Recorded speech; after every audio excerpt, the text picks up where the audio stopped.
The Arcane Research Society returns to bring esoteric scholarship and practice in 2026 with 2 major events held in Austin, Texas. Register for an annual membership and attend online or in person all of our annual events, including June 13th, our spring workshop, and November 6th through 8th, EnochiaCon, our full esotericism conference. The ARS Spring Workshop features 3 workshops led by Jason Louv, Craig Williams, and Frater RC. Spend a whole day in downtown Austin, Texas, enjoying these hands-on deep dives with experts in their fields. Register today for all live events included with ARS annual membership, Spring Workshop, and EnochiaCon, which features too many amazing presenters to name. Sign up today at arcaneresearchsociety.com.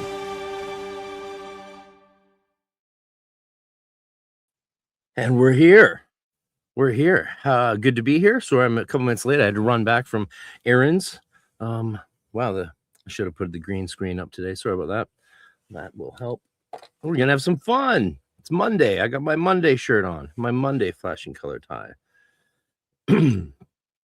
Yeah, shout out in the comments if you're up to explore and investigate the Golden Dawn history and 19th century Victorian occultism, because I think this video is going to have some really fun stuff in it for us to explore.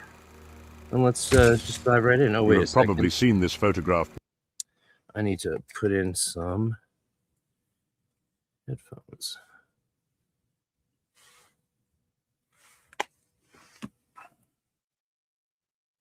Mm-hmm.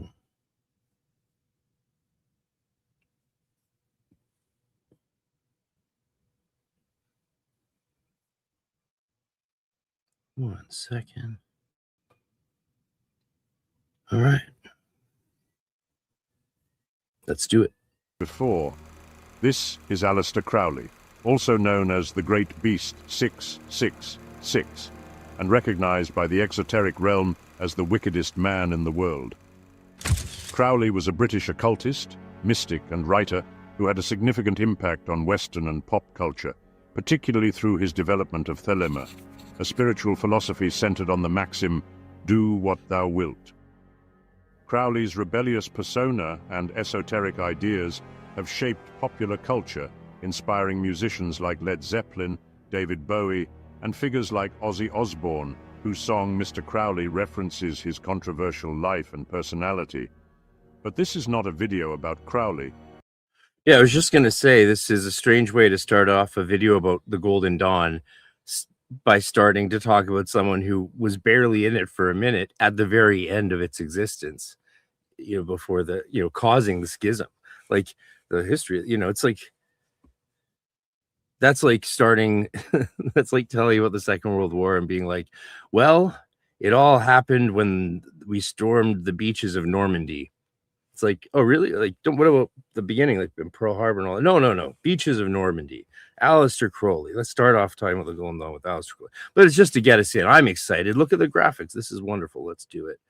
And Crowley's very influential. I think we owe him a lot. And we also have reasons to be upset. Grr, bad Crowley. So why do we mention him in the first place?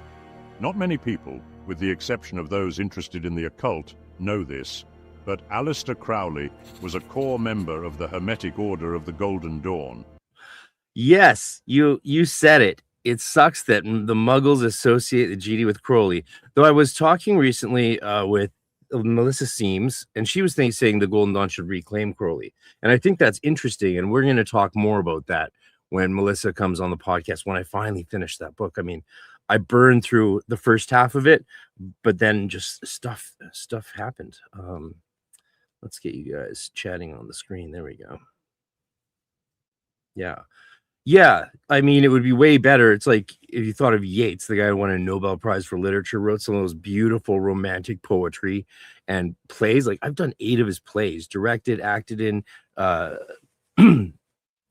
It's and that's just Yeats. Like, there's all these other people, and yet, you know, Crowley, he did it. Like, give the guy credit. I mean, he's the Donald Trump of the occult world. Oh, I just realized that's going to get clipped. Well, In fact, that's why you come the to the knowledge show, and right? influence that Crowley left on the Western world were a byproduct of his membership and exaltation as a high-degree member of the Order, to the point where he even managed to make contact with what the people in the exoteric realm would call aliens. So this brings up an interesting point. As a high degree member in the Order, right? But even as I've been talking with Dr. Gal Sofer, I don't know why he spends any time talking to me on Facebook, because he's a medical doctor and should be saving lives. Doctor, what you doing? Don't you live in Israel? That's too hot. Can't go there. I can't. But yeah, I really appreciate him talking to me. He's going to come on the podcast when I finish his book. But, even this slipped past his peer review process, and the publisher Brill. Like, so this isn't Sofer's. I've said this on Facebook, and I really want this to be clear. When I brought this up, when I got the book, it wasn't to disparage his scholarship. You can't expect this guy of all guys to know anything about the Golden Dawn. It's not anywhere near the wheelhouse at all. And so when he, in his conclusion of Solomonic Magic, said that Aleister Crowley was one of the leaders of the Golden Dawn, that's the result of videos like this and pop culture and academics who are thelemic and trying to efface the Golden Dawn legacy and only interpret it in light of Aleister Crowley. And that's a massive loss for not just the esoteric world, but humanity. But Aleister Crowley is not an exception. He also wasn't high grade. He just kind of barely became an adept, and did, served one initiation as Hierophant, I think. And Nick Farrell and others are debating that stuff on my Facebook as we speak on the wall. I made an inflammatory post. It wasn't meant to be inflammatory at all. Someone said reading the comments felt like they'd just lived through the online battle of Blythe Road or something like that. Shout out Talia. Love you. But yeah, I'll let people like Nick Farrell and them and Tony Fuller and Pat Zaleski, they can all debate. That's for them to debate whether to what it means, Crowley's grade level, whether he had initiation. It doesn't really matter, right? Because those things matter, but you don't want to overemphasize them too much and make them the whole deal, because they aren't. They aren't the whole meal deal. They're just not. Yeah, I don't know what else to say about that. 1 second. Gotta get rid of something. There we go. Boom. Whoop-pow. Let's do it. In fact, the Golden Dawn Agrippa's produced Diary. multiple eminent figures such as William Butler Yeats, a Nobel My Prize-winning boy. poet whose mystical and symbolic literary work influenced modern poetry and drama. Samuel McGregor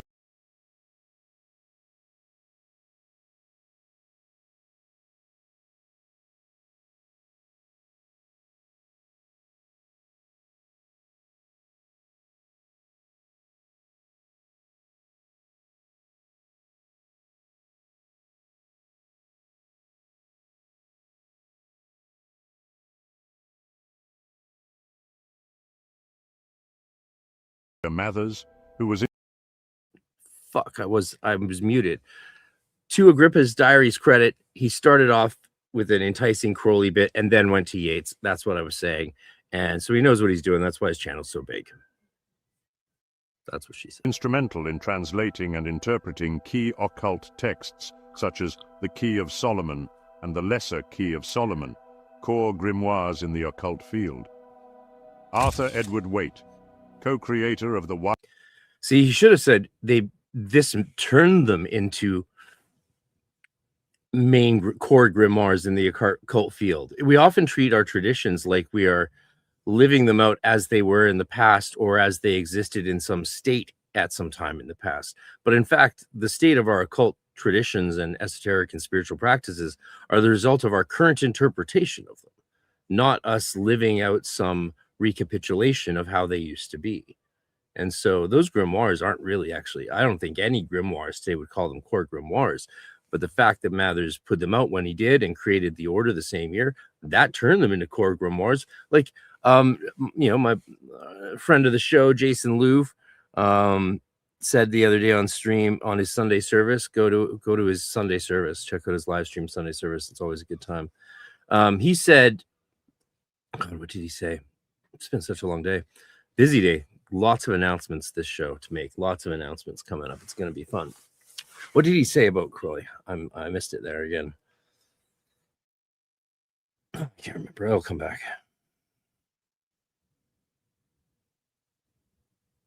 Widely used Rider-Waite tarot deck, impacting divination practices, and the let's go Aleister back. Crowley and the lesser key of Solomon. Yeah, Jason Louv said that the Abramelin is the central or most important grimoire text in the Western magical tradition, or something. He said something like that. Go check it out. But that's what caused me to think like it is today. But would it be if Mathers hadn't translated it from the Bibliothèque d'Arsenal, right?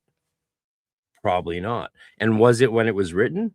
I don't think we have any knowledge of that. I don't think there's any evidence that it was before Mathers' translation all that significant a text, though again, I stand to be corrected. Shout out in the chat if you know better. Good to see everyone. Rachel Rose, Crushing Nihilism. Yeah, thanks for the, yeah, I know I was on mute. Ice Storm, I am Pope Paul. Rachel Rose, Danny Ocean, I am Pope Paul. Kisakai. If I know you in real life, you can say your names or whatever. We're not. Archivos Ether. Solomon, core grimoires in the occult field. Arthur Edward Waite, co-creator of the widely used Rider-Waite tarot deck, impacting divination practices and the New Age movement. Dion Fortune, whose writings and founding of the Society of the Inner Light continue to influence modern esoteric and neo-pagan movements. Florence Farr, an influential actress and writer who integrated esoteric themes into the arts and developed ceremonial magic practices, and many, many others. It is a fact that no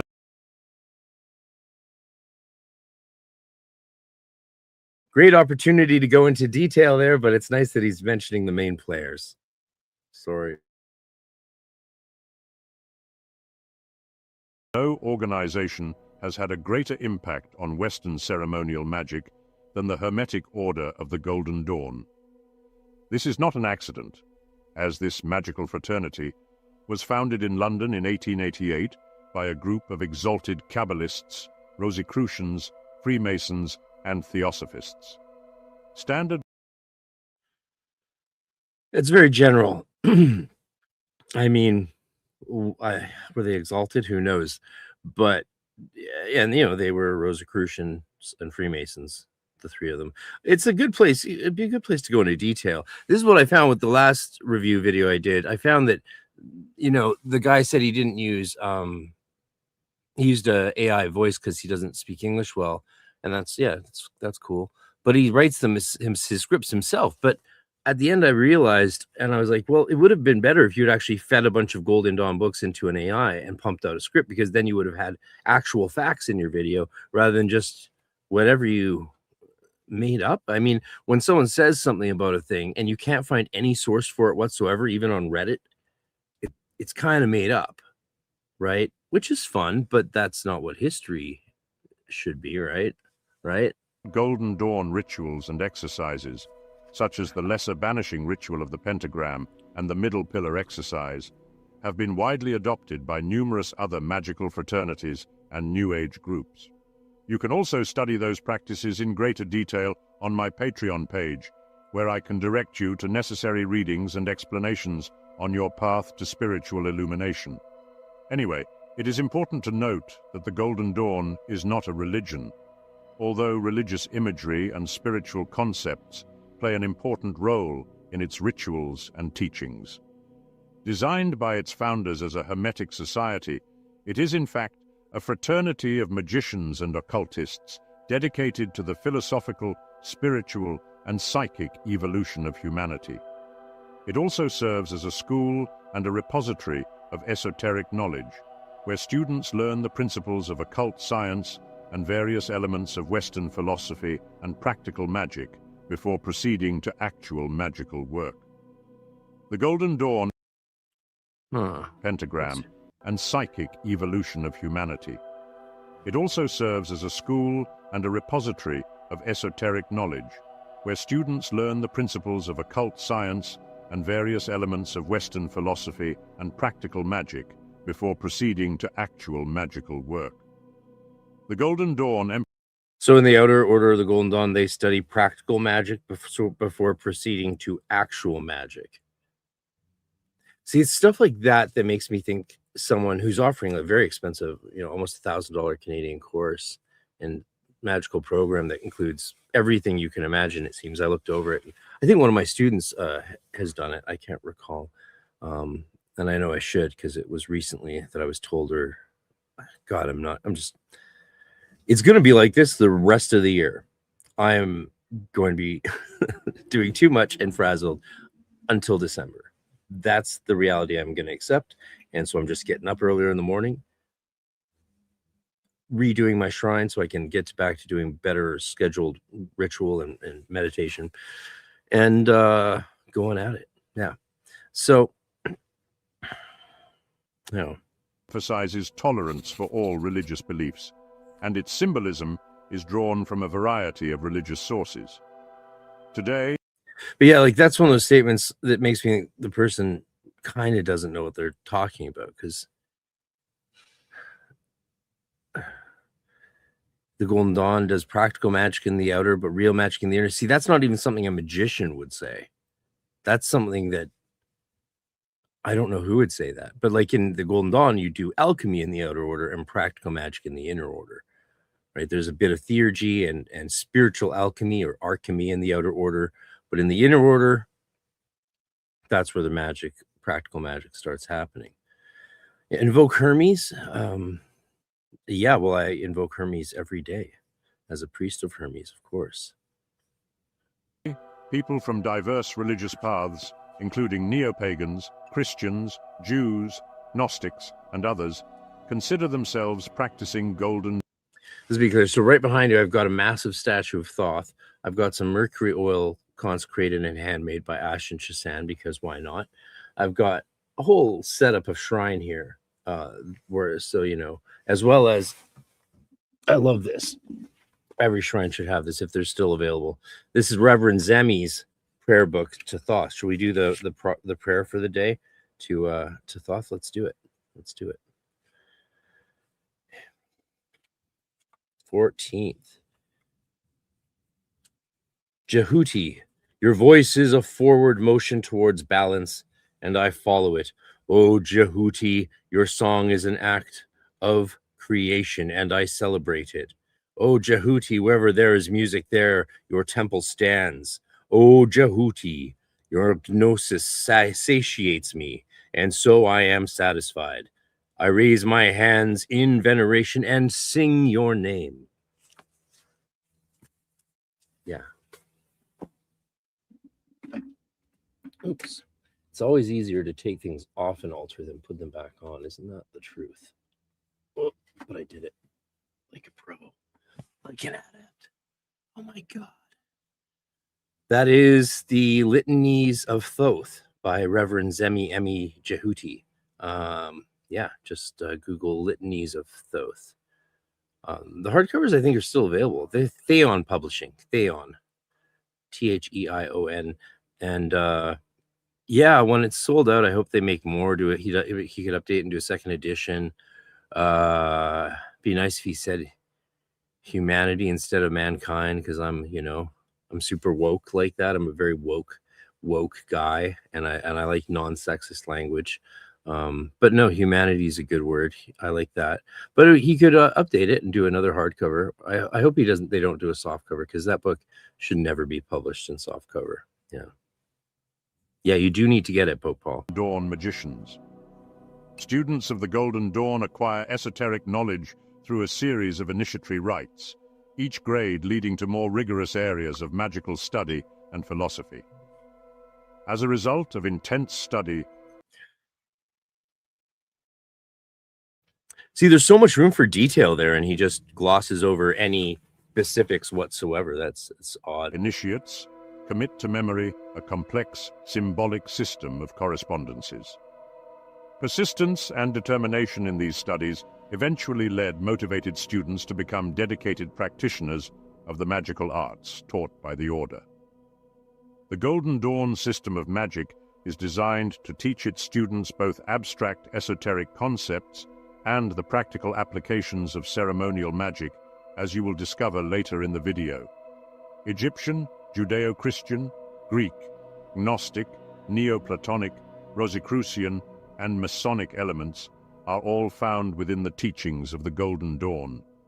The curriculum includes the study of Kabbalah, astrology, divination, inner alchemy, Egyptian magic, scrying, and most curiously, Enochian magic, a system of Renaissance magic developed by John Dee and Edward Kelly, topics that I know all of you fellow mystics are deeply interested in. It's interesting how he considers Enochian to be an oddity there. Let's see that again. And the practical applications of ceremonial magic, as you will discover later in the video. Egyptian, Judeo-Christian, Greek, Gnostic, Neoplatonic, Rosicrucian, and Masonic elements are all found within the teachings of the Golden Dawn. The curriculum includes... Well, a lot more than that. There's a lot of overlap in those terms he just used. Like the Christian elements are highly Gnostic Christian elements, and the Gnostic elements are highly Christian Gnostic elements. Anyway, you know what I mean. There's other things that could be said there again, but that's okay. Yeah. The study of Kabbalah, astrology, divination, inner alchemy, Egyptian magic, scrying, and most curiously, Enochian magic, a system of Renaissance magic developed by John Dee and Edward. Curious. Why is that curious? I want to know tell me why that's curious. I mean, what a great thing to say. That's a great thing to say. Now tell me why. Kelly, topics that I know all of you fellow mystics are deeply interested in. So, if you are looking to sharpen your esoteric knowledge and investigate the occult teachings of the ancient mysteries through time, join me as we delve into the captivating history and profound teachings of the Hermetic Order of the Golden Dawn. Together, we will uncover the lasting impact it left on the Western esoteric tradition and explore how its wisdom can and will, with the necessary conviction, illuminate your own spiritual journey. Welcome to Agrippa's Diary, the gathering place for mystical seekers.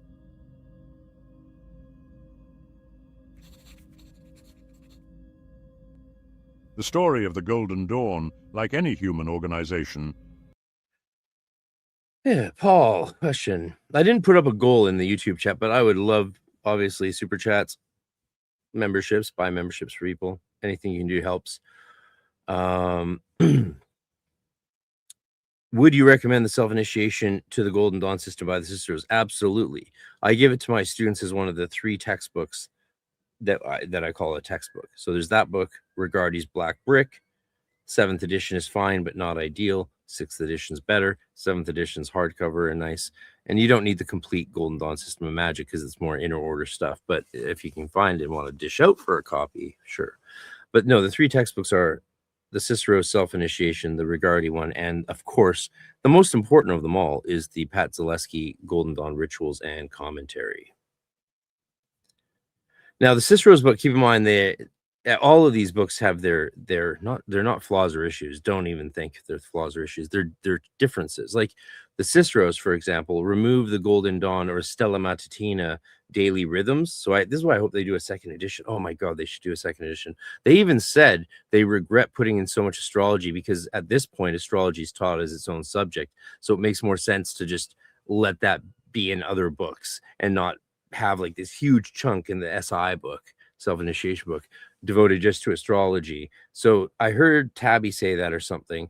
And they also mentioned something about changing the placement of geomancy. They put it in the earth grade because they feel it's earthy, but I think they've realized it's not, or something like that. Again, it's not my book, so I don't analyze it in that way. But it would make sense to me that they would they would put in the Stella Matutina, since that's the tradition they come out of in the Golden Dawn tradition, and put in the daily rhythms, the daily affirmations. What they have in there now is Crowley's Thelemic Liber Resh daily affirmations, and that's because they were originally OTO, but now of course they don't let OTO in their order, so they've massively changed from where they come from.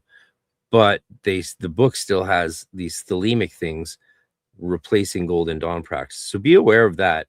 Like there's a lot of talk about the Holy Guardian Angel, even though there's no Holy Guardian Angel in the Golden Dawn.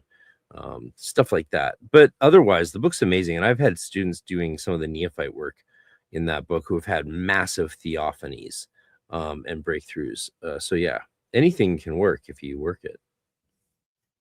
Is filled with highs and lows, achievements and failures alike. There is no need to whitewash. Okay, so you agree with him? Unknown Philosopher says, I always saw Enochian magic to be an odd inclusion in the GD initiatory ceremonies. The entire initiatory system is based off Enochian magic. So say more. Like that's its basis. Without it, the whole thing falls apart. They follow the initiatory and elemental and alchemical procedure outlined by John Dee in the Monas Hieroglyphica, which is a must read. Do Dr. Terry Burns's 50-hour course and get the book from Ouroboros Press from Dr. Terry Burns's book on it, and study, and you'll see how the Golden Dawn system was directly drawn via Rosicrucianism out of this text, and directly from that text as well. The grade progression is drawn from the Monas, and then of course the Enochian magic would be something. It was the basis of how Mathers made the system. He based the system on Enochian magic, is what it looks like. And obviously this could be debated for sure. I'm talking to Nick Farrell on Wednesday with Paolo Farrell, so maybe we'll get into it then. Show up there, bring it up, and we'll debate. That'll be a good one. But I'd love to hear more about why you thought it to be odd. The prayers you say are Enochian, but the paths and symbolism revolves around Kabbalah. The prayers, there's no Enochian prayers at all in the Golden Dawn. And the paths and symbolism uses Kabbalah, is superimposed onto Kabbalah.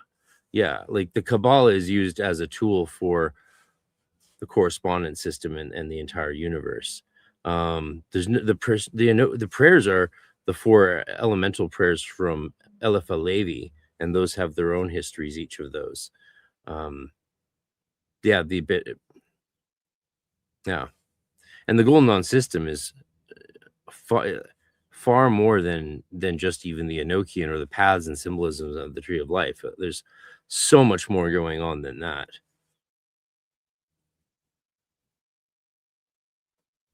All right. I'm Pope Paul says, I went through your YouTube course, but haven't shelled out for money for the physical. Yeah, that's all right. The course is amazing. The book by Cicero is Archivos Aether. The book by Cicero is much better than Regardi's. Well, it's definitely not better than Regardi's, brother, but it's more useful to a student learning Golden Dawn studies for sure. Regardi's book is way better because it is a compendium of probably 40-50% of the order's original teachings through the lens of Regardi, but a lot of it's direct, a lot of it's verbatim. So Regardi's book is way more important, but the Cicero's is written for students, so it's just for different purposes. It has more explanation in Kabbalah and presents clear structure so that the neophyte can understand. Yeah, of course. Of course. It adds to it. It fleshes it out in the way that the lectures and salons that you would have had. Imagine sitting around there with Florence Farr and Yeats and Westcott's just talking on and on about his endless knowledge of different traditions and such, and then Mathers, like these it's like hanging out with the best group of adepts. It's just crazy. It's we have these things. It's not like we don't long for the past. We have this today. This was my whole childhood, was growing up around in these environments where it's just nonstop wisdom flowing. And so yeah, invocations. There's Enochian invocations. So we open the watchtowers. That's how it works. We open the watchtowers, but that's just for the elemental grades.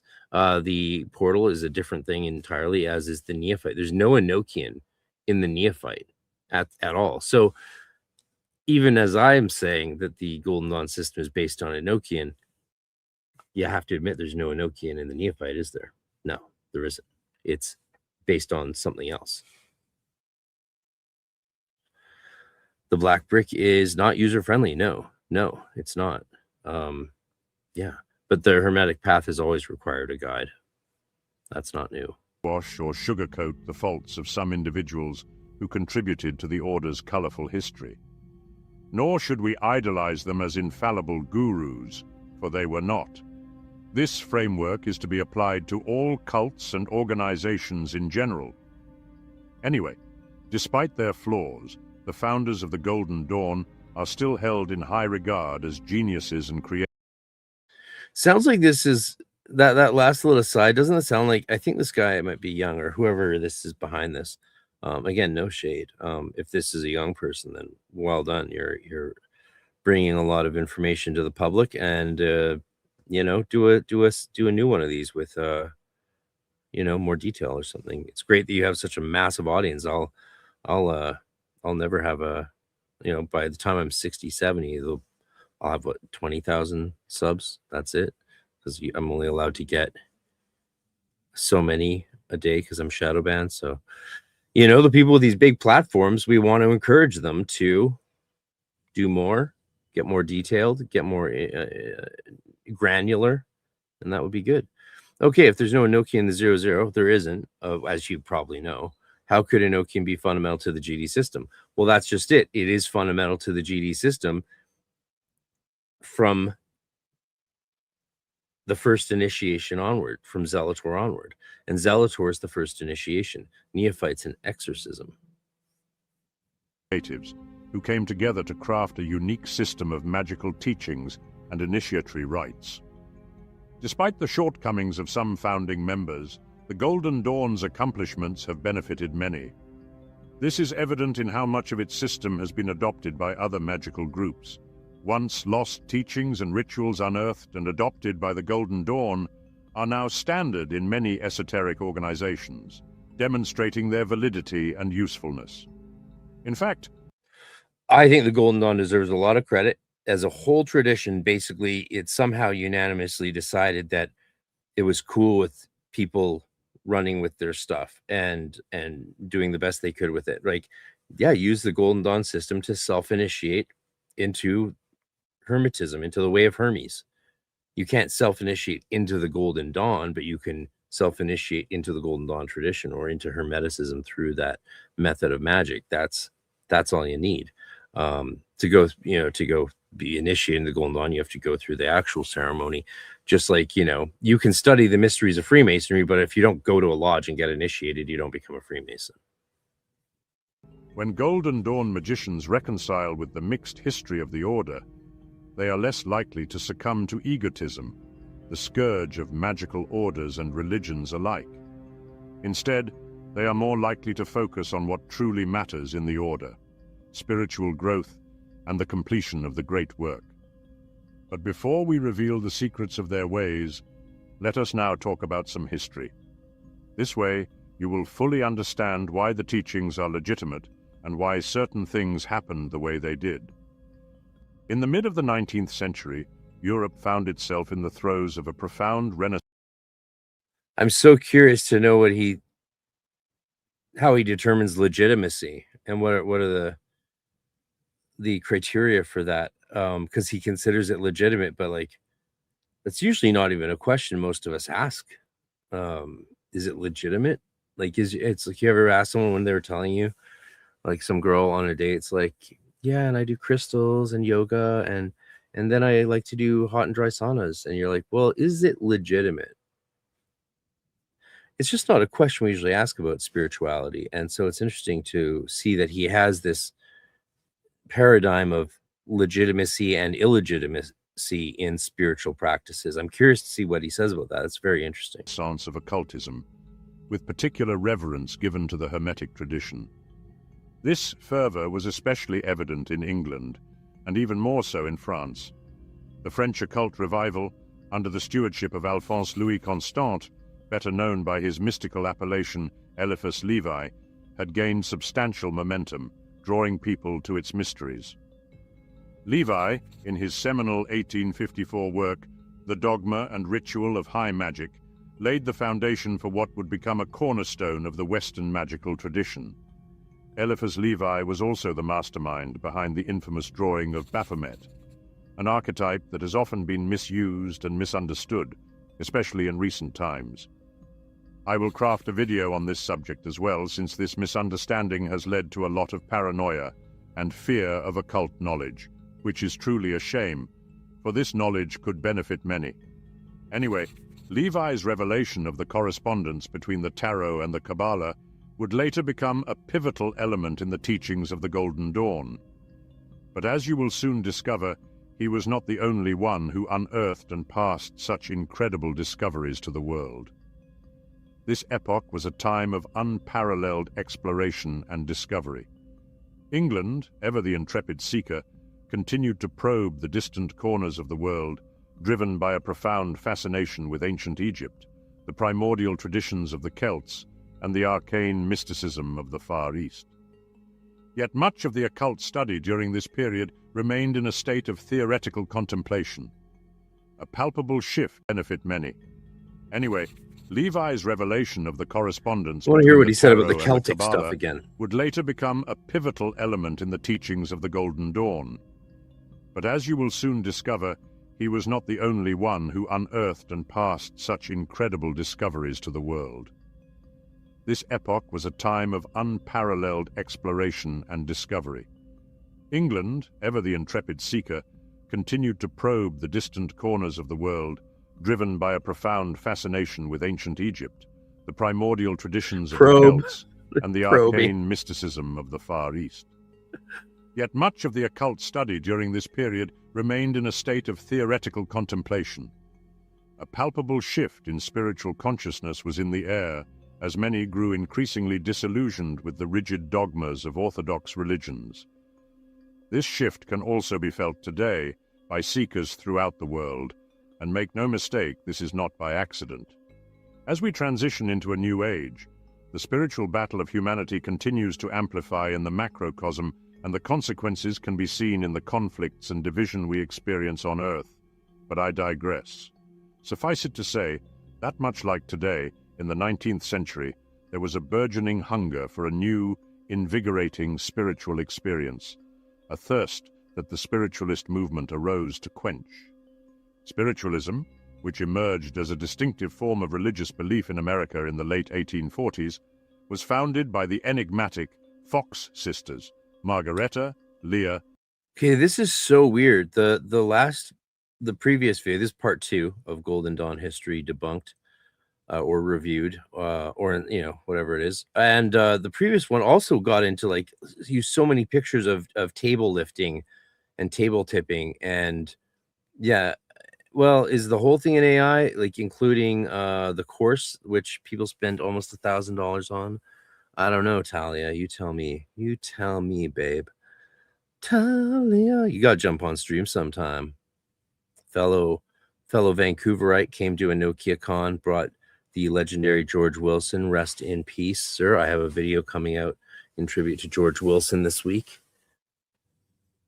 Okay, so see, this is what I was saying earlier. This is the benefit of this kind of thing. Wait a second. Let me see if I can get your actual comment on stage. This is the benefit of this kind of thing. This guy's channel was the first channel that introduced me to Hermetics a year or so ago. It was my gateway to a magical system besides witchcraft. It served me well as one who's late to the party. And that's why I don't poo-poo these popular occult influence channels. I have never poo-pooed the occult influencers and the ditzy darlings on the web, because they get stuff out there. I mean, yeah, you can critique them and you can try and throw them a bone. I was sitting there on Zoom waiting for Darling to show up, and she just didn't show. And then I DM her. I'm like, I thought we had an appointment for the podcast, and no response. And then I searched Darling for RC online, and there's all these people calling me calling me names. It's like, what the hell is going on? So yeah, but so you can call them out when they are being total see you next Tuesdays, but they still serve a role to get this stuff out there, and that can be cool. And maybe you can inspire them to do better or improve things. Thank you very much for the super chat. It means the world to me. Vancouver is like now the most expensive city in the world, and I can't leave while my mom's alive. So. And Kate. This movement centered on communication with the spirits of the deceased, who were said to speak through mediums and impart.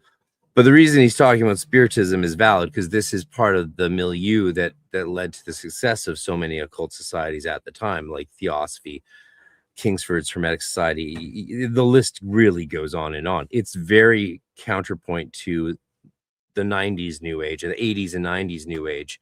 And they had spiritism and we had the New Age, is what we called it. Messages to the living. Physical manifestations, such as rapping sounds, the movement of objects, and the materialization of spirits, often accompanied such communications. Spiritualism captivated the masses, offering a dynamic and exhilarating alternative to the staid practices of all of these Orthodox people were churches. into this stuff.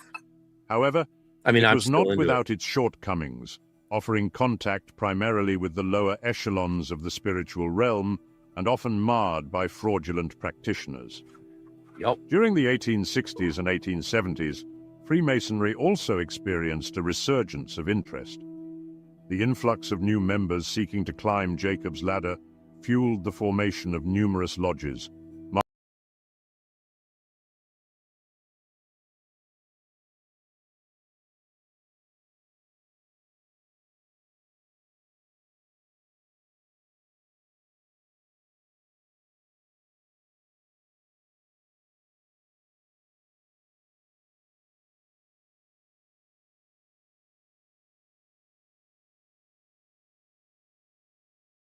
Sorry, I fucked up again. Now I'm swearing. Now I'm sounding like Ike. Sorry, Ike. I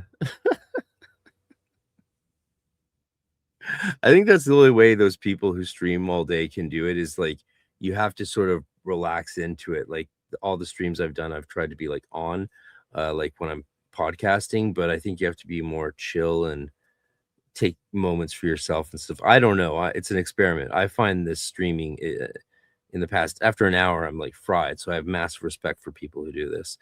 It's fair to call it bad, is what I said while I was muted. Because, you know, it's unfortunate what rises to the top in our world today. But again, that's old news. Yeah, teachers with human voices. Or ones that, you know, spend an hour with you on Zoom every couple weeks. Or every week. I mean, you know, we're available. Marking a period of significant growth. In 1875, the Theosophical Society was founded in New York City by a confluence of spiritualists, Kabbalists, it would have been a cool time to be alive, and Rosicrucians. This was the era I was helmed by Madame Helena Petrova Blavatsky and Colonel Henry Olcott. The society embraced theosophy, or divine wisdom, attracting many learned individuals in America, Britain, and... You know, like the first theosophy meeting, they did entheogens and did a ritual, and people freaked out so much because of the appearance of spirits that they had to then say, look, okay, we'll keep the society going, but we'll just be speculative and theoretical and no more practical stuff, because it was too much for people. Isn't that fascinating? I would have, yeah. So that's what led to the Golden Dawn and more practical Germany, groups forming under the stewardship of Rudolf Steiner. Theosophy offered a revitalizing alternative to the religion of the masses and to the materialistic sciences that sought to dismantle spiritual ideations. It provided a spiritually and intellectually satisfying paradigm for those yearning for a new kind of spirituality, seeking guidance from enlightened masters rather than the spirits of the dead. Theosophy claimed to revive an archaic secret tradition, aiming to illuminate modern society with the esoteric knowledge of the ancients and to explore comparative religions, natural laws, and humanity's spiritual faculties. It is noteworthy that the founders of the Theosophical Society did not initially represent the Eastern mystical tradition. Madame Blavatsky's early spiritual contacts, or secret chiefs, were non-physical masters from an Egyptian order. I mean, it's so weird how much time he's spending not talking about the Golden Dawn. I mean, this is more a video on like the Victorian occult milieu so far. So, yeah. Believed to continue the work of Zoroaster and Solomon. Over time, Unknown Philosopher says Justin Sledge came to Utah and showed one of the legendary Rosicrucian books which Blavatsky owned. Well, you've given yourself away, Unknown Philosopher. You must be my buddy Jorge. Am I right? I think I'm right. Is it you, amigo? Which Rosicrucian book is the question? Which Rosicrucian book did he show you? I say which because it has several. Blavatsky and Olcott converted to Buddhism, redirecting the Society's focus towards Eastern philosophies and adopting new spiritual guides such as Kuthumi, Maurya, and Jwal Khul. This shift in orientation profoundly influenced the future trajectory of Western esotericism, paving the way for the emergence of the Golden Dawn. We will talk about the Theosophical Society as well on a separate video, so make sure to subscribe to the channel, and if you enjoyed the video so far, make sure to hit the like button. Thank you so much, fellow mystics. Well said. Hit the like button, and I'll be right back after these short messages. The Arcane Research Society returns to bring esoteric scholarship and practice in 2026 with 2 major events held in Austin, Texas. Register for an annual membership and attend online or in person all of our annual events, including June 13th, our spring workshop, and November 6th through 8th, EnochiaCon, our full esotericism conference. The ARS Spring Workshop features 3 workshops led by Jason Louv, Craig Williams, and Frater RC. Spend a whole day in downtown Austin, Texas, enjoying these hands-on deep dives with experts in their fields. Register today for all live events included with ARS annual membership, Spring Workshop, and EnochiaCon, which features too many amazing presenters to name. Sign up today at arcaneresearchsociety.com. And now back to these messages. Your engagement and input are and will always be highly appreciated here. In the meantime, 2 individuals, Anna Kingsford, alongside her spiritual partner Edward Maitland, were also working on the revival of esoteric Christianity. The doctrine of Anna Kingsford and Edward Maitland, named Christian Pantheism, focused on the teachings of the Bible through the lenses of esoteric symbolism, Kabbalah, and the mythologies of Egypt, Greece, and Rome, echoing Neoplatonic, Gnostic, and alchemical thought. Kingsford and Maitland, who were prominent members of the Theosophical Society, eventually parted ways with it due to irreconcilable differences regarding its Eastern focus. That's because the Eastern teachings were yet not suited for the Westerners. Steiner, holding a similar perspective, parted ways with the Theosophists as well to establish. I mean, the idea that the Eastern teachings were not, I can't even. His own school of thought, called Anthroposophy.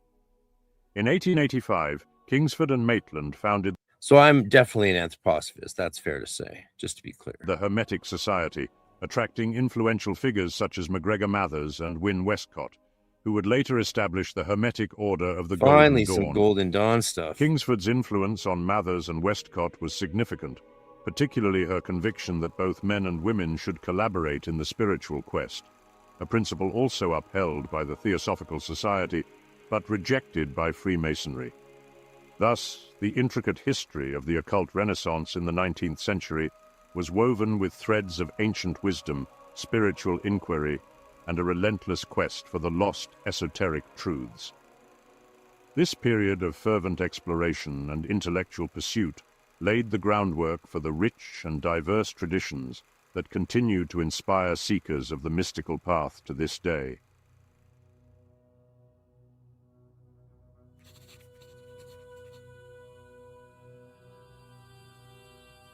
In the year Not an enigma 1888, anymore. three individuals No enigma anymore. We all know about the Cipher manuscripts now. of profound esoteric knowledge, Kabbalah 8:55 p.m. I don't understand. It's talking about the Theosophical Society. Even Krishnamurti appeared and the Golden Dawn. Haha. Now about real star. I know. It's all over the place. Crazy time. Freemasons, and Rosicrucians established the Esoteric Order of the Golden Dawn. Their mission was to continue. They called it the Esoteric Order of the Golden Dawn. That's the name of my godfather's order.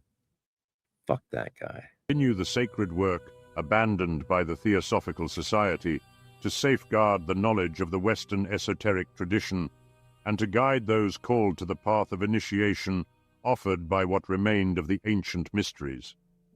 At the heart of this grand endeavor was Dr. William Wynne Westcott, a London coroner with a deep passion for occultism. A master mason and Secretary General of the Societas Rosicruciana in Anglia, or SRIA, Westcott was the principal architect of the Golden Dawn. And what I guarantee he's not going to say is that was based on the structure and ideas found in the German predecessor order. So this is where the sort of Sprengel idea has a lot of weight to it, just because the SRIA is the English version, sort of years later, of the OGR, the Ordner Goldene Rosenkreuze in Germany. His vision was brought to life with the help of two venerable brethren, Dr. William Robert Woodman and Samuel Liddell McGregor Mathers. Dr. Woodman, a retired physician and Let's read what it says about Woodman. William Woodman was initiated as a Freemason in St. George's Lodge, number 129, now number 112, Exeter on 020452, passed 270153, and raised on 10th March. Okay, boring. Elevated to the Grand Lodge of England as Grand Sword Bearer in 1875. That's the year Crowley was born.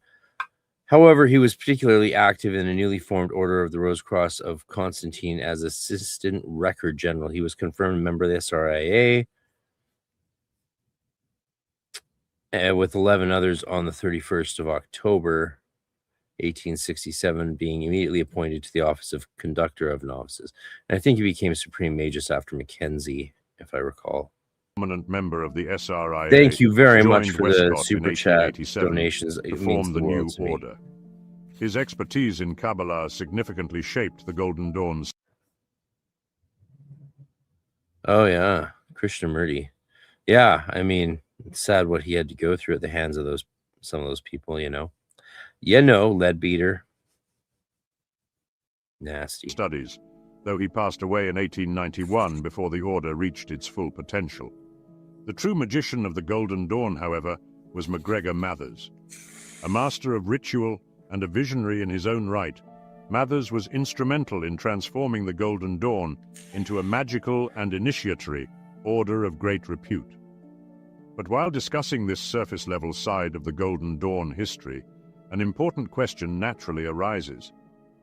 What was the source of their arcane knowledge? Why would someone trust the teachings of those individuals? Why would anyone consider it legitimate?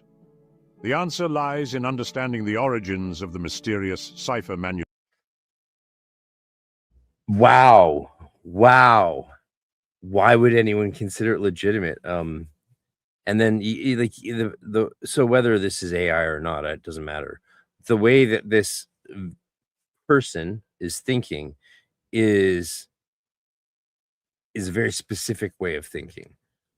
This idea of legitimacy, which, yeah, it is a thing of the past, but it just doesn't. We know too much now. We know too much now for that to. Well, it's golden age syndrome, right? Like the idea that the older ideas are good and the newer ideas are bad. This has been going on since ancient Greece, so it's nothing new. Cipher manuscripts. Tell us more about why the Cipher manuscripts are important. I mean, we thought they were, and maybe they still are, but Tony Fuller, Dr. Fuller has blown that mystery apart for us. Thank you, Doctor. Manuscripts, which, as you will soon discover, is no easy task. In fact, I would suggest you pay extra attention to this part if you are looking to trace the journey of the ancient mysteries from the Middle East to Central Europe and beyond. Besides that, because so many names are involved, it might all get a little bit confusing, so please take your time and watch this part as many times as possible to make the necessary connections. So, what do we truly know about these documents? Alas, not as much as the esoteric scholars would wish. Unlike many purported secret documents that elude physical existence, these manuscripts are real and tangible, which is a good start because they serve as the very bedrock upon which the Golden Dawn's initiation rituals are constructed. Consisting of approximately 60 folios, these documents are inscribed. So, cat's out of the bag. These don't contain the notes on which the Golden Dawn rituals were structured. These are notes made on the Golden Dawn, from the Golden Dawn rituals. Westcott made these notes and then put them into Cipher from the work that Mathers had done. And the full story is in the last two light extended journals from Frater RC at Carabin Press. Not the recent one, but the previous two ones. You really want the whole set, don't you? Inscribed in brown ink on cotton paper, watermarked with the year 1809. The text, written in plain English from right to left, employs a simple substitution cryptogram known as the Trithemius cipher, attributed to Johannes Trithemius, a medieval German abbot. Rosicrucian documents at that time were often encrypted. Trithemius. That's how you'd say it. But yeah, in English, it's pronounced Trithemius. Never be shy of saying things in English, people. Kether. Repeat after me. Kether. Typhirith. It doesn't have to be Tiferet. It doesn't have to be Keter. It can be. You can say these things in English. Don't feel bad. Using this cipher, Hebrew letters replace numerals with aleph signifying 1, beth representing 2, and so forth. Interspersed within the text are crude drawings of diagrams, magical implements, and tarot cards. A curious page at the manuscript's end translates into French and Latin, suggesting that the document may have passed through the hands of notable occultists such as Francis Barrett and Eliphas Levi. This conjecture gains weight, considering both the Cipher manuscript and the Golden Dawn's utilization of tarot card correlations to the Tree of Life, a concept believed to have been popularized by Levi. This connection, however, is complicated by the fact that Westcott, the text, written in plain English from right to left, magical implements and tarot cards. Brown ink on cotton paper, watermarked with the year 1809. The text, written in plain English from right to left, employs a simple substitution cryptogram known as the Trithemius cipher, attributed to Johannes Trithemius, a medieval German abbot. Rosicrucian documents at that time were often encrypted using this cipher.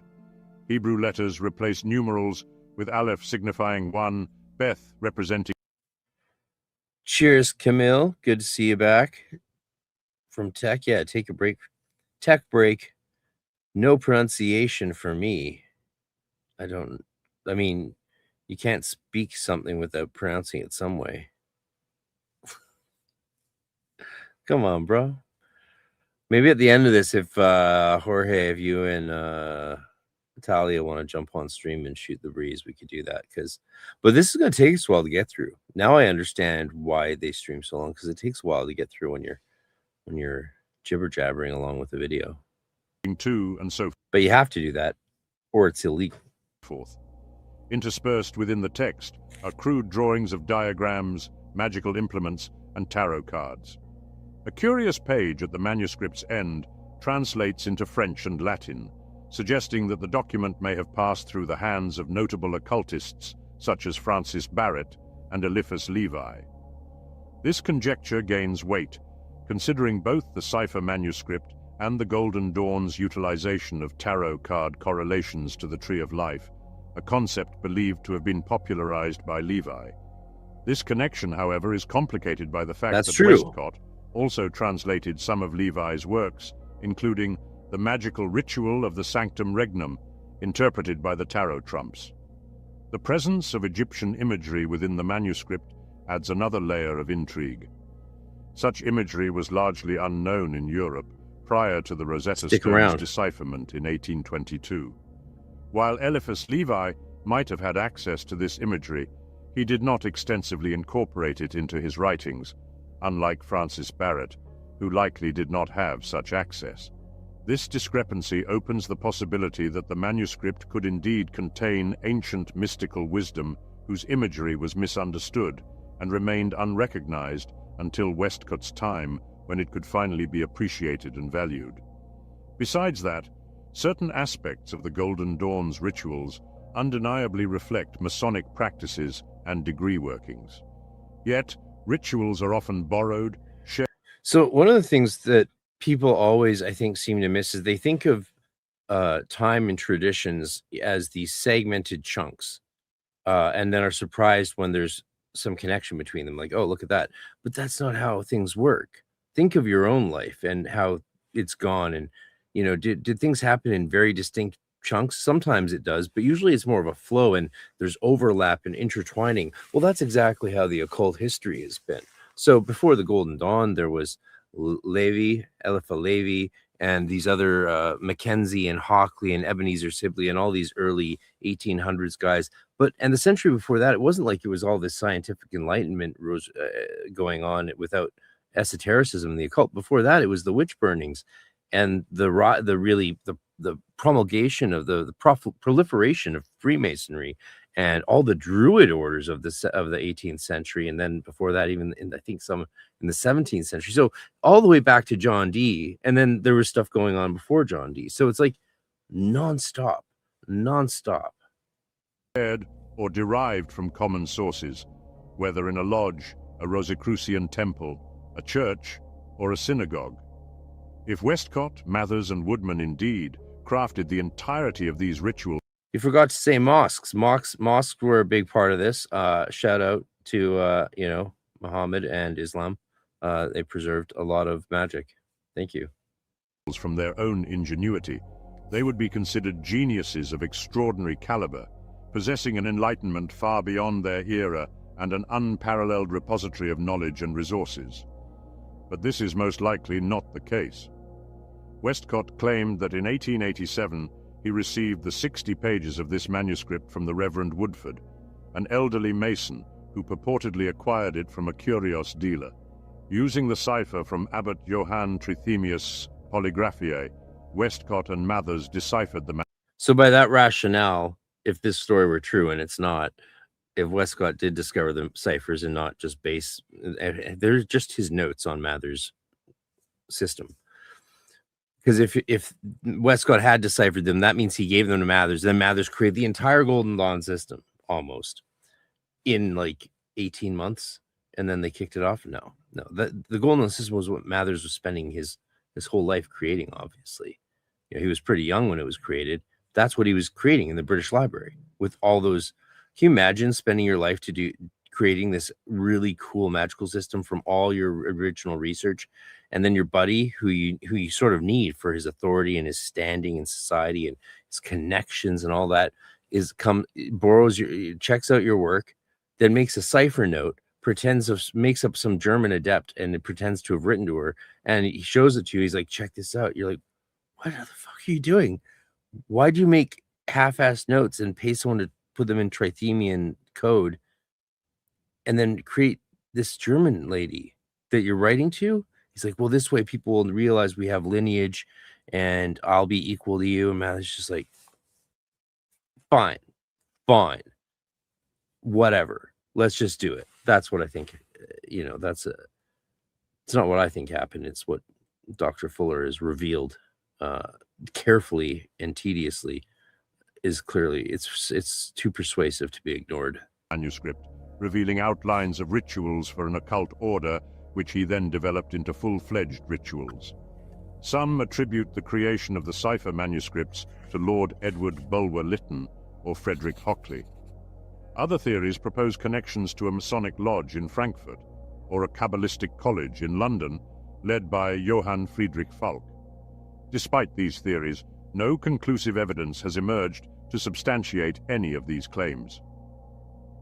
Golden Dawn historian R.A. Gilbert posits that the manuscript was authored by Kenneth McKenzie, a notable member of the SRIA and a friend of both Eliphas Levi and Frederick Holland. McKenzie also likely penned the ritual outlines for Holland's group, known as the Society of Eight. R.A. Gilbert writes on these issues in Introduction to the Golden Dawn scrapbook. Westcott was active in most of the esoteric circles of the time, including the Swedenborgian Rite of Freemasonry, of which Kenneth McKenzie was the Grand Secretary.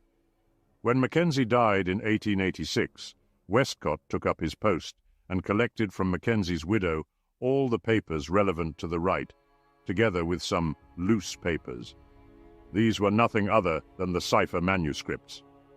A little bit farther on, he goes on to say, Mackenzie had long been a member of the Sat Baha'i and saw the need to improve the rituals, but his death prevented the completion of his work, the probable outlines of which are contained in the Cipher manuscript.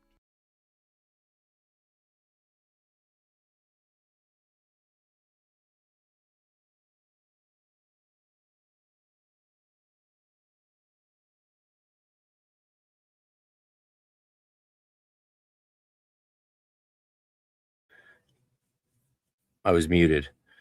Archivo says, I think it's necessary to talk about the history of the GD, Golden Dawn, since it brings some reality to magic. I'm glad it does that. Yeah, I mean, it's a living tradition, and it deserves to be treated with respect, I think. The manuscript was enciphered simply to keep it from his wife and his Masonic colleagues, none of whom were members of the order. In order for Westcott to satisfy his desire to provide a working esoteric order that offered ritual as well as instruction to both men and women, he had to create something entirely new. In March 1888, Westcott finally gave birth to that creation, the Hermetic Order of the Golden Dawn. Yeah, not It true. is believed that Westcott came into possession of the manuscript following Mackenzie's death. Well, now he's just repeating himself. According to this account, in August 1887, a Cipher manuscript previously held by Mackenzie was acquired from his widow and subsequently passed to William Wynne Westcott via Woodford. This is While all Mackenzie repetition. is thought to have authored All the Cipher repetition. manuscripts himself, or to have received their contents from a higher authority, Westcott embellished the narrative, asserting that Mackenzie had received authorization to establish in Britain an order that had its roots in Germany, and that this great task was passed on to him. Elic Howe, a British astrologer and writer, in his article on Fringe Masonry in England 1870-1885, appearing in Ars Quatuor Coronator. Elic Howe, who said, as you go see my Facebook wall, Fra Roptus Catene, I posted from Elic Howe's book where at the beginning of it, he says, Aleister Crowley was without doubt the most powerful magician to come out of the Golden Dawn. And then, of course, I posted on my wall, so all these elements were like, what's wrong with that? Of course it's true. And boom, powder cake. My podcast got like 5x the normal downloads for the next few days because of that drama. So I guess that's how it's done, son. But yeah, Elic Howe is really praised. And I never have, I first read Elic Howe in 95, 96. And I still to this day don't understand why he's so well respected. I think a lot of the older guys knew him, and he was working without anyone having done previous work before Gilbert came along, I believe, before Dr. Gilbert did all his work. So he was maybe gets respect for being first at it, and that's fair. But to make such absurd, like obviously pro-Crowleyan statements, it's just not in good taste. Transactions of the Quatuor Coronati Lodge, number 2076, London, on the 14th of September 1972, writes the following. Arthur Edward Waite suggested in his autobiographical Shadows of Life and Thought, 1938, that Mackenzie might once have owned the Golden Dawn's legendary Cipher manuscript. Yeah, that's actually true. Crowley was a wannabe Joseph Smith. That's what yeah. Oh my god, that's more true than I first realized. So I had to put it on screen. Script. Although this seems unlikely. The provenance of this document is unknown and likely to remain so. It was in the possession of the Reverend Woodford, a founder member of Ars Quatuor Coronatorum Lodge, in 1886, and he gave it to Westcott in August 1887. Thereafter, we are confronted with a lunatic story of fabricated letters, invisible secret, chiefs, and, for good measure, the introduction of a mythical German. So the narration voice isn't even reading this in a way that is actually saying what it's saying because of the pauses. Because thereafter we are confronted with a lunatic story of fabricated letters, invisible secrets. He said it, chiefs, yeah, invisible secret chiefs, and for good measure, the introduction of a mythical German lady called Fräulein Sprengel. Otherwise, greatly honored source Sapiens Dominabitur Astris, allegedly an eminent Rosicrucian adept. And that's the magical motto of Anna Kingsford, who started the Hermetic Society. So that's what it was a shout out to, in my opinion. Lady called Fräulein Sprengel, otherwise the greatly honored Soror Sapiens Dominabitur Astris, allegedly an eminent Rosicrucian adept. Oh, don't make me defend Crowley. Smith was in no way even slightly capable as a magician. And we can see the evidence of that. He shows no evidence of being a competent magician. Just because there's $6 billion doesn't prove it from the prophets of Mormonism or whatever. Crowley, I mean, Crowley was a very well-trained magician. He was trained by Alan Bennett. Come on, man. Come on, Jorge. What the fuck, man? And he's saying, I just saw the first edition of the Book of Mormon sold for $500,000. How much is the Book of the Law? I mean, I love the trash talk. Don't get me wrong. Keep it up. Keep it up. Trash talk. Continuing along this thought path and going back to R.A. Gilbert and the Golden Dawn scrapbook, we discover the following. Of just how Westcott had come by the manuscripts and what led him to Soror Sapiens Dominabitur Astris has been the subject of much fruitless speculation. Westcott displayed a copy of a letter allegedly written by the Reverend Woodford, Frater Vive Momor Lethe of the Historical Lecture, and a prominent Masonic scholar, together with a copy of 2 notes, supposedly all 3 being in Westcott's own hand. In the note of a conversation with AEAW, Woodford claimed to possess some real rosy manuscripts in Cipher, containing a whole series of degrees. Woodford suggested to Westcott that, "Someday I may give them away, or perhaps to you. I cannot use them. The cipher translates into English, yet they came to me from a correspondent in France with a history that they had passed through Levi's hands, and indeed a loose page." Angela Silly Sigh Ben. Hello. I just discovered this channel watching Damien and Laurie Eccles last night. Glad to see you live. Thank you. It's good to be live. And Damien and Laurie are now wonderful friends, sort of. And yeah, I actually need to I owe Damien a shout, and Laurie, God, I owe her an I owed her an email.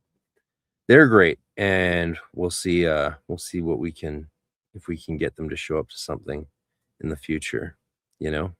Yeah, thanks for the reminder to give them a shout. No. yeah Page among them has a note signed ALC. In time, he did give the manuscripts to Westcott, sending with them this extraordinary letter. Dear Brother Westcott, with this I send MSS under seal, which I promised in cipher. It confers upon the possessor who understands the meaning to grant the old Rosicrucian secrets and the grades of Heus Cruz or Golden Dawn. Try to... How's my talking volume? Is that good? Let me know. Please let me know. See the old Soror Sapiens Dominabitur Astris in Germany. She did live in Ulm. Hockley, now being dead, I know of no one else who could help you. Yours sincerely, Woodford. While this is generally part of what came out when Westcott and Mathers had their falling out, it would indicate that Howe believes this part of the story. Nonetheless, only the great architect may know the truth at this point in regard I mean, to the Howe true was a origins of Crowleyite. the manuscripts, and maybe that's for the best. The part where things get shady is the following. While the Cipher manuscripts are authentic, Westcott's story about Anna Sprengel was undoubtedly fabricated to lend the order. See, what makes you think the ciphers are authentic, but Sprengel isn't? We now know neither were authentic. An air of authority and credibility. In need of legitimacy, Westcott fabricated a hierarchical pedigree for the Golden Dawn, including a fictitious correspondence with a Fräulein Sprengel, an alleged adept of an occult order in Germany. Westcott claimed Sprengel authorized him to establish the Golden Dawn in England, providing him with a charter of warrant for the Isis Urania Temple No. 3 in London in 1888. And by the end of 1888, the Isis Urania Temple boasted 32 members and soon saw the establishment of additional temples, including the Osiris Temple No. 4. Good question, Redwood Raven Clan. Did they all come from the SIRA? No, the whole point of the Golden Dawn was to change the way that the previous things were done. All those other groups only let in Masons and men. The whole point of the Golden Dawn was to let women in on equal footing and to focus on practical magic. So they definitely didn't come from the SRIA. And the Horus Temple No. 5. The Osiris Temple remained active until 1895, while the Horus Temple We got to go back. in Germany. Westcott claimed Sprengel authorized him to establish the Golden Dawn in England, providing him with a charter of warrant for the Isis Urania Temple No. 3 in London. Yeah, and so the Golden Dawn came from middle class aristocrats, artists, bohemians, all kinds of different people were in the Golden Dawn. Oscar Wilde's wife joined it while he was in prison for being gay. Florence Farr, the actress, Yeats, the playwright, poet, Nobel Prize winner, senator. Oh, so many authors. Not Bram Stoker, don't go there. Just a wide range of people that had nothing to do with Freemasonry or the SRIA or anything like that. Did Steiner ever mingle with any gold? Yeah, Felkin went on a search for him, found him, but Steiner wasn't very impressed with him. But Felkin claimed to get a bunch of stuff from Steiner that to this day is highly, arguably over-reverenced in the Golden Dawn. The idea of the practice of the daily rhythms in the Stella Matutina, which is what Felkin ran, and come from Steiner, because that's a Steiner thing. It's a daily rhythms thing. That's a he did those in Waldorf school for 13 years every day. Heck yeah, respect, ladies. They have been the ones to keep the GD alive to this day. Have the ladies kept the GD alive? I mean, we like that both genders are in the Golden Dawn, but I don't know if women have kept it alive. They tend to be not so ambitious as men, and that's not necessarily a good thing. I don't know. You'd have to come on stream and debate that with me. But the orders that, I mean, to be fair, you come from a tradition that was kept alive by a woman, so that makes sense. And we owe a lot to Christine Zaleski. In the order I was in, women definitely kept it alive in a lot of ways. I mean, the feminine power, I think, is a huge benefit in the Golden Dawn tradition. I really think, like, that's what I love about it. Is, you know, it's also what I love about churches that ordain women. So yeah. Question: why did the Masons go with Golden Dawn instead of Memphis Mizraim? Well, there's no through line there at all. Like, Memphis Mizraim's its own thing. Masons didn't go with Golden Dawn. The people who created the Golden Dawn just happened to be Freemasons.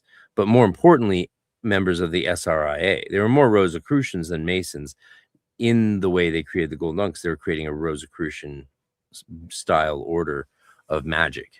And the Masonry plays a lesser part in the creation of the Golden Dawn than the SRIA and Rosicrucian and magical ethos and Hermeticism. Hermetism or Hermeticism and Rosicrucianism play a much more fundamental role in the Golden Dawn than Freemasonry does.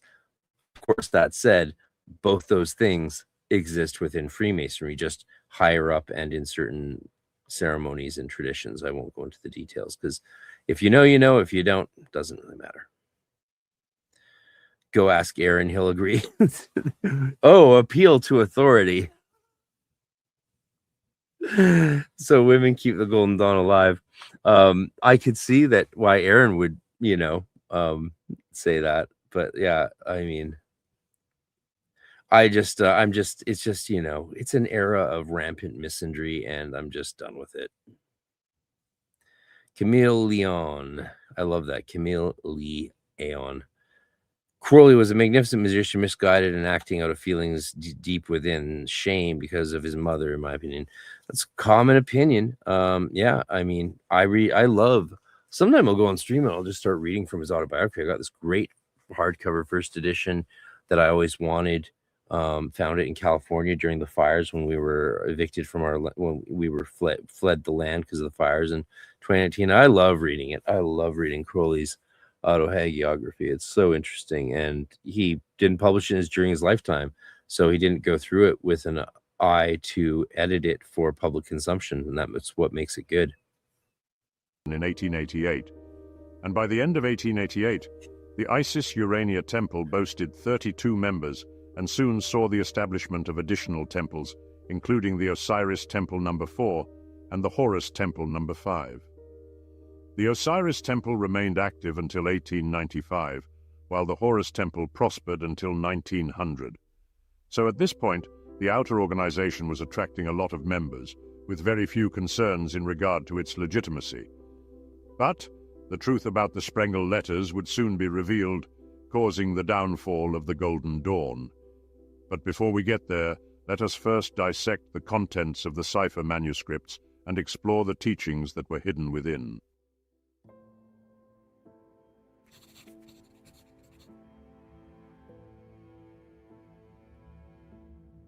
The Golden Dawn Order is structured as a hierarchical system where esoteric knowledge is gradually unveiled to students as they ascend through various grades or levels of achievement.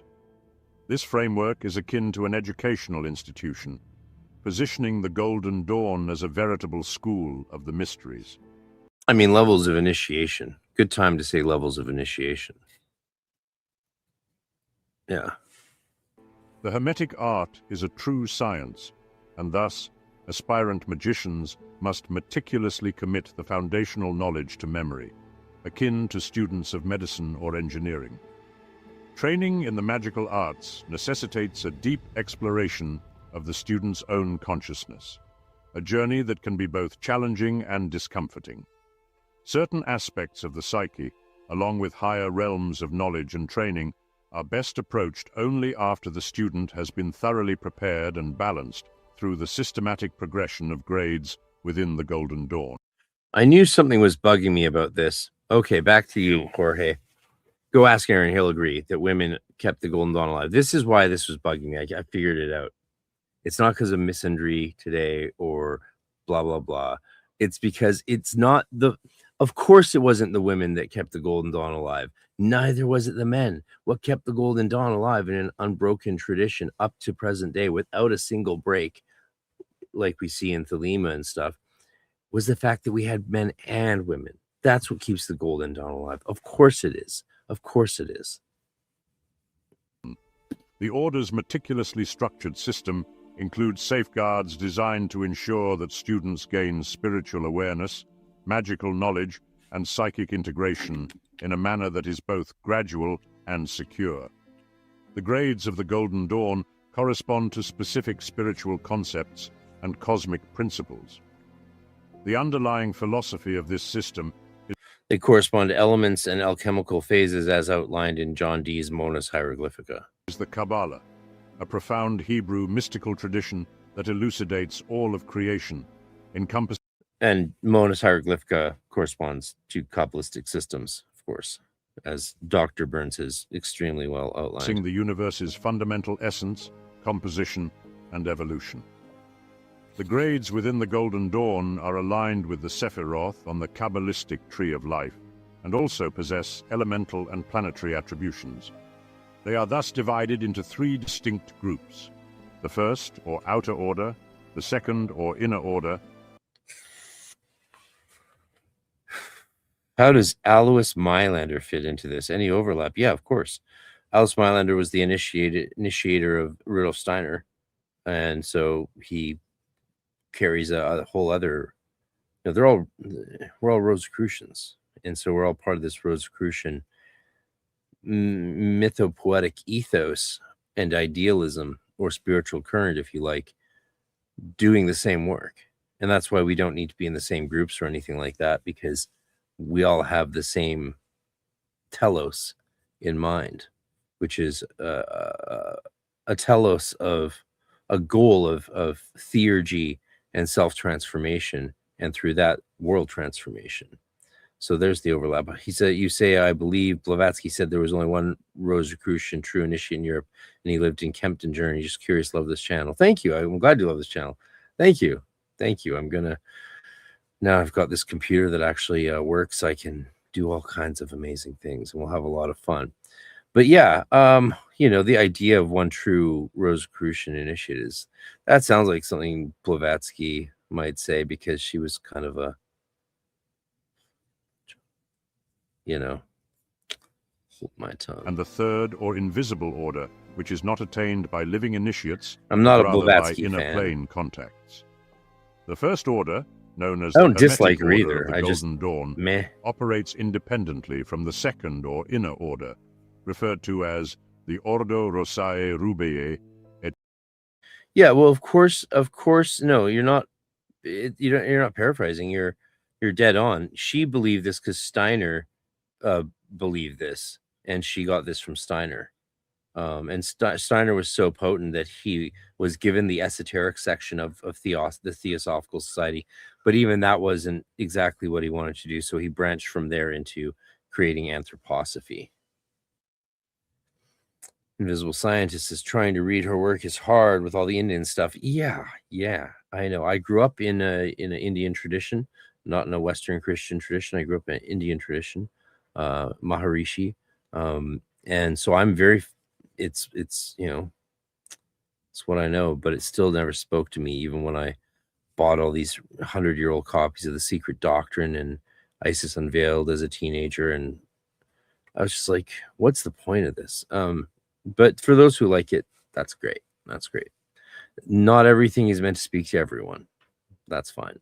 Unknown Fly. Jorge, what do you say? Once Moina left the GD in France and England, was gone.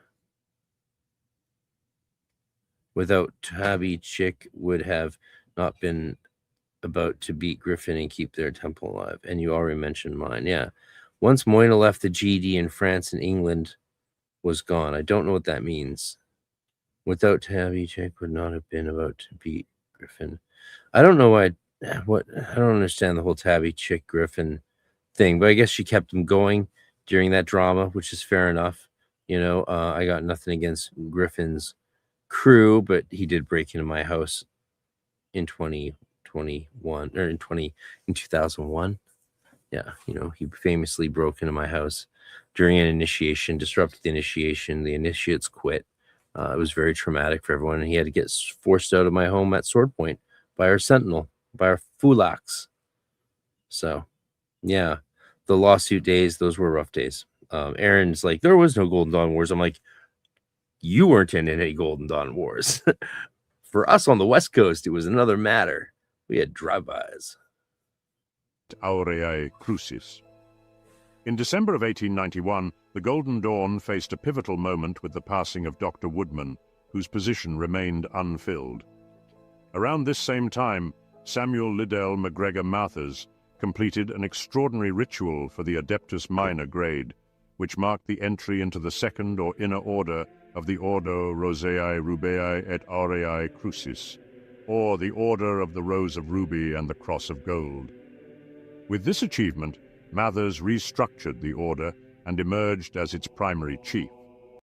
Dawn operates independently, are aligned with the Sephiroth, a profound Hebrew. The Order's meticulously structured system includes safeguards designed to ensure that students gain spiritual awareness, magical knowledge, and psychic integration in a manner that is both gradual and secure. The grades of the Golden Dawn correspond to specific spiritual concepts and cosmic principles. The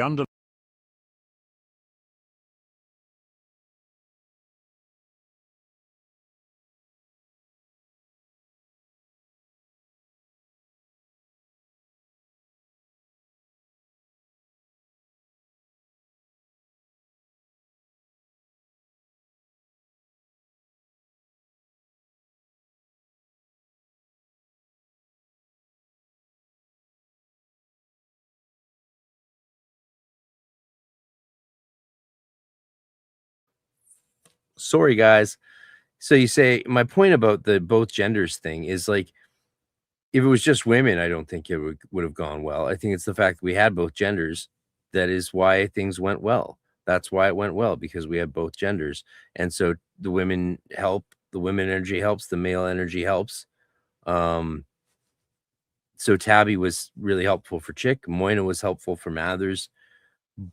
But they needed what the men had to bring as well. They both needed what each person needed. You know, they both are necessary.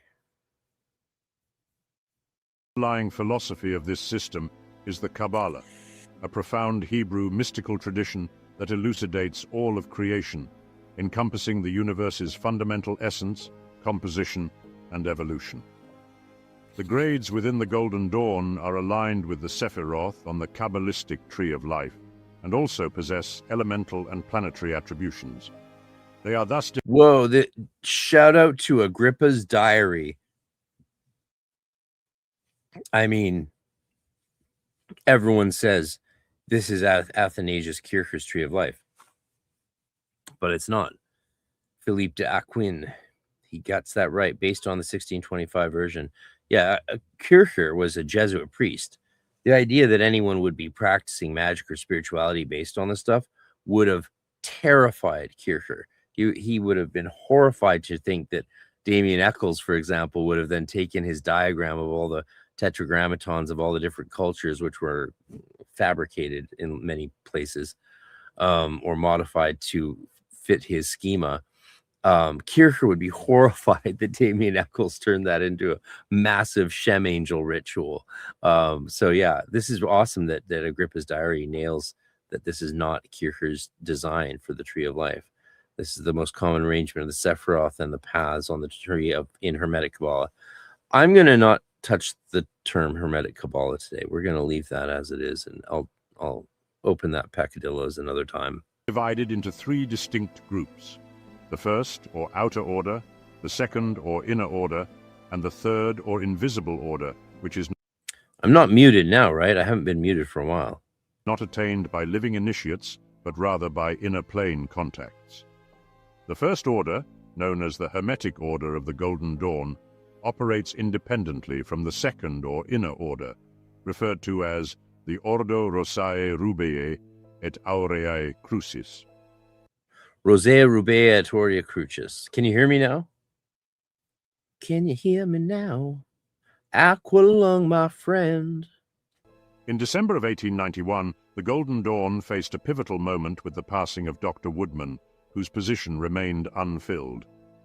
Around this same time, Samuel Liddell McGregor Mathers completed an extraordinary ritual for the Adeptus Minor grade, which marked the entry into the second or inner order of the Ordo Rosae Rubeae et Aureae Crucis, or the Order of the Rose of Ruby and the Cross of Gold.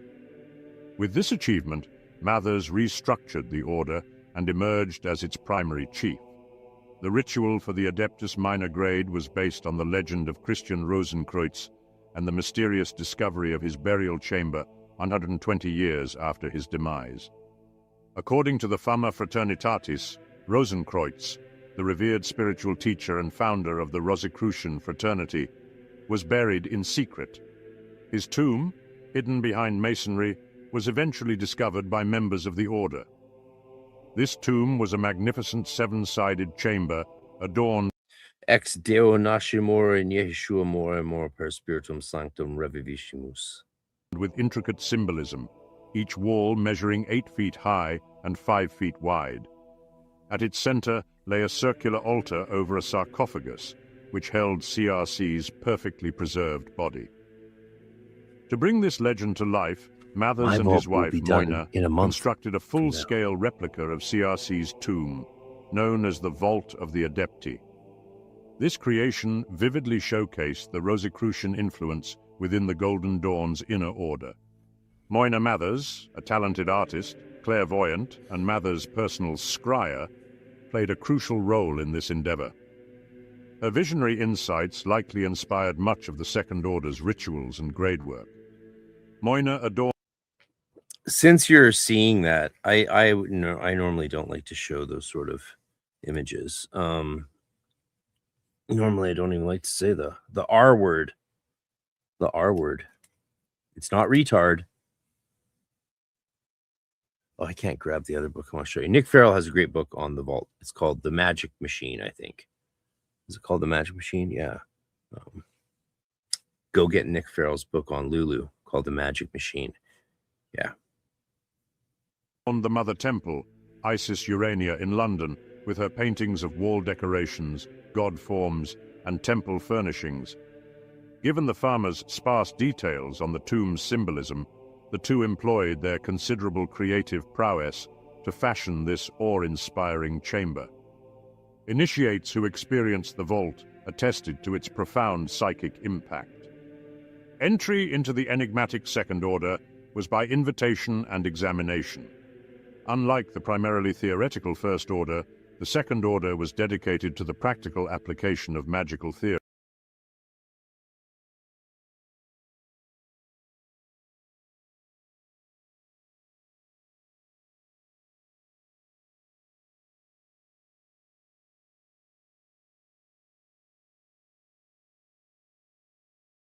That's right. I was meant to be muted there.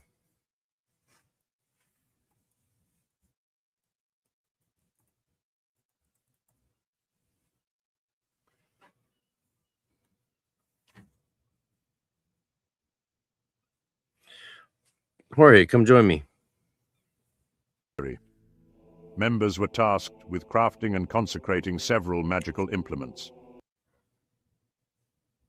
Mathers also devised a curriculum with a series of 8 rigorous examinations leading to the subgrade of Theoricus Adeptus Minor. The demands of the grade work and examinations were such that few members could complete them. But yeah, the outer order was easy to complete in those days. The inner order was where it got hard. Now, these days, they've made it so the outer order is very hard, and the inner order is still hard, but not compared to the outer order. So it's a weird thing that's happened, actually. Yeah, that's a weird thing that's happened. And I've been, I talk to order leaders, call me sometimes, and they tell me their students really like what I do, and ask me questions. Like one order, actually, like the neophyte instructor calls me for like teaching like curriculum help. I help everyone as much as I can, and I've been saying to people, like, let's go back to the original tests. Forget these 3-hour 100-question tests. Let's go back to the original tests in this book. Like neophytes, 5 questions, and those questions are, you would know them based on memes popular today. Like, what's the symbols of the 4 elements? What's their qualities? That's it. That's one question. Hebrew alphabet's another question. Zodiac signs in order, that's another question. Super simple. And I asked myself when I saw the original Golden Dawn tests, why didn't they change even after the interregnum period and the Morgan wrote from 1900 to 1903 or something like that?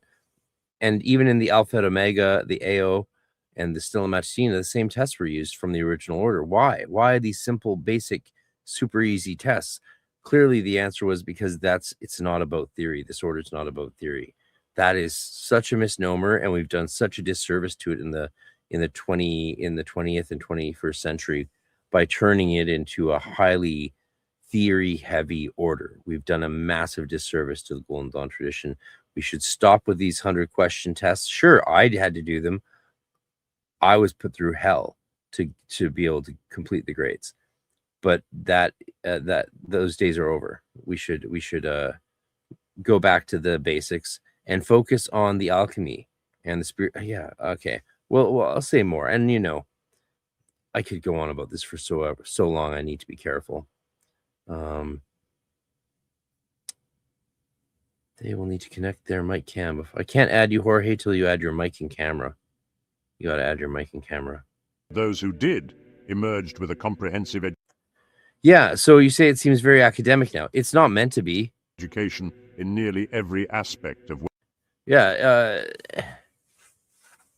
and it's hard for me to say that because I loved it and I thrived in it and I did so well. I love any opportunity to show to outshine everyone else through hard fucking work. I love that. But is that what this system's meant to be? I think the evidence says no. It says no. No. Just say no. I have to return some videotapes. Western Hermetic magic, akin to a university degree in the arcane arts. In the spring of 1892. Oh, and let's also say the academic tests of the modern Golden Dawn orders, same as a college exam. Maybe not a modern day college exam, but a 25 years ago college exam. So, every test in high school I had was a 3-hour written exam where you're writing essays, zero multiple choice questions. Sure, I went to a private Waldorf school, but come on, they're not that hard.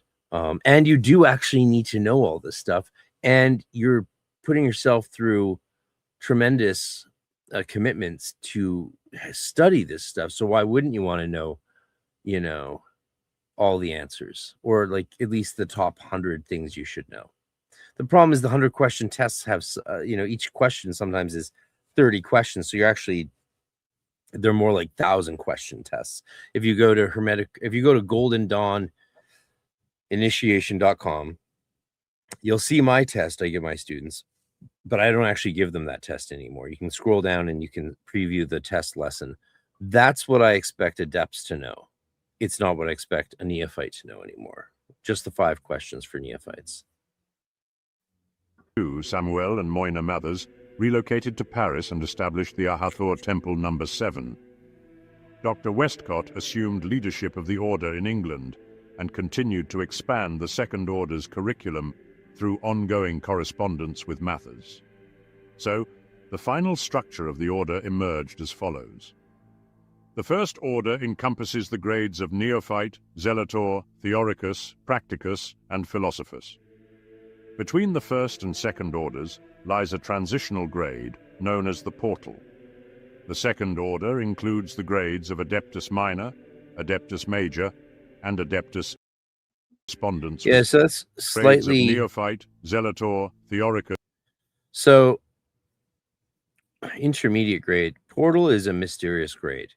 It's not in the First Order and it's not in the Second Order, but it's more in the Second Order than in the First Order. You can be a Hierophant in the Portal grade. You can be a Hierophant. That is traditional. And without further ado, to the stage, Jorge Quinones. ¿Cómo estás? What's up, amigo? Good. How are you? I'm good, bro. Life busy. How are you? Yeah, brother. How you been? How's life, man? You got all stuff going on. You got Litwa going on, your lamp thing, Arcanum thing. It's awesome, brother. Good for you. Thank you. I'm yeah, I'm a busy bee. Gotta keep myself from God, I don't even know. I'm just doing what I love, man. Doing well, I used to do what I love. Now I'm doing what I'm good at. Slight difference. What is that music? What did you love? I love music, and I am good at music, but I have psoriasis. Like, this is a good day of psoriasis.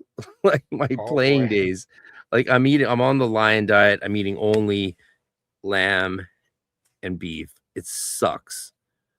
Mhm. A little bit of eggs, a little bit of fish, and then just like water and salt. And it has improved. This is a massive improvement from 2-3 months ago. I was going through Oh, like 40 band-aids a day. So yeah, music, but I'm back doing music. And I never stopped. I just couldn't, I can't play gigs, I can't play shows, I can't play stringed mm, instruments, which is what I love. So I do the best I can. You know, but yeah, event planning is something I got even better at as a musician and was already good at as a play director and promoter and producer from my teen years on. Like, just never stopped doing plays in theater and cinema. Like, mm. I was in a few movies, and I love drama. I love poetry and art and all that shit. All that good shit. Yeah, Have you been? good.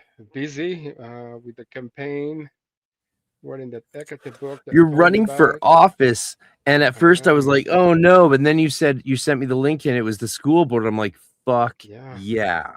Fuck yeah. yeah. As an educator, No, oh my God, we I have a kid. need sane people on school boards. They have Yes. gotten nuts from every Y- angle.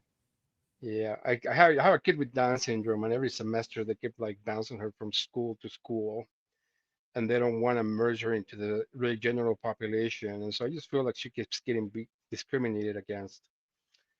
And then here locally, there was a black girl that committed suicide at a nearby high school my kid attends, and she committed suicide because they kept bullying her. They kept calling her names, and the teachers didn't know how to handle her. And even though she kept trying to tell the teachers, "Please help me," so ended up she ended up taking her life, unfortunately. And then in the same county, in my same county, also down south, also another Hispanic kid took his life. And then three young men who couldn't get out of a kind of like a vehicle. They were just left there inside of a garage, and they killed them basically. And so those are the type of issues that you know they need to get resolved. You cannot just think it's business as usual. Like here in Utah, they say it's like family traditions. This basically means it's like we don't want anybody else. It's like, oh, I'm sorry, but we're already here. It's like so. So yeah, and even and those three men, I think two of them were white, and one of them I think was Polynesian or black. I don't know if they didn't give that much details in the news. Uh, but yeah, that's why I'm running for office. And the Hecate book, because I feel like I owe it to her.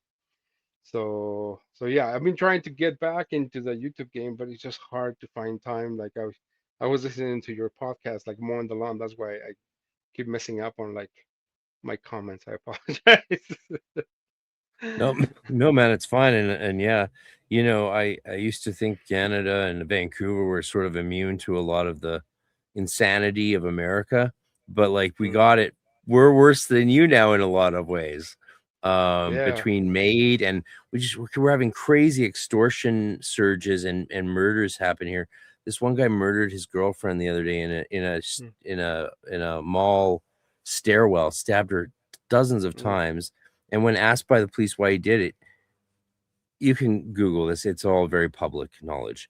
He said it's because she's white.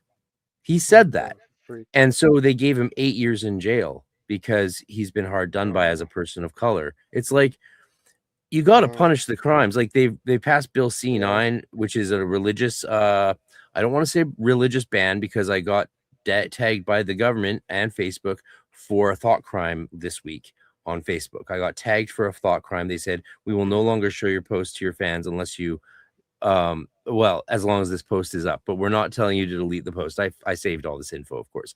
Yeah, I got Mhm. tagged for a thought crime. I was like, isn't it okay to have an opinion on something? They're like, not if it goes against what we're saying is true. And it's like, yeah, so we're there now. We're there now, right? Like they didn't need to create. So they in Quebec, they were sort of banned religion. I'm saying this loosely, people. I'm saying this lightly. It's not a strict religion ban because they were saying, well, the Muslims are praying in the roads and blocking ambulances, right?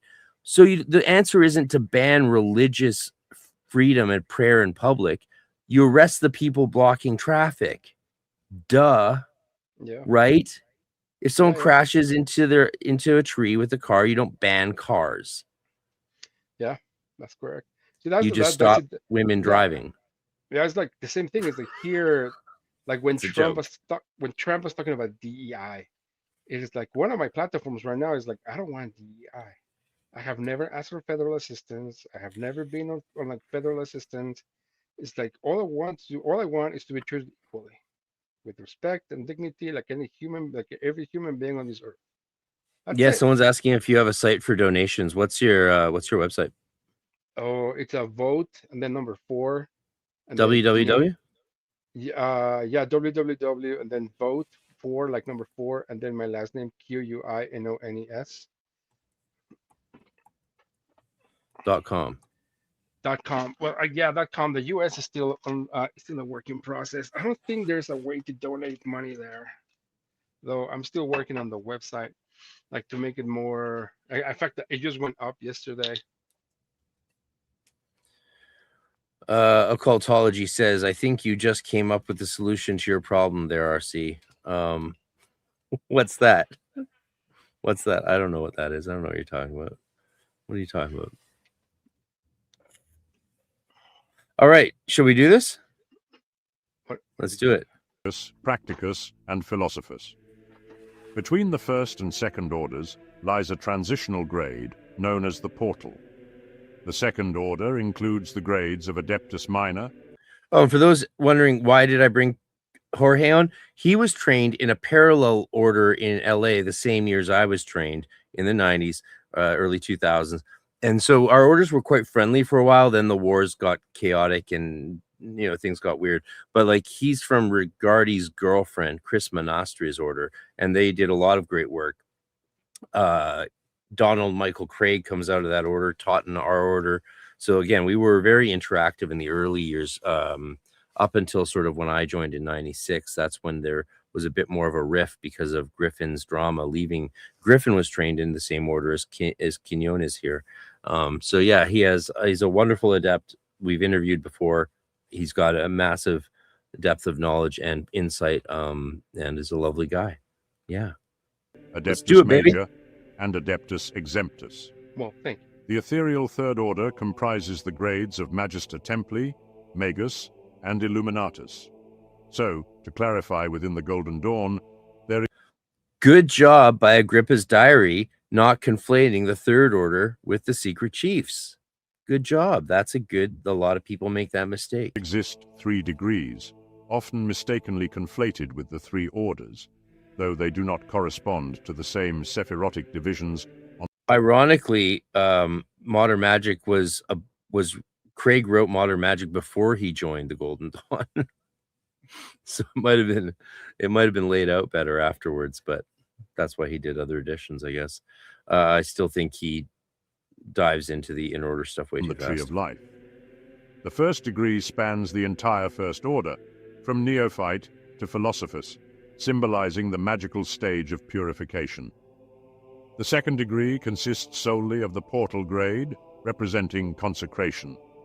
The third degree encompasses all grades of the Second Order, representing the magical stage of union, where the magician strives to align and commune with the higher self. As a school of the Western mysteries, the Golden Dawn's initiation ceremonies are elaborate mystery plays or ritual dramas, where officers reenact specific mythologies essential to the Western esoteric tradition. These ritual officers collaborate in initiation ceremonies, utilizing divine theurgy to effect psycho-spiritual transformation in the candidate's awareness. When the initiatory process succeeds, the candidate receives an infusion of divine energy, aspiring to elevate the soul and fulfill the great work. Ultimately, while the initiating officers can provide the necessary magical impetus, it falls upon the individual student to traverse the path of initiation, in essence, as well as... Yeah, so anytime you want to say anything, just speak and I'll pause the video. But I want to say there, he characterized initiation as like this reception of divine energy.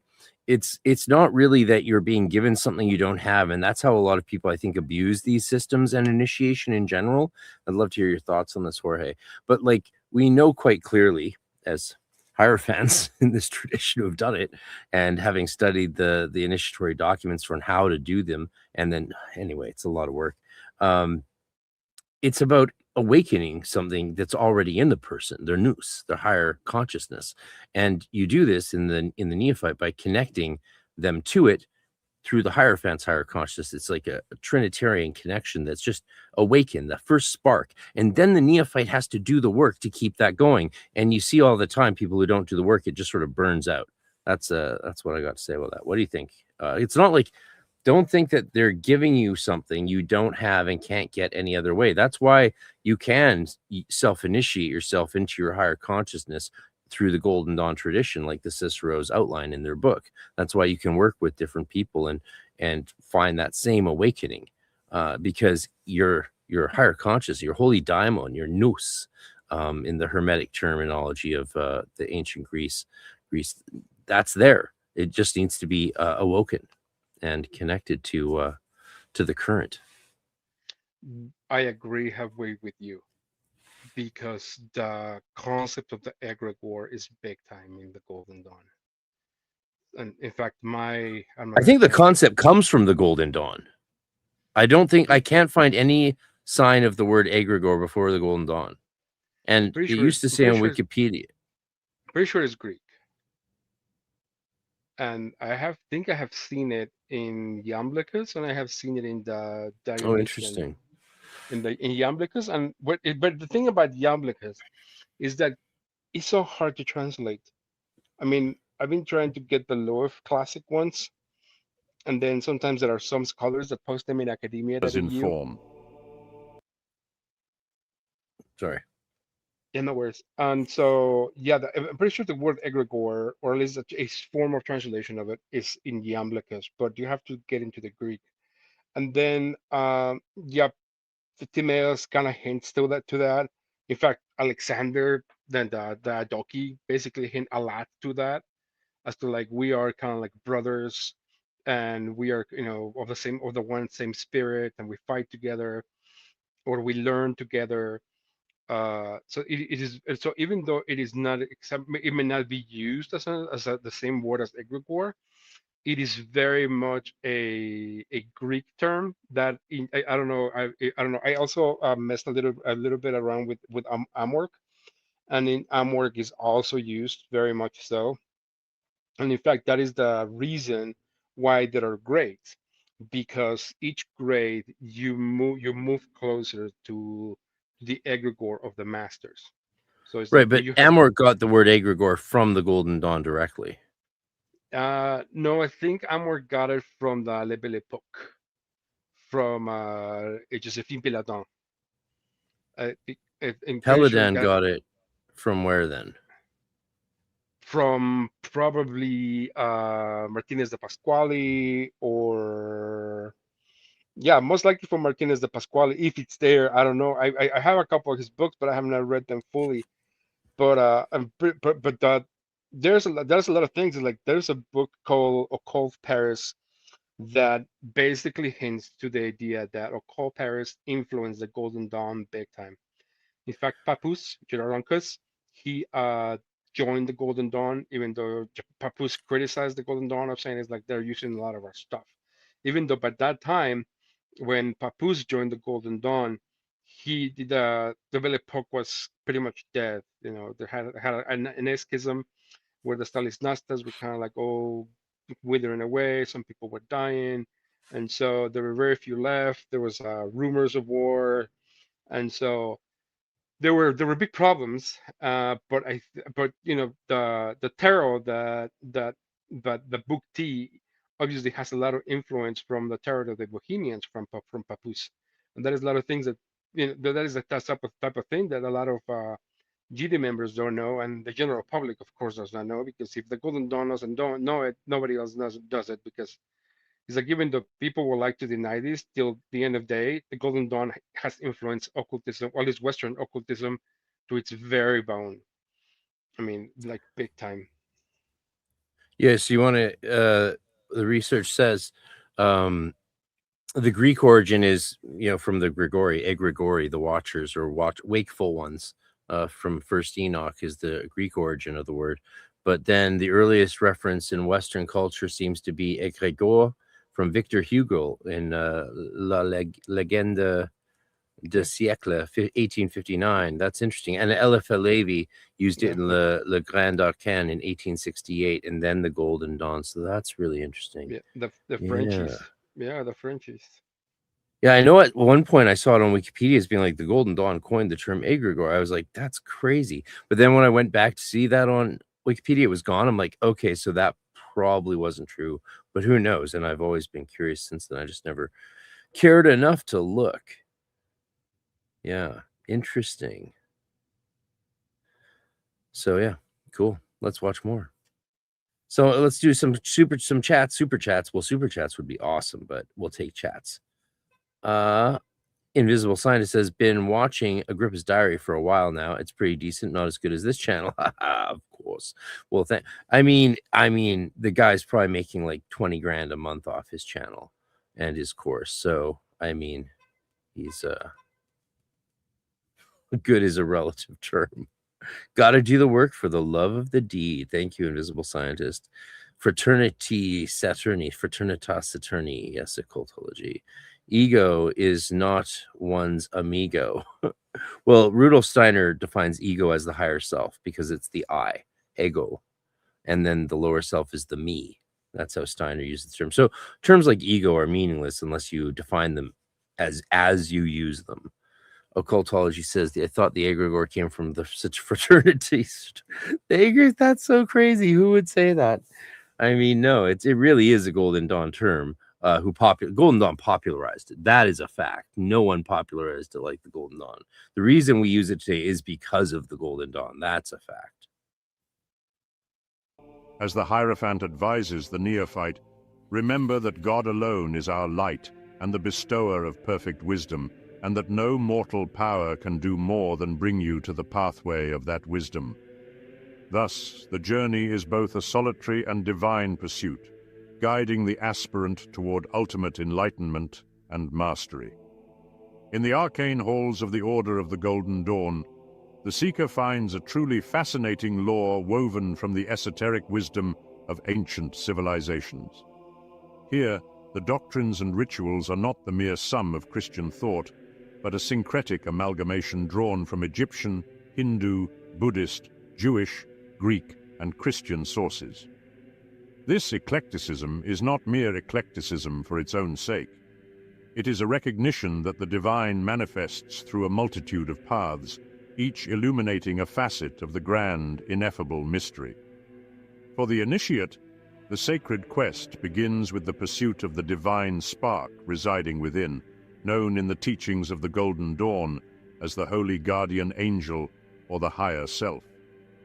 This quest, this arduous journey, is one of elevating consciousness. Do you want to see what my higher self looks like?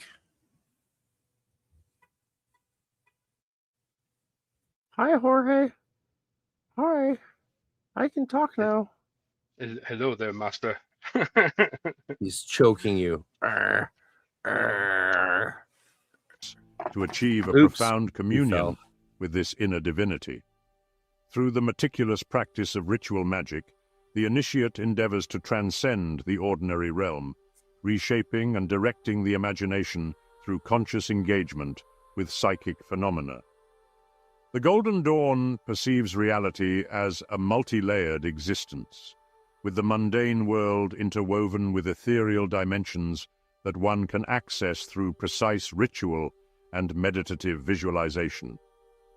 Central to this metaphysical framework is the Kabbalah, an ancient Jewish mystical system that portrays reality as a series of emanations from the divine source. This system provides a matrix of symbolic correspondences, numbers, letters, colors, and symbols that the adept uses to guide and transform their inner landscape.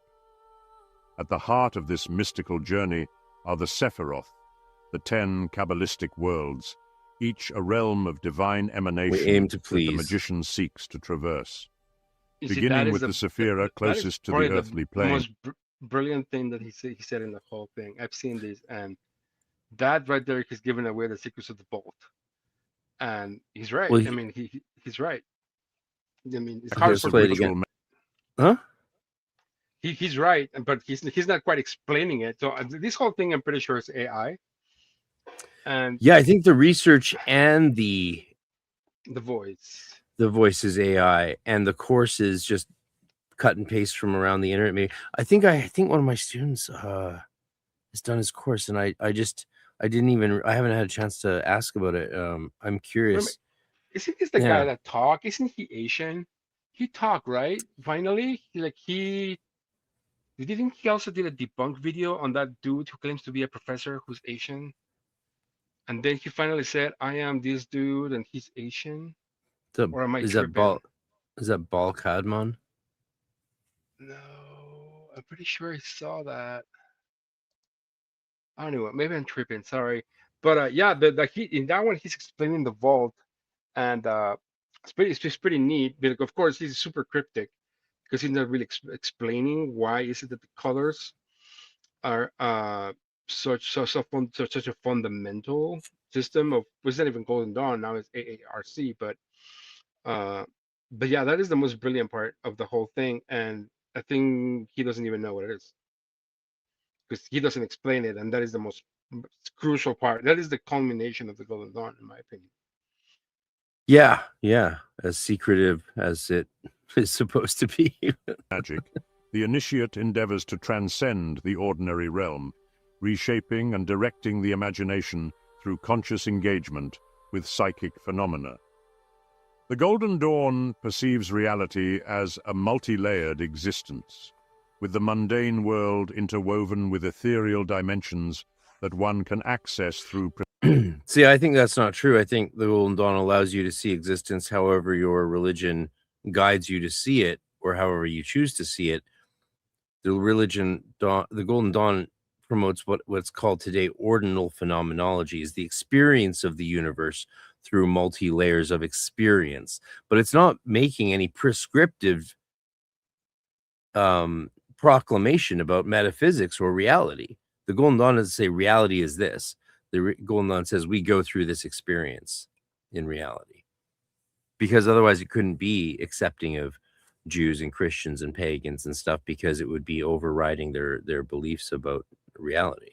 So it's about the layers of experience, not the layers of reality. But that's an incredibly granular point that only someone who wrote their master's thesis on ordinal phenomenology would probably think is important. But I'm that asshole. So there you go.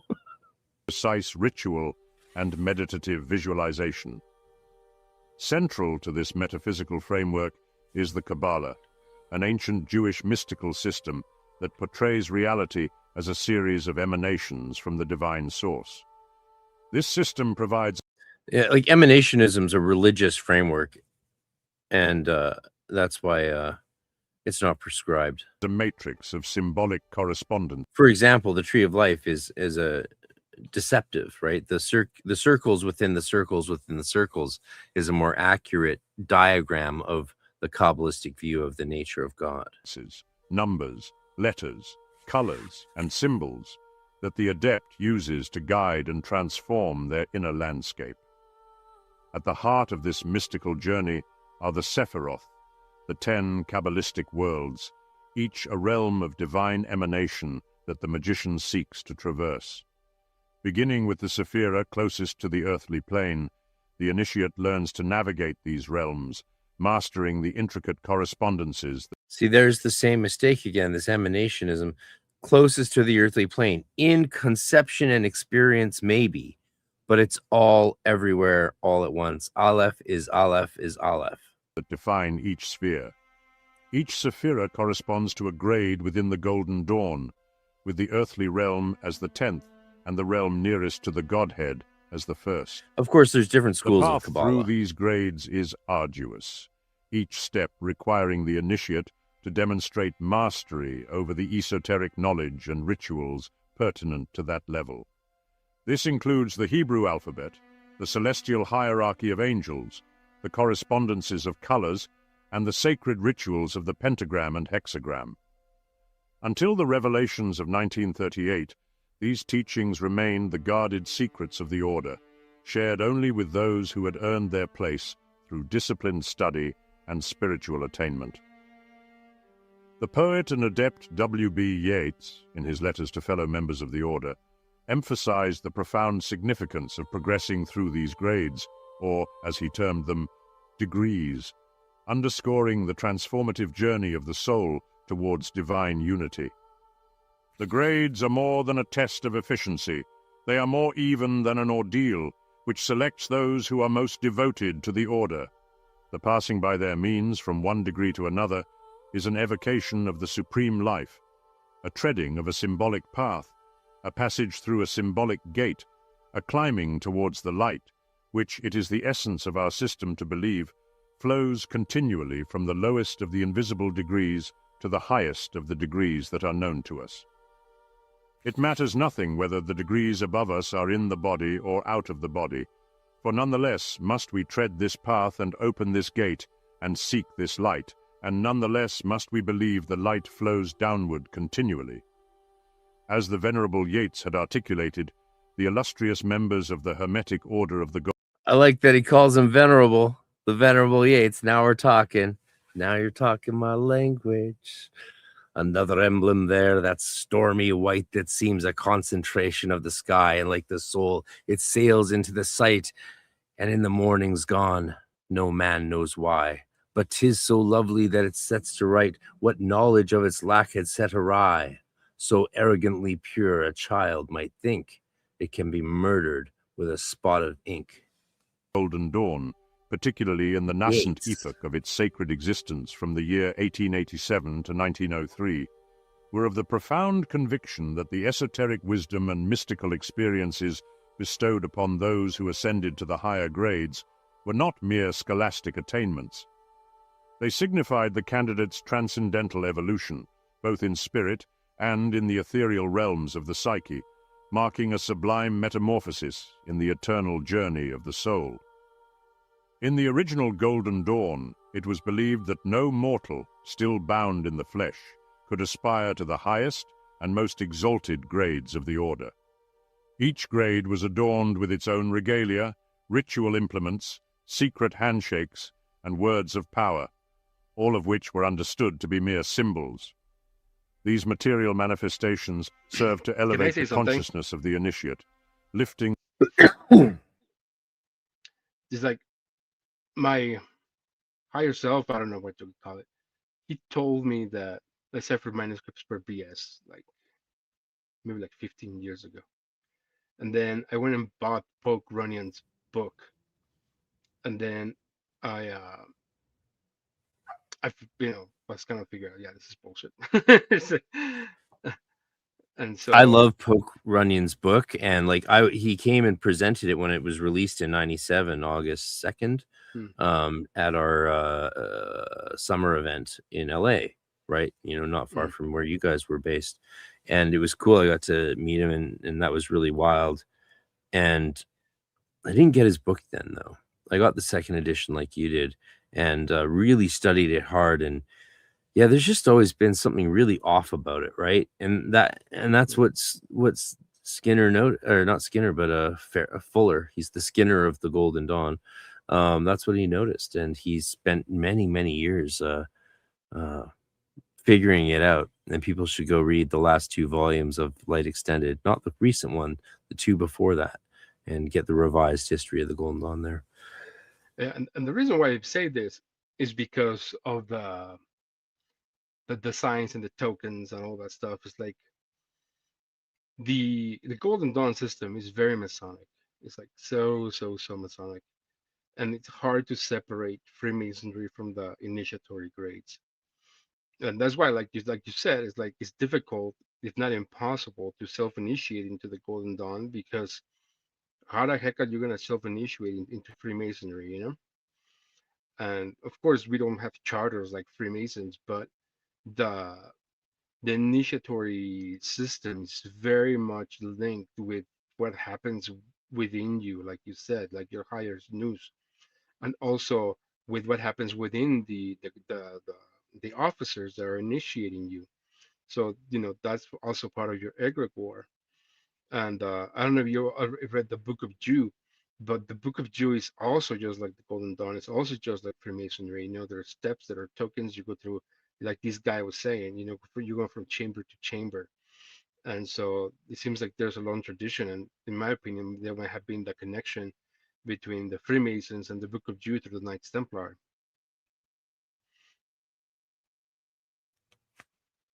Well, I think it's very likely that that model of spiritual progression goes back, to Eleusis, right? Like it's Yep. certainly what we see in the Crata Rapoa, right? Like Yeah. this is what the GD system is kind of all based on. Nick Farrell did a great edition of it, and so you want to make your own magical order, read this book, then you got the outline. All right. Yeah, that's what Poke does in his order. I don't know if you know. Poke has his I do. OTA, or he has his OTA. Yeah. And he bases I watched the himself basically. documentary. The Yeah. documentary is you did? great. I bought it on Apple, and it withdrew my permission to view it at the start of the final episode, and I was like, "It's like you don't have permission to use this Apple gun." I'm like, "It's my Apple." It's like, and I've never been able to get access to it again to finish that last episode. That's so wild. Oh no. That's all right. It's all right. But they were well done, really beautifully filmed. We're going to start filming all our events, and I'll start making documentaries and all of that. The mind and spirit. It's all happening. I'm going to play this and let you watch it so that I'm not violating any rules while I go pee, okay? Beyond the mundane.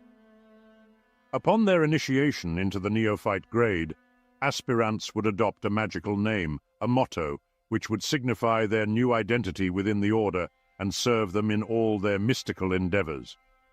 These mottos were often in Latin, though some chose names from other sacred languages, such as Hebrew or Sanskrit.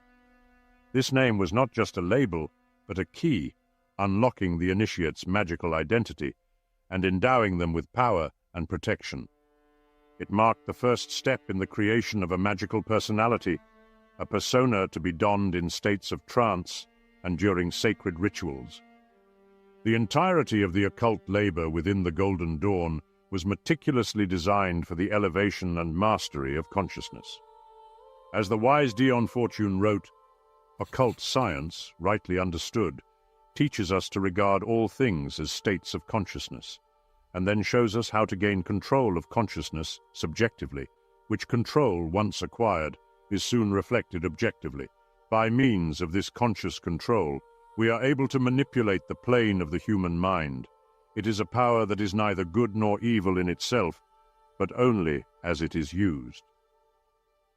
The esoteric practices of the Hermetic Order of the Golden Dawn endowed its initiates with profound methodologies to summon the latent energies of the subconscious and to commune with the divine.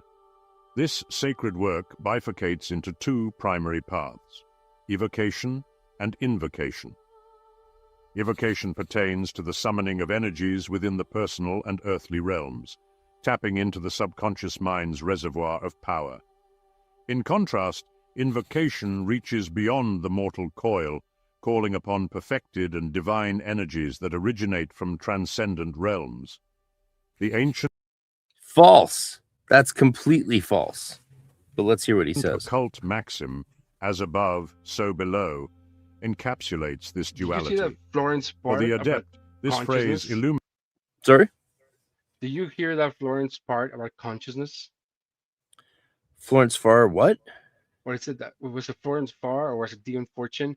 That Dion part, Fortune. I think, when Dion Fortune, where she said about being the power of consciousness is like the magic is like the ability to transform consciousness, or the ability to transform, I guess, some kind of reality.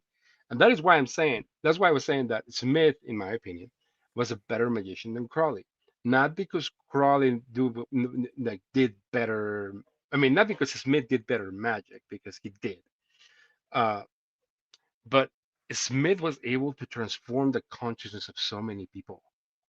And it's like he just got people into so many different levels of bullshit.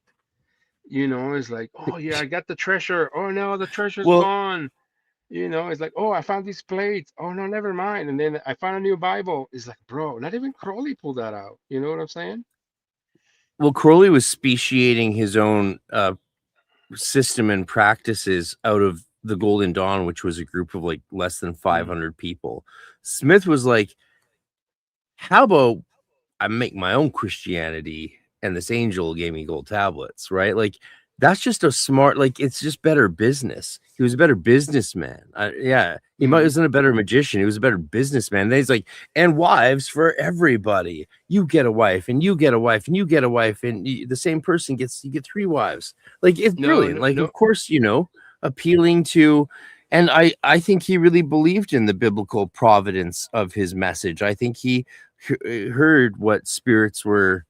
I don't know, maybe he was talking to spirits who were like, well, things aren't going well for the faith down there, and if you do it this way, like lots of spirits will tell you how to make a successful religion in really smart ways. I remember talking with Hagith in high school, the Olympic spirit of Venus, and the shit that spirit told me to be successful with girls was so messed up, but like obviously like Neil Strauss, eat your heart out. The stuff that the spirit was telling me, I'm like, that would be really effective, and there's no chance on hell in earth I'm ever doing that, because that's so coercive and manipulative. And the spirit's like, well, you just asked how to succeed like in love and romance with women. I'm like, I guess I should have put some parameters on that stuff, like, you know, in a way that is ethical and keeps their will free and all these things. That's where you got to be careful with spirits, because they just don't necessarily have our sense of morality, because morality is a social norms and standards of where we live, and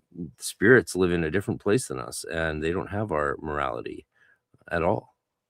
No, but Smith used to. He had a Jupiter talisman, so he obviously did Solomonic magic, and he got his stuff from Bennett from the Magus, and he also had his seer stones, which came from the Magus, and so he was obviously doing magic like big time. It wasn't like Golden Dawn magic, but it was like Agrippa Bennett magic.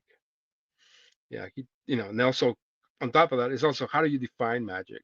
It's like to me, I magic would also. believe he's a Yeah. better magician than I think he is.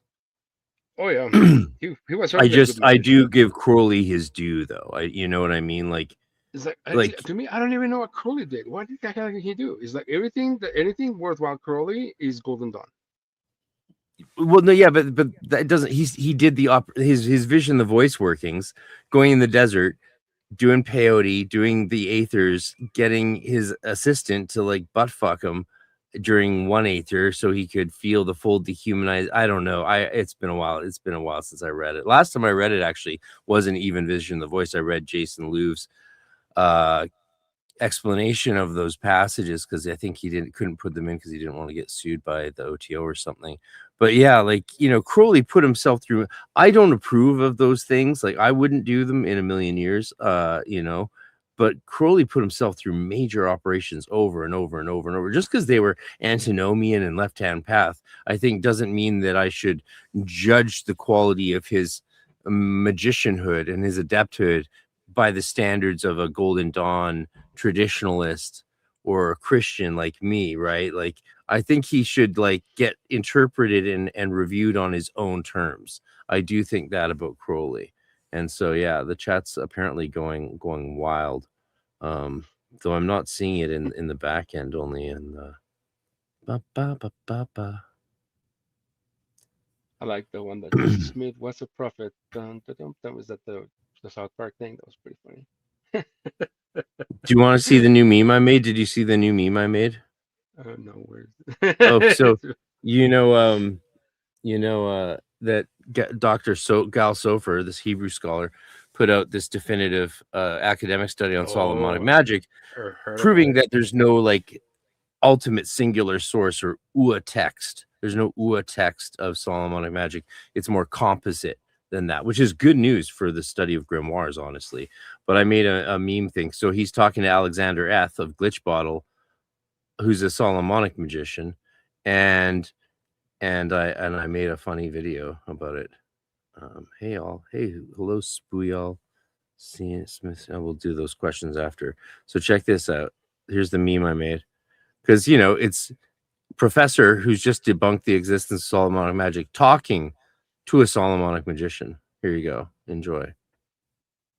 Solomonic magic is not a thing. That's the whole point of the title.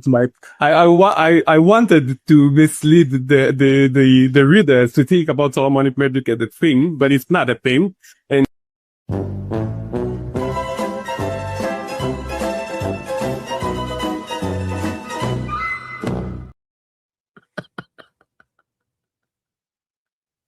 There you go.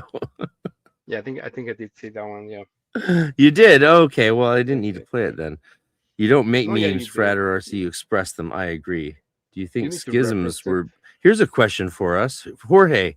Do you think schisms were built into the GD system? And if so, who would do it? What do you mean by who would do it, Horned One? Tell us. Any thoughts, Jorge? Yes, I definitely do, but this is kind of my own internal revelation, so take it with a grain of salt. I think the Golden Dawn system is flawed.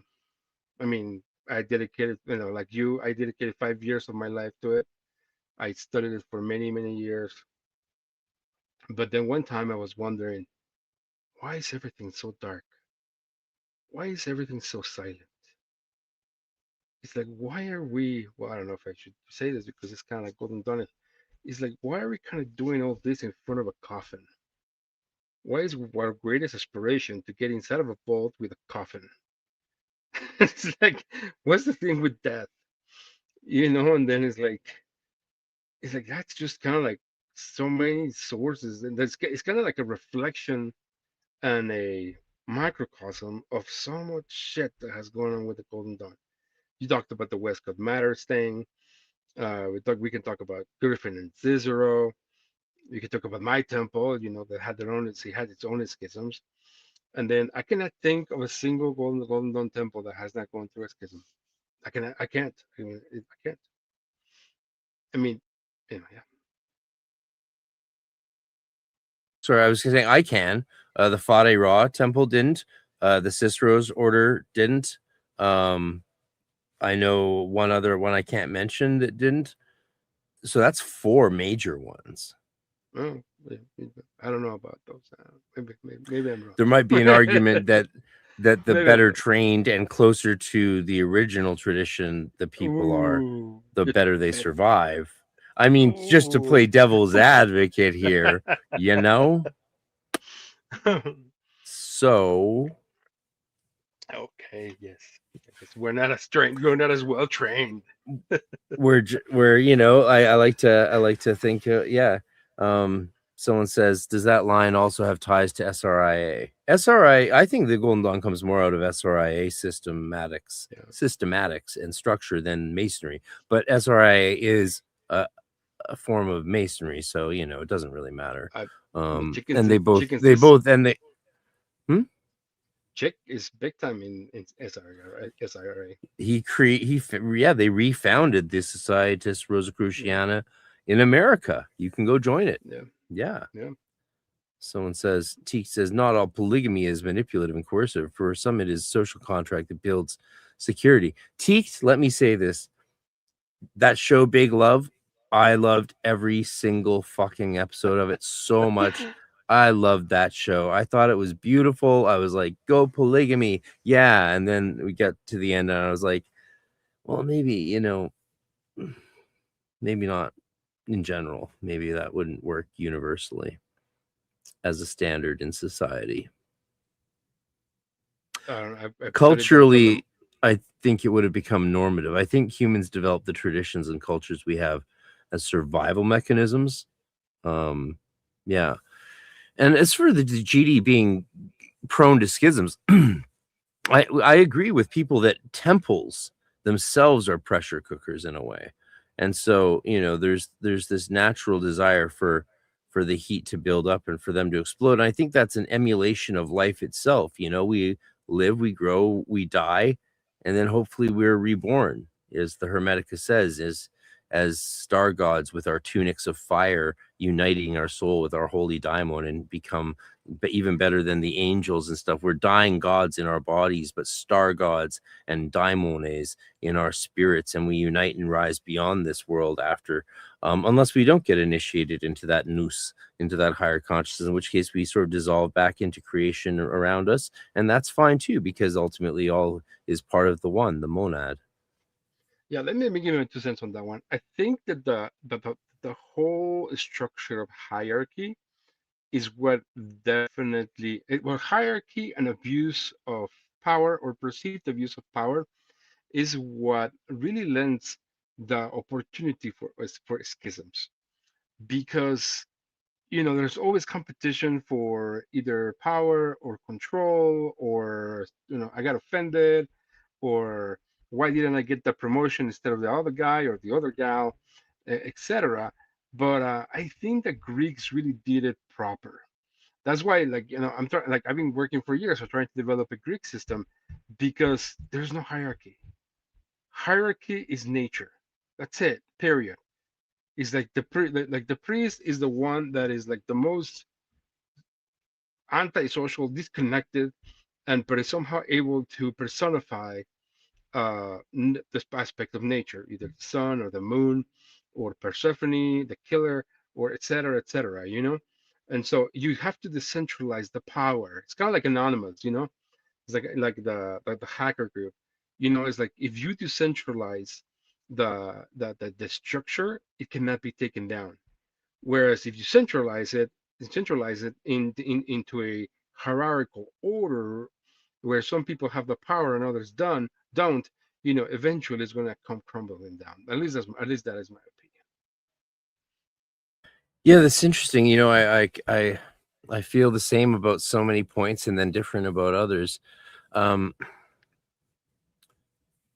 I agree with you about hierarchy coming out of nature. I think it develops out of I actually agree with Peterson on how hierarchy develops in the sort of psychohistory of humanity as competence structures and stuff. I think that's right, but I'm open to having my mind changed if anyone's like, oh, you're blah blah blah. But hey, Peter, we gotta listen up when we have Canadians making good points. And if they're wrong, they're wrong. I don't even know what I'm saying. But actually, here's the thing I can say. Spam King says, yeah, learn the basics, get a framework working, you understand, then your understanding grows. But before that, you said, Spam King, isn't GD just the beginning? Do it and move on.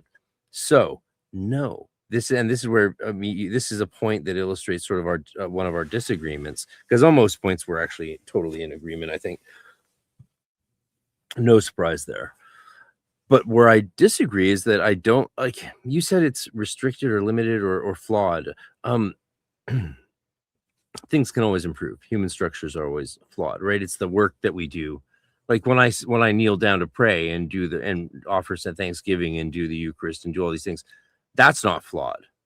The work and the worship and the magic isn't flawed.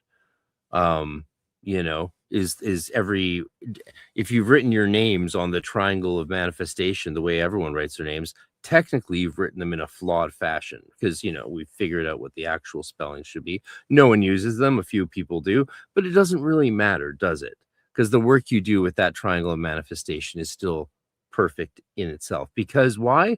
Because it's all through the spirits and God and our nous and our holy conscious, all these things combining. So isn't the GD just beginning? Hell no. It's a order that takes like 3 to 4 years to go through, and then you graduate, you burn your motto in a bowl, and then you move into the inner order. I think, and to go through the entire GD system, like I'm still somewhere in it. To go through the whole system will take your entire life. Most people won't go through the whole system in their lifetime. And I think the problem that happens is people stop working the system. They stop moving forward through the grades. A lot of people, 1 in 50 or 80 gets to 5 = 6. And then how many get to 6-5? Like 1 in 100 of those. And then like a few of those go to 7-4. I think people need to keep working the system all the way up to Abscissimus. That's my controversial hot take, baby. We need to, the problem is we need to work it more and keep going and go farther, and not faster. It'll take your whole life.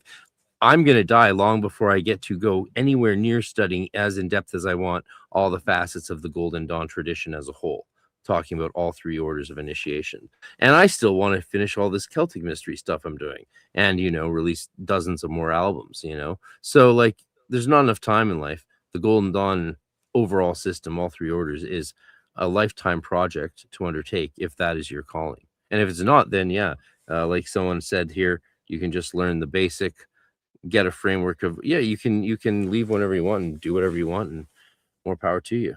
Pyramid schemes. Yeah, but I don't know if this is what Spamkin meant, but I think I agree with him in this regard, because the Golden Dawn stops at philosophers. And then once you start doing 5 equals 6, 6 equals 5 as AARC, that's no longer the Golden Dawn. That's what, Right. like you have, it's like you have basically gone through your school and now you're getting into your thesis projects. And that it starts to become like a more evolved order, but you wouldn't have been able to do it without having the foundation of the Golden Dawn. So in a way, I agree with what he said. Is like that is just the beginning. It's like that foundation. It's kind of like your ABCs, or at least that's the way I say it. I fucking totally agree with you, baby. Let's do some more of this shit. Illuminates the intrinsic connection between the subconscious, conscious, and material domains, collectively referred to as the microcosm, and the superconscious, divine, and cosmic planes, known as the macrocosm. Within this framework, the microcosm, humanity, is perceived as a reflection of the macrocosm, the universe. This concept is literal in Kabbalistic cosmology, which views the material world as a direct emanation from the divine first cause. Ultimately, the goal of the adept is to finally attune their personal consciousness to the grand matrix of life, the cosmos. The Golden Dawn system imparted the techniques to elevate one's consciousness through meticulously crafted rituals, built upon symbolic correspondences, and a deep, conscious understanding of the relationship between the microcosm and the macrocosm. As Yeats succinctly elucidates, the central principle of all the magic of power is that everything we formulate in the imagination, if we formulate it strongly enough, realizes itself in the circumstance of life, acting either through our own souls or through the spirits of nature. Imagination acts as the link between microcosm and macrocosm. Golden Dawn adepts believed that the practice of magic was the active, willful, knowledgeable manipulation of reality based on symbolic correspondences and active imagination.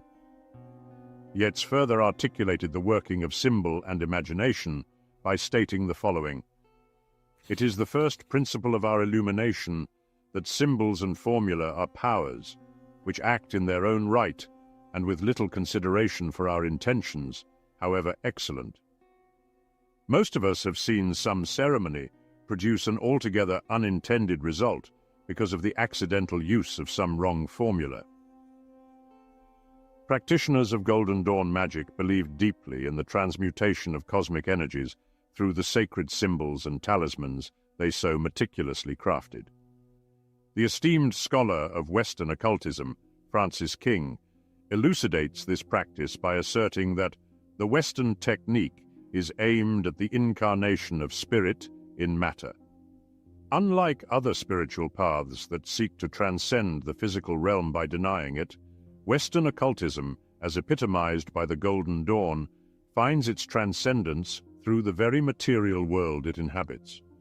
The human psyche, with its boundless imagination and indomitable will, serves as the primary instrument for the Golden Dawn magician. Through the disciplined practice of meditative visualization and entering trance states, the magician navigates the complex, sephirothic worlds of the Kabbalah, each journey contingent upon their attained grade level. Within these mystical realms, the magician encounters genuine psychic dangers and opportunities, each fraught with profound significance. A true initiate of the Golden Dawn perceives the myriad planes of consciousness as inherently real and true. This belief is poignantly echoed by J.W. Brodie Innes, a venerable member of the Isis Urania Temple and lifelong practitioner of ritual magic, as cited by Francis King. Whether the gods, the clifothic forces, the evil demons of the Hebrew Kabbalah, or even the secret chiefs really exist is comparatively unimportant. The point is that the universe behaves as though they do. The Golden Dawn's approach to occultism did not suggest that all possibilities were within reach, or that every idea, no matter how baseless, should be accepted. Since the dawn of the Theosophical Society and the advent of Isis Unveiled, a central tenet has echoed through the halls of esoteric thought: there is no religion higher than truth. Yet, the initiate of the Golden Dawn sought truth not solely Crowley, through the right? intellect, recognizing its limitations as a finite tool, That's insufficient to grasp the boundless nature of the cosmos. The Golden Dawn did not refute scientific truths either. Indeed, many of its members were distinguished physicians. They revered the Kabbalah as a symbolic framework through which the vast universe could be rendered comprehensible to the human mind. The scientific rationalist, who confines reality to what is demonstrable and reproducible, and the purely intellectual philosopher are both at odds with the occultist's worldview. Israel Regardie, in his profound treatise on Golden Dawn Kabbalah, elucidates this perspective, stating, "Formal academic philosophy glorifies the intellect and thus makes research into what are, after all, incidentals, if we consider philosophy as the supreme means of investigating the problems of life and the universe. The Kabbalah makes the primary claim that the intellect contains within itself a principle of self-contradiction, and that, therefore, it is an unreliable instrument to use in the great quest for truth. The venerable tradition of the Golden Dawn asserted that all triumphant magical undertakings were fundamentally rooted in the immutable laws of nature. Hence, there was no room for miraculous phenomena, but rather a profound adherence to natural principles. This discipline, known as occult science, a term revered since the epoch of the esteemed 19th century Magus Eliphas Levi, was believed to harness the seldom comprehended laws of the natural world. The adept ritual magician strove to wield nature with exceptional precision, a mastery achieved through the disciplined command of will and imagination. The Golden Dawn initiate's ultimate quest was the rigorous cultivation of the will until it emerged as a formidable, finely attuned force, steered by resolute intent. Concurrently, the imagination and intellect were meticulously trained to discern the symbolic correspondences inherent in colors, angelic hierarchies, divine forms, numerological significances, landscapes, and the specific postures and hand grips of the human form, internalizing these until they became an instinctual part of the initiate's being. Please do, please do. Ike was he in the, what is that guys, the Rejects channel. Ike was here with a guy who lives here in Utah. He goes by Aurelius. What is his name? He's an alchemist dude. And here's the thing you might not know. I didn't even know about this, but he told me this, and I kind of believe him. He said, what the heck is his name? Aurelius? Phoenix Aurelius. That is his name. And Ike was saying, he was telling Phoenix, he's like, "Hey man, I love your alchemy stuff. I love your stuff." And I met him a long time ago, maybe like, man, what is that? Maybe 12, 15 years ago. And I was taking some classes from him because he's a really good alchemist. And he was telling me that a long time ago, there used to be a Golden Dawn group here that came from somewhere. He cannot really explain to me where, but he knows his Golden Dawn lore very well because he kind of studied with them. But they were primarily alchemists. And he gave me the interpretation of the alchemical symbols within the Golden Dawn from like legit perspectives, like very Paracelsus.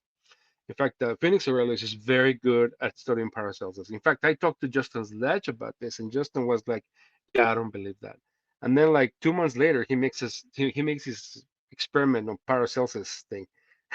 So he obviously paid attention to me, and but it was crazy because like the stuff that this guy's talking about, he obviously doesn't know what he's talking about, but the AI kind of does know what it's talking about, and so yeah, there's so much alchemical symbolism Yeah, within the we're Golden lucky Dawn. it's AI. He's like, yeah, it's like, I wish he was like, what? Okay, you said this AI. Can you please explain it to me? It would have been really awesome if he did that. If he had done that, but it would have made this thing like, maybe 10 hours long. But yeah, like for example, you have the rubello, which is like the hierophant, gown, and then you have the albedo, which is the hegemon gown, and then the rest of us are the negretto, and we're trying to be purified by religion, I guess you can call it, by the hegemony, and then hopefully one day we can become rubello and become a hierophant of ourselves. And I did not understand that until Phoenix actually kind of like put the pieces together. And I thank him for that. He was pretty straight on. I probably should go see him and say hi. Yeah, that's awesome. Thanks. Yeah. There's Agrippa's talking a lot about the structure of the universe in the Golden Dawn point of view. The best way to understand the Hermetic worldview, which is what the Golden Dawn was striving for, and that's what I'm reintroducing that in my own teaching and work in life, along with updates on Enochian practice from Dr. Burns and others and my own self. And I think that's the best way forward if you're going to tweak the tradition a little bit, is to bring back more of the Hermetica as a spirituality guide, or as a religion for those who want it, and to keep the Enochian in development, because there's a lot of good work being done. And as you know, we have events coming up in June and then in November in Austin. So before let's take a quick little promo break, and I'm going to play a little thing. If you want to understand the Hermetic worldview, check out our friend Dr. David Litwa's amazing work that he has been doing in the exciting announcement of his new book. So I think I can play that promo, and let me just see. Yep, check it out. People need to go get Dr. Litwa's book and see what he's up to. It's amazing. Where'd it go? You know what? There it is. The Hermetic Bible has finally arrived. After publishing Hermetica 2 for Cambridge Press, Dr. M. David Litwa, Ph.D., published Post-Human Transformation in Ancient Mediterranean Thought, Desiring Divinity, and 1 or 2 other dozen major works, from early Christian studies to Gnosticism and the Hermetica. Dr. Litwa also teaches and translates Ancient Greek and Coptic. If you want to study more with him, join his Gnosis Academy, which meets monthly, and also you get to enjoy and participate in his many online recorded courses, getting a new one each month that you are a member. As a member myself, I can tell you these are well worth your while, and you get to explore and study with other like-minded people, scholars, and teachers themselves in many cases. Join the Gnosis Academy and get access to all of Dr. Litwa's work today, including an introductory course on the Hermetica, which follows the translation of the Stobaean fragments in Hermetica 2. But finally, the great announcement is here. The Hermetic Bible has arrived, and Dr. Litwa has retranslated the Hermetic fragments and the Nag Hammadi Coptic into a new Hermetica 1, ordered as a path of initiation, and now released in the definitive edition from Fount Unlimited, an offshoot of Anathema Publishing in Canada, with beautiful artwork by Jose Gabriel Alegria Sabogal. Explore Hermetica and the Way of Hermes by pre-ordering the limited edition hardcover today, which ships out this spring. The unlimited paperback will also be available, as well as the deluxe version, which is already sold out. Explore the Way of Hermes with Dr. M. David Litwa, and stay tuned for more exciting announcements from Fount Unlimited, Anathema Publishing, and the Gnosis Academy.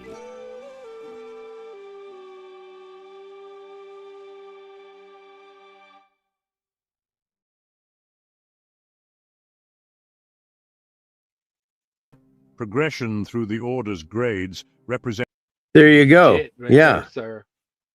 Making it do what it do. Litwa is crushing it That's with nice. the Hermetic work job. he's put out. Oh, thank you. I'm You're actually gonna re-record the voiceover. I think you're muted. Um, I think what? Gabriel McCory from contacted me today from Anathema Publishing, and we had a good chat.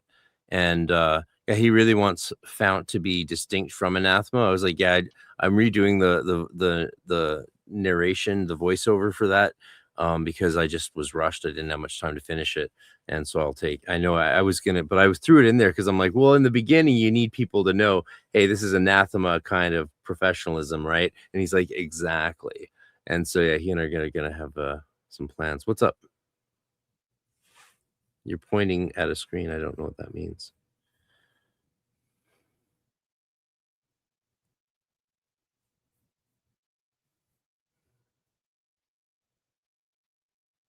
We're not muted. Why would you think we're muted? Entered a journey of refining the initiate's will and You think we're muted? Can you hear me?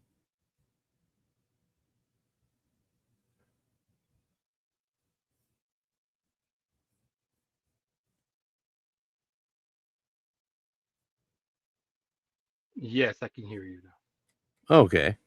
Yeah. All right. Let's do more. imagination to their zenith. Can you hear me? As Yeah. fortune depicts. Yeah. The initiate is thus a I had no sound issues. craftsman of the unseen, forging a path through disciplined mental and spiritual exercises toward the pinnacle of esoteric mastery. The initiate is distinguished from the unenlightened, not by his clothes and personal habits, but by his mentality. Two qualities characterize him: his serenity and his courage. These are the sine qua non of an initiate. His training is designed to make him a man of steel with a heart of compassion. He is tried in the furnace of sorrow and suffering until his nature undergoes the flux of the soul and can be remade. Then he is forged on the anvil of discipline by the hammer of danger. Out of that forging he comes as a steel blade. That blade may be a lancet, or it may be a sword, but nevertheless, it is a blade. Those who are interested in occultism but little realize what goes to the tempering of the soul of an adept. Upon attaining and mastering the exalted practicus grade within the outer order, the initiate would be granted the esteemed opportunity to enter the hallowed precincts of the inner order.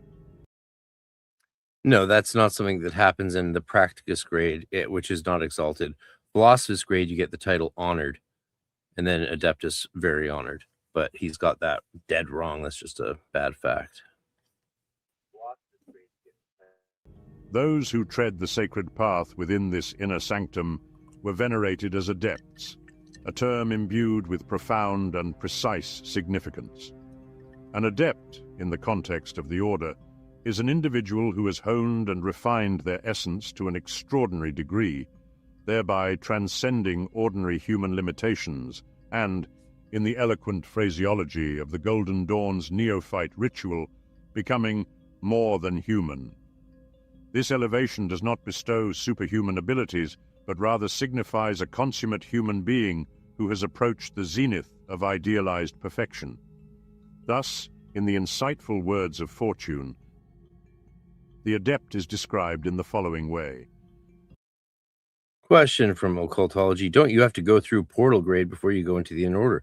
Yeah, portal's kind of inner order. You can be a Hierophant in portal, but you're not a 5=6. You haven't been given the 5. You're not. Yeah, it's a liminal state. It's a very liminal state. And in the early order, they didn't actually. Adeptus was the portal grade, and then they didn't have. Yeah, it's read the books. Read the thing, man. Read the thing, man. We can do a deep dive into that sometime, but it would take some prep. Yeah, it's just yeah. It's it's a grade where like you're in it for 9 months minimum, so it's like the Abramelin. I was in it 18 months, like the German version of the Abramelin, and you're waiting to see what happens to the person. Like either they're their higher self comes forth. They have that connection to the nous. They transform. Either that's where you're watched for transformation. Either the system works because you've been through all the shit. You've been through the ego, the false ego. What's it called? Expansion of philosophists, especially, right? That's sort of like when you giving students the title honored. I shouldn't say this. Isn't an honor. It's a trap. It's a trap. I wish I had that meme. It's a trap. It's like, yeah, it's like, okay, you're now honored among us. And it's more like, we're going to call you honored from now on. Everyone has to call you honored. And we're going to see how the fuck you handle it. And most people do not handle it well. That's the whole point. And then you realize that you're very honored. Load of work. Sorry, say that again, brother. And you're given a crap load of work. And not necessarily, as the work is not what you might think it is. But then you go through then you realize that to be very honored isn't a matter of being actually very honored. It means you're the guy who's going to get the job done. Usually, put yourself aside, serve others, clean the toilet. If you need something done in a Golden Dawn temple, you ask an adept. The job no one else wants to do. Yeah, it's responsibility. It's I mean, the monasteries practice the same sort of initiation in their 7 years. I mean, these systems are ancient. Welcome to boot camp, Chameleon. So good to have you back, Chameleon. You're a new person on my channel. Join my channel. I've linked it. Join my YouTube. There's like almost 40 people on my YouTube membership now. It's an honor. Patreon never really worked for me. I have a website which you can join for free, the Cyber Guild. I've got a Discord now. Lots of stuff. The website just got a massive overhaul. It's excellent now for interaction. You can even do GIFs. But join my YouTube membership and support my work, please. I'm focusing on putting out bonus stuff there of the best quality I can for all of you, and going to just keep doing more there because apparently that does work. People like my YouTube membership, and so if it's either that, or Caleb Hammer. The fully initiated adept should have. Sorry? Did you ever, when you lived in LA, did you ever check out the Temple of Besant? No, I was a kid, right? So I couldn't drive. Because so I was at the mercy of whoever I was staying with. I was often staying at the temple, just sleeping on the office floor with a pillow because it was so hot, and you bounced around. I would be there for months at a time, but no, I went a few times as later on as I was older. I would take a cart. Like I drove my car through over 30 times down to LA from Vancouver in a period of like 4 years, and half those times was alone. So I guess I did have a car. God, it's been so long. I just don't even. I wish we would have met. You could have stayed on my couch. Oh, well, I had infinite places to stay there, man. But I would have loved to have known you back then.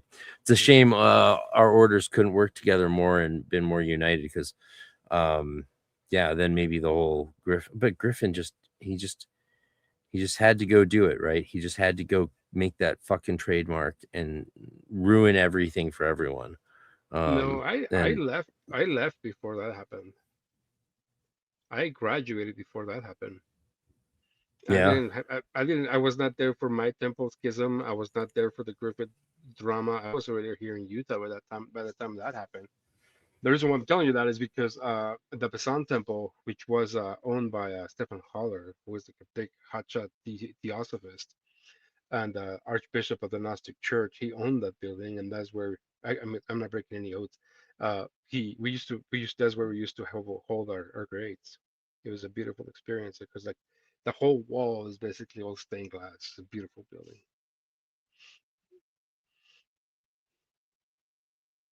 Like I never even got to see. No one even took me to see the Philosophical Research Society. Oh my gosh. I know, like I did get to do. I'm so lucky. So for people listening, I joined the Golden Dawn in '96. I was 15. First went there to the LA place in '97 for Zelator, and then after that, I was like there constantly, on and off in Seattle, in LA, from age 17 to 23. How did I afford it? I was selling the 10. I had sold Magic the Gathering cards. I had about 200, 300 grand in Magic the Gathering cards. So I could sell a set for thousands, and had like 9 Black Lotuses.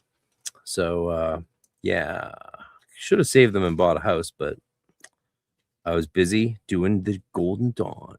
Yeah. And I got to do cool things in LA though, but I like Bodhi Tree, got my first edition Kabbalion. I have a first that, still I got to do. See, what else do I see? I went to Feruza Bulk's occult shop, and I walked in. I remember it was probably 98, 99. I walked into Feruza Bulk's occult panpipes. Was it panpipes? Yeah. I went in, and the first thing I heard as I walked in through the door was someone very loudly saying to someone else at the counter, "Well, yeah, I can't handle all that Golden Dawn memorizing Tree of Life correspondences shit. That's just insane. I can't believe people actually do that." And then I don't remember what the response was, but I just smiled. I was like, "Party on!" Like, yeah, let's do it. And I think there's a sequel finally coming out to that movie. You know what someone needs to use AI for is to go into the craft and not overhaul it. Just change the final Watchtower call ritual at the end. So do it like you don't even notice there's a change to the movie, like so that you'll think that the movie hasn't changed at all. And just instead of having just them say, "I call the Watchtower of the whatever," have them do all the pentagrams, the Enochian and the sigils, signs and stuff, and then have some effect. And then they go around, and that would be it. Anyway, that's my idea. Okay, well, Jorge's. The threefold contacts of mystic devotion, occult wisdom, and primitive nature forces. The spiritual, the intellectual, and the elemental must be perfectly balanced in his nature, and so disciplined by the will that they are absolutely flexible to the control of the judgment. I did. The character of the adept felt like a may be god, summed up like in a one golden brief god. phrase: he is a soldier, scholar, dedicated to the service of God. The deity envisioned by the Golden Dawn diverges from the god depicted in the Old Testament. Dion Fortune, however, evokes the image of neither a Templar nor a Christian Crusader knight. Rather, her words better align with concepts such as the energy of the universe or divine energy, though these... I have something to say about that. So occultology says, when I heard that in panpipes, did I feel hardcore? So what's interesting is thinking about like the experiences of the work we did, the rituals, the magic, all of that. The beauty and power of all those experiences wasn't facilitated by knowing all the correspondences on the tree and all of the tools of each path and all of it. But knowing that stuff and struggling to memorize it and learn it and integrate it brought me closer to the work we were doing. And so it increases your appreciation of what you're experiencing, but not necessarily the inherent power or beauty and or ecstasy of the rituals themselves. Yeah, good old 90s Hollywood. That's you. That was a comment by you. You're on stream. You can just say it with your mouth. You don't need to type a comment. You can just talk. Oh, I'm kind of answering occultology. Fucking boomer. No, Jorge, solidly Gen X. No, yeah, You're more Gen X than me. It's just like, yes, panpipes. It's like, yeah, good times. So many crazy stories from panpipes for sure. So many stories. I don't know. Do you know a crazy story from panpipes? Yeah, I was there all the time. I've lived like 2 blocks from there when they were there. I mean, I just went once. They actually didn't want to go in, so they just swung by, let me out, and let me go in while they dealt with their daughter in the car. It was like one of the adepts or something, and I was like, "Can we go to panpipes?" Like, yeah, it's actually on the way. I'll swing by and you can go in and check it out. And I went in and bought some incense and stuff. Yeah, they asked me what my thing was, and I was like, "Yeah, I'm a Golden Dawn guy," and they were laughing like because they were like, "Oh, I was just talking about the Tree of Life." I'm like, "Yeah, I know, it's okay. Don't worry, it's a lot of study. I don't blame you at all." And but back then I was still like I was non-Christian. I was very pagan, right? I'm like, yeah, I'm into Celtic druidry and all of that. So I was like, yeah, I'm just studying the Kabbalah thing because I have to for the tests and for the rituals, and it is a lot of work. It is hard. No, tell me a story. There's so many stories. I don't know how much shit should I talk. I forgot his name, but he was kind of a predator. Then the 2 ladies, they were nice, and then they didn't know shit. At that time I was doing San Cyprian magic, And I thought I was like, well, where can I get like blood of like blah blah blah, because that's what the spell requires. And then it's like, we cannot sell you blood. How about you just do wine? I'm like, okay. It's like, I need this type of this Jorge, type of did yeah. do you know under the skin here? Like, so if you go under the skin, there's this like stuff called blood. You just like Yeah.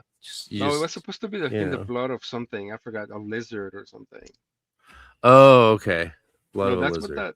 that's what the Sanskrit spell called out for. I don't know. I haven't read it in many years, but it was like, and then also it was like also required a lizard. It's like, where am I gonna get a lizard?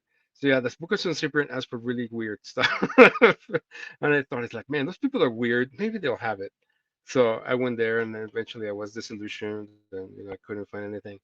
And then I ended up always finding most of the stuff up in the Hollywood Hills.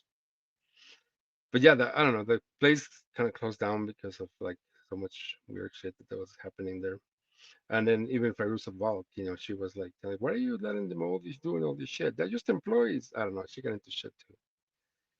You can always But find yeah, what you need in the Hollywood Hills, eh? yeah, that's true. You can find a lot of stuff in the Hollywood Hills for sure.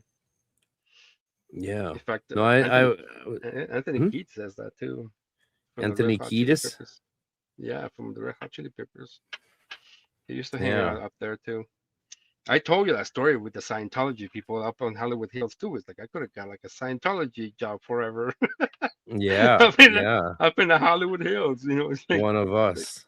yeah, crazy stuff you find up in the Hollywood Hills. Fortunately, I never did. I'm trying to think of things I did that was interesting. I mean, most of it was magic. We'd like drive 2 hours to Balboa Beach and invoke Isis on the promontory of rocks. And then, it's 3 hours to drop people off in their different districts and then head back and pass out for 15 minutes before you wake up for some group. It was crazy. It was, we slept an average of like 15 minutes a night, it seemed like, for a long time. But let's get back to the show. We're almost done. Occultology. Did you live in Hollywood? Did you live in Hollywood? He is in Ventura. Oh, nice. And he's coming to a Nokia Con. He just bought his ticket. So you will Sweet. see him there, brother. Man, I need to buy my ticket. He just bought his plane ticket. He bought his ticket back when for the first release tickets. And yeah, I mean, there's still tickets. There's like, we're over half sold out. It's amazing. I can't believe how this thing is blown up this year. It's really impressive. In fact, we're doing this event, my annual events this year in Austin, Texas. The year after this, they're in Europe. So if you're in America and you want to attend Arcane Research Society events, this is your year to do it, because we're in Europe next year and then probably back to Canada the year after that. We'll see. Depends on the economy.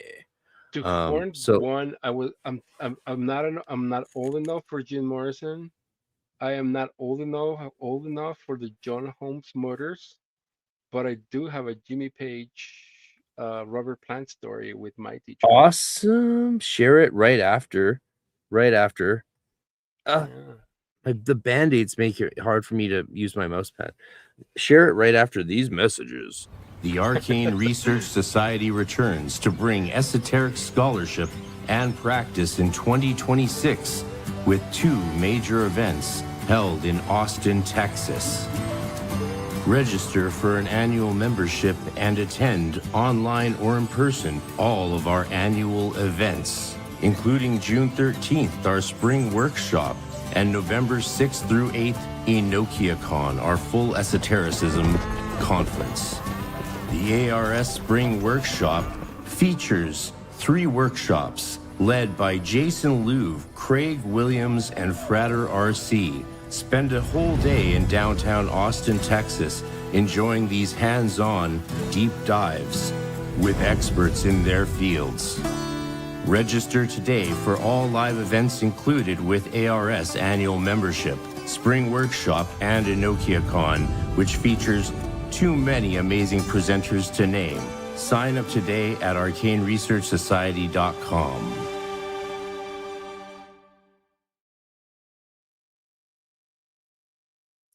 Show up, folks. You can attend online or in person, just to be clear. Yeah. These terms lack the Oh wait, there was this question. Would get in so much trouble, have a tendency to stress military. Oh, that's not a question. Soon, I gotcha. I feel you. Invoking ice on the beach is always lovely. We've done that a lot. And the homes merge. You were going to tell your Jimmy Page story. Oh, you want me to tell you the story? This is a crazy story. Oh yeah, of course we want a Jimmy Page story. I was not there for this one. I was not there for Jimmy, but I was there when Robert Plant went there. I guess Robert went to see my. No, we used to meet in Culver City. I don't know if I should tell you where. But it's kind of similar to your establishment in Austin. And so I was there, but I was not there for the meeting because Jimmy wanted to meet my teacher privately, and so he wanted to join our lodge. And then my teacher told him, "Is like, well, you need to show up like every Saturday."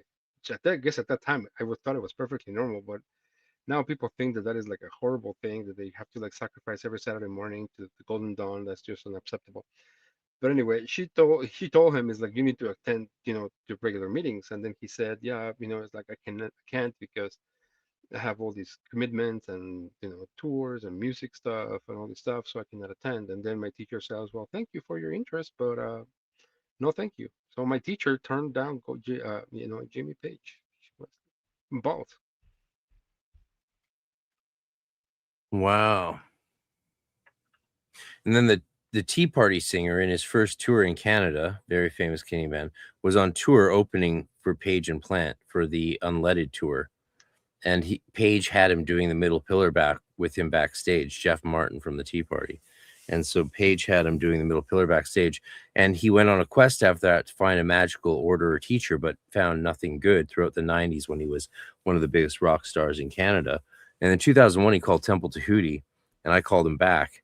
And we connected. I went to his show. He met me, met my sister, and then, wanted to become my student for years. But I was like, you actually can't do the Golden Dawn because you're on the road all the time. You just can't do that. He's like, I'll fly you wherever I'm at. I'm like, no, let's just be friends and I'll help you out. Now he's married, living in Australia, back with the OTO and married to a lovely EGC priestess. I've met her. She like read me. And they're back in Vancouver next month. I'm so excited to see the Tea Party again. If no one knows who the fuck the Tea Party are, go listen to either the song Inanna or Sister Awake on YouTube. Watch the video. One of the, it's my favorite band. Check them out. So let's finish this. The grace her prose commands. In essence, she is portraying the archetypal Renaissance figure of the Rosicrucian wanderer, a luminous physician journeying across the globe, dedicated to a sacred mission of healing in the name of righteousness and benevolence. In the ancient and mystical teachings of the Golden Dawn, beyond their profound insights into ritual, will, and imagination, there were also doctrinal convictions concerning the mysteries of death. Adherents of this sacred order embraced the belief in reincarnation, viewing death as a threshold into the unseen realms. Upon passing, the soul was said to journey first into the astral world, an ethereal dimension where the disembodied spirit encounters its first phase of the afterlife. In this astral domain, the soul undergoes a purgatorial experience. There's so much stuff missing there. Like you said, it's like I wish you would have talked about the Golden Dawn. It's like, well, tell people what's missing. Tell people what's missing there. Say, critique. It's like in Freemasonry. It's like Freemasonry. You symbolically die, you get a new name, right? It is not because it's not because of like you enter. What is he saying? You enter the death realms or whatever. It's like, no, bro, your old self dies and your new self is born.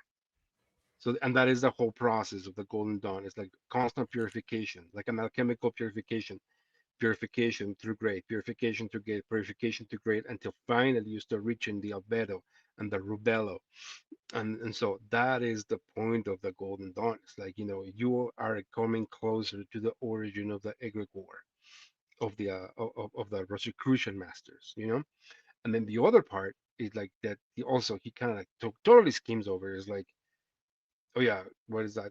he was saying something about the dead people or whatever. It's not. It's like the Golden Dawn is very much based on, or is inspired by the Eleusinian mysteries.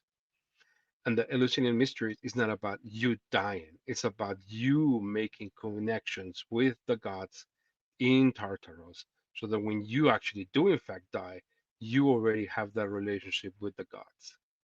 And so you no longer are just there, kind of like like wandering in the darkness. Now you have an understanding of who the gods are, and you have a relationship with them, and you reunite with them as an equal, or as a child. And that, this is something that this video definitely didn't get at all. Don't you think that's what our pathworking system is all about? Yes, that is that whole point. That is that whole point. Is like the book of Jude is exactly that is the point. The point is that why are you doing all these baptisms? Why are you doing all these steps, tokens? Yeah, shaky hands.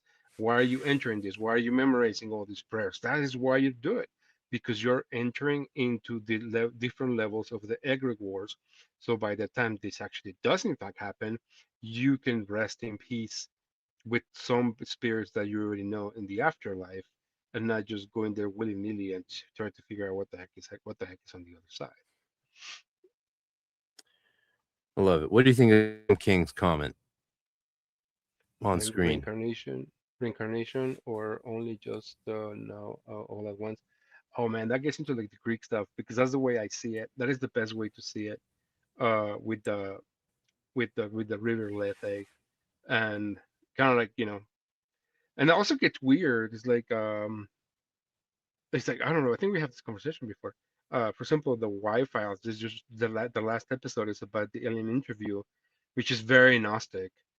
I guess the Y files guy, I forgot his name. He was saying that the guy who wrote it is a Scientologist. His name's AJ Gentile. There you go, AJ. And so hard to forget that name. His name's AJ Goyam.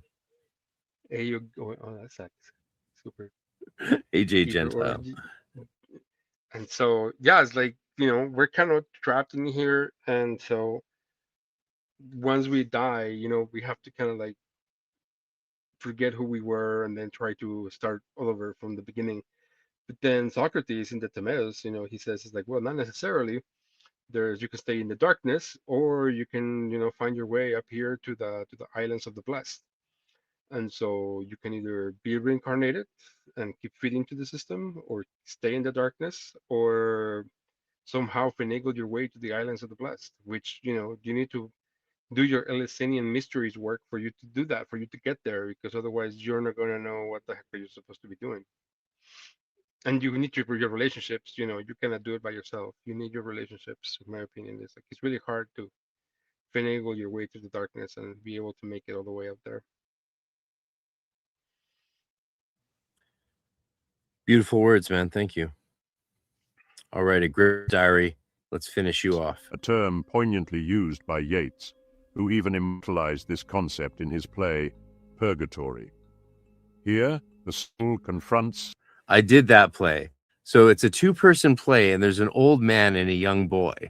And I played the old man, of course. I was 18. My buddy who played the young boy was 19. We it's the only Yeats play we actually did, but never got to perform because there was a cancellation. So the night of the staging, the school theater called everyone and said that it was canceled, but it wasn't actually canceled. So we were just waiting there for people to show up, but everyone who had tickets were told by the school it was canceled. So we were already alumni of the school then. So yeah, it was so weird, but we just went in and ran through it again anyway. And this is an old man talking to a young boy. It's all like, oh, look at this house, look at its bones. I was born there. And in the end of the play, the old man murders the boy. It's like one of Yeats's last plays. Go read Yeats's play Purgatory. It's fucking hardcore. And reconciles the events of its past life, extracting the essential lessons therein. The destiny of the soul is kudos shaped for by its Agrippa inner Diary nature. mentioning that. It may reincarnate, or if it has attained the status of an adept, it might ascend to a more sublime state of existence. In harmony with the Buddhist doctrines of reincarnation. So in the Hermetica, that would be you've initiated your soul into contact with your nous. Your nous is a holy diamond, which gives you access to all places, all times, and all knowledge. And then when you die, therefore, your soul connects with your nous and rises up, gets a tunic of fire, like a body of light, and you become greater than even the angels and the star gods, because you're a double god. You are now a god like them, and before that, you were a dying god in this body, because we are the gods of the earth, the choirs of angels of the earth. That's why the choir of angels in Kabbalah in Malchut is Ishim, which means men, not flaming ones, which is what it says in the Cicero self-initiation book. That's a mistake of Hebrew typography. So it's not Eshim, it's Ishim, which is Ish, man. Woman is Isha, and then Ishim is men, plural. So the men are the choir of angels of Malchut, which is why in the Bible, the angels always appear as men. The other beings aren't angels, that is. Incarnation, the Golden Dawn proclaimed that the soul would eventually transcend the cycle of rebirths, achieving ultimate liberation only after numerous lifetimes of profound learning. The overarching purpose of human life, according to their teachings, was the evolution of the soul. Initiation and the attainment of adeptship were pathways to this spiritual evolution. Moreover, the role of the adept extended beyond personal enlightenment. It encompassed the mission of fostering healing and awakening consciousness in others. The Golden Dawn's sacred mission was to aid in the spiritual evolution of humanity, one soul at a time. Luminaries such as Yeats, Fortune, and Blackwood were united in the belief that latent power dwelled within the subconscious mind.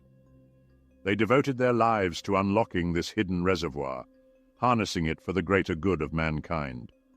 Thus, ritual magic for them was the chosen vessel for this transformative endeavor.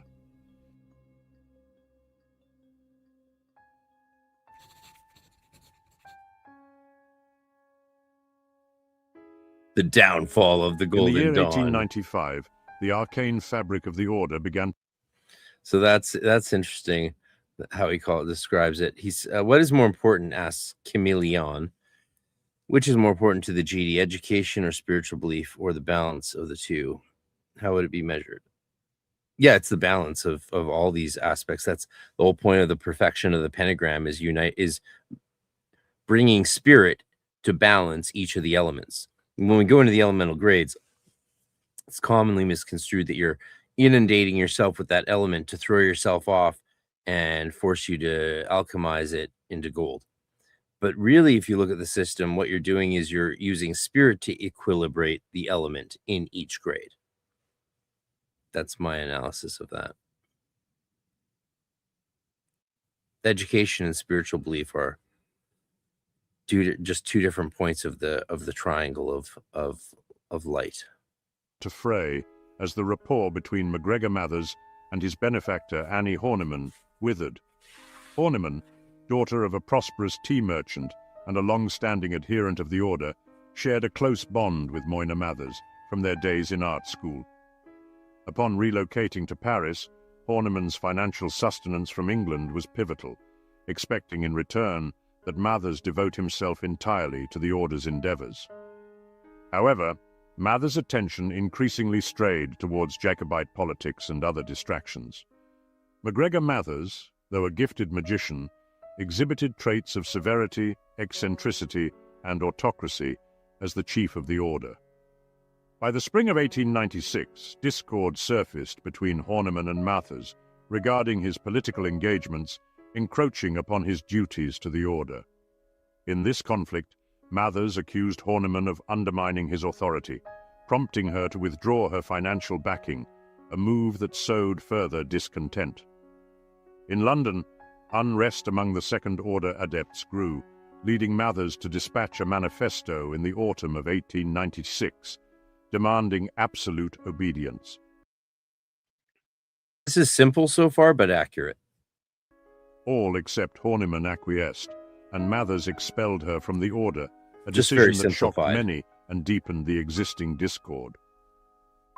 The next turmoil arose in March 1897, when Westcott's affiliation with the Golden Dawn was exposed to the authorities, compelling his resignation from all positions within the order.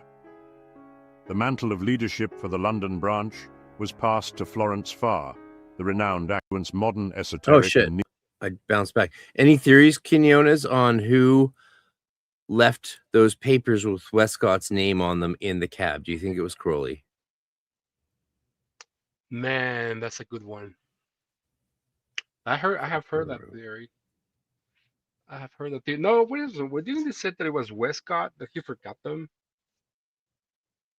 That he took the cab and then he left the papers there, and then that is how they find out that at the Yeah, someone left Golden Dawn papers in a cab. The cab Yeah. turned them in. They had Westcott's name. Like, what? Yeah, but you know, so Westcott kept working with Mathers after the schism, and everyone was part of the AO and the SM and the Cromlech Temple. Like, they were all. See, that's what. Here's something I'm glad to talk to you about. Modern orders often don't, like in the Cicero order, you can't be part of another Golden Dawn order or whatever. A lot of orders have those rules, but back in the day, clearly all these people just wanted to work with each other and learn everything they could, and there was no sense that you couldn't be a part of this group and this group and this group. And it's like, yeah, of course, like, again, it's just so different today, and maybe we have something to learn from the past. Yeah, that's why I got into like such heated arguments with Carabaro, because to me the Golden Dawn has always been as cool. It is not like a magical order where, like, you know, you learn all this magic. You don't. You learn magical hygiene. You learn magical assertion. You learn magical protection. But, you know, for example, the headless ritual. They don't teach you the headless ritual in the Golden Dawn. That is an inner order thing. Yeah, You know, it's like I want to address. I'm sorry. He said balance can never be achieved because the universe is always in flux. No, balance is achieved. The point is, because it's in flux, it's just not maintained because you move, you know, you step forward, you're off balance. I didn't mean to interrupt you. Sorry. No, you're good. I was still talking about the education or spiritual belief thing, because I don't see that. The Golden Dawn teaches you education. That's true. But then to me, spiritual belief is a very weak of a word. To me, it's well, that's why I said it's there, because of course there's spiritual belief in the Golden Dawn. It's a very general phrasing. It doesn't teach you your religion. Otherwise, you know, your religion's your religion, and all are welcome, it seems. But the Hermetic spirituality is there. The Hermetic spirituality is very distinctly there. Yes. So. Yeah, but to me, I wouldn't not phrase that as spiritual belief. I would phrase that as love to the egregore, because the egregore loves you. I mean, like, once you start going through but in human talk, it would be spiritual belief. Love of the egregore. Oh no, I had, while I was going through Salator, Practicus, Theoricus, Philosophus, I had many different instances where I felt the love. You know, it's like I didn't even have to believe it. I knew it. It's like I didn't have to believe it. To me, it was, you know, it was as real as me or you. You know, I just There's a reason we spend our lives in these groups and systems. Yeah, I mean, yeah, definitely, for sure. Yeah, I forgot what I was talking about. Let's keep going. It's all good. We're having it's so great. Thanks for partying with me. It's a party. No, Mather's attention increasingly. Yeah. Anytime. Yeah. Anytime. I feel so grateful to everyone who helped me get this computer and supported me, as my computer was bad and I didn't really even know how bad it was until it was too bad. And now that I can do this, I feel like I have a duty to do it, you know, like as much as I can. I'm to say I'm very busy is an understatement, but like, yeah, can I do this instead of, like, you know, spend an evening in an hour or two a day stressing about Canadian politics? Fuck yeah. This is way better than paying attention to, like, you know, Carnage, Carnival and Maid, and the fact that our economy's literally about to collapse. This is better. Strayed towards Jacobite politics and other distractions. MacGregor Mathers, though a gifted magician, exhibited traits of severity, eccentricity, and autocracy as the chief of the order. By the spring of 1896, discord surfaced between Horniman and Mathers regarding his political engagements, encroaching upon his duties to the order. So here's the thing. Chameleon talking about the education or spiritual belief thing, yet through doctrine, individuals are measured. Yeah, there's no doctrine in the Golden Dawn. It's not a religion. The doctrines are in religion. That's why there's no measurement of people in the Golden Dawn via doctrine, because there's no doctrine. No one in the Golden Dawn should ever be like, no, this is how it is. That's not a thing. No, it's like, no, the Golden Dawn says this is your higher self wearing the white robe, holding the mitre-headed scepter, which represents religion to guide and regulate life. Your religion, whatever your religion is, gives you doctrines. If you're a Hermetist, if you're a Thelemite or a Golden or a Anglican or a Catholic or a rabbi or Jew or Muslim or pagan, lots of pagans. It's a very pagan-friendly place, the Golden Dawn, as long as you aren't allergic to Jesus or Judaism, which these days is hard to find, eh? But that's a topic for next time. In this conflict, Mathers accused the arts. Oh, shit. Fuck. What's up? I bounced back in this feed again. No, you're good. To answer Horn 1, the balance can never be achieved. And that is the whole point of Kabbalah. The point of Kabbalah is like you go from one side of the tree to the other one, but you're trying to maintain yourself within the middle pillar. So in the tree of life, it's the pillar of force and form. So consciousness is achieved by the balancing act. It's the balancing act that makes you conscious. Just like if you're standing on a tightrope, close your mind off and you fall. The only thing that keeps you going across the tightrope is your consciousness. Turn that off. Stop struggling for balance. You fall to either side. There you go. RC for the win. Knocked it out of the park. Going, gone. Booyah. Love them pagans. We all love the pagans. We love the pagans. I've got pagan goddesses all around me. I got my shrine to the goddesses. Here's my Bridget, who I work with all the time. I work with my Bridget. And I got Morrigan next. I'm not going to show you her because she's not consecrated yet. So anyway, giddy up. Authority, prompting her to withdraw her financial backing, a move that sowed further discontent. In London, unrest among the Second Order adepts grew, leading Mathers to dispatch a manifesto in the autumn of 1896, demanding absolute obedience. All except Horniman acquiesced, and Mathers expelled her from the order, a decision that shocked many and deepened the existing discord. The next turmoil arose in March 1897, when Westcott's affiliation with the Golden Dawn was exposed to the authorities, compelling his resignation from all positions within the order. The mantle of leadership for the London branch was passed to Florence Farr, the renowned actress. Yet, deprived of Westcott's diligent oversight, the Second Order's complex system of grades and examinations began to languish. The Golden Dawn faced a significant crisis in February 1900. Mathers, ruling from afar, grew increasingly disconnected from the English temples. Florence Farr, weary of Mathers' peculiarities and domineering nature, suggested the dissolution of the order. Mathers, suspecting a ploy to reinstate Westcott, revealed that the Fräulein Sprengel letters were forged by Westcott. This revelation shattered the trust of the London members, and Westcott's silence on the matter exacerbated their frustrations. The situation worsened when Aleister Crowley, who, despite his dubious reputation, sought initiation into the Second Order in December 1899. Rejected by Farr and the London adepts, shit's about to get real. Crowley was initiated by Mathers in Paris. This incited further rebellion as the London adepts refused to recognize Crowley's initiation. Crowley was not initiated by Mathers in Paris, but he was told that he was, but he wasn't given the initiation according to any accounts. A committee was formed to investigate the fraud allegations. In April 1900, Mathers annulled the committee and sent Crowley to London to seize the Second Order's quarters and implements. This led to what is now called the Battle of Blythe Road.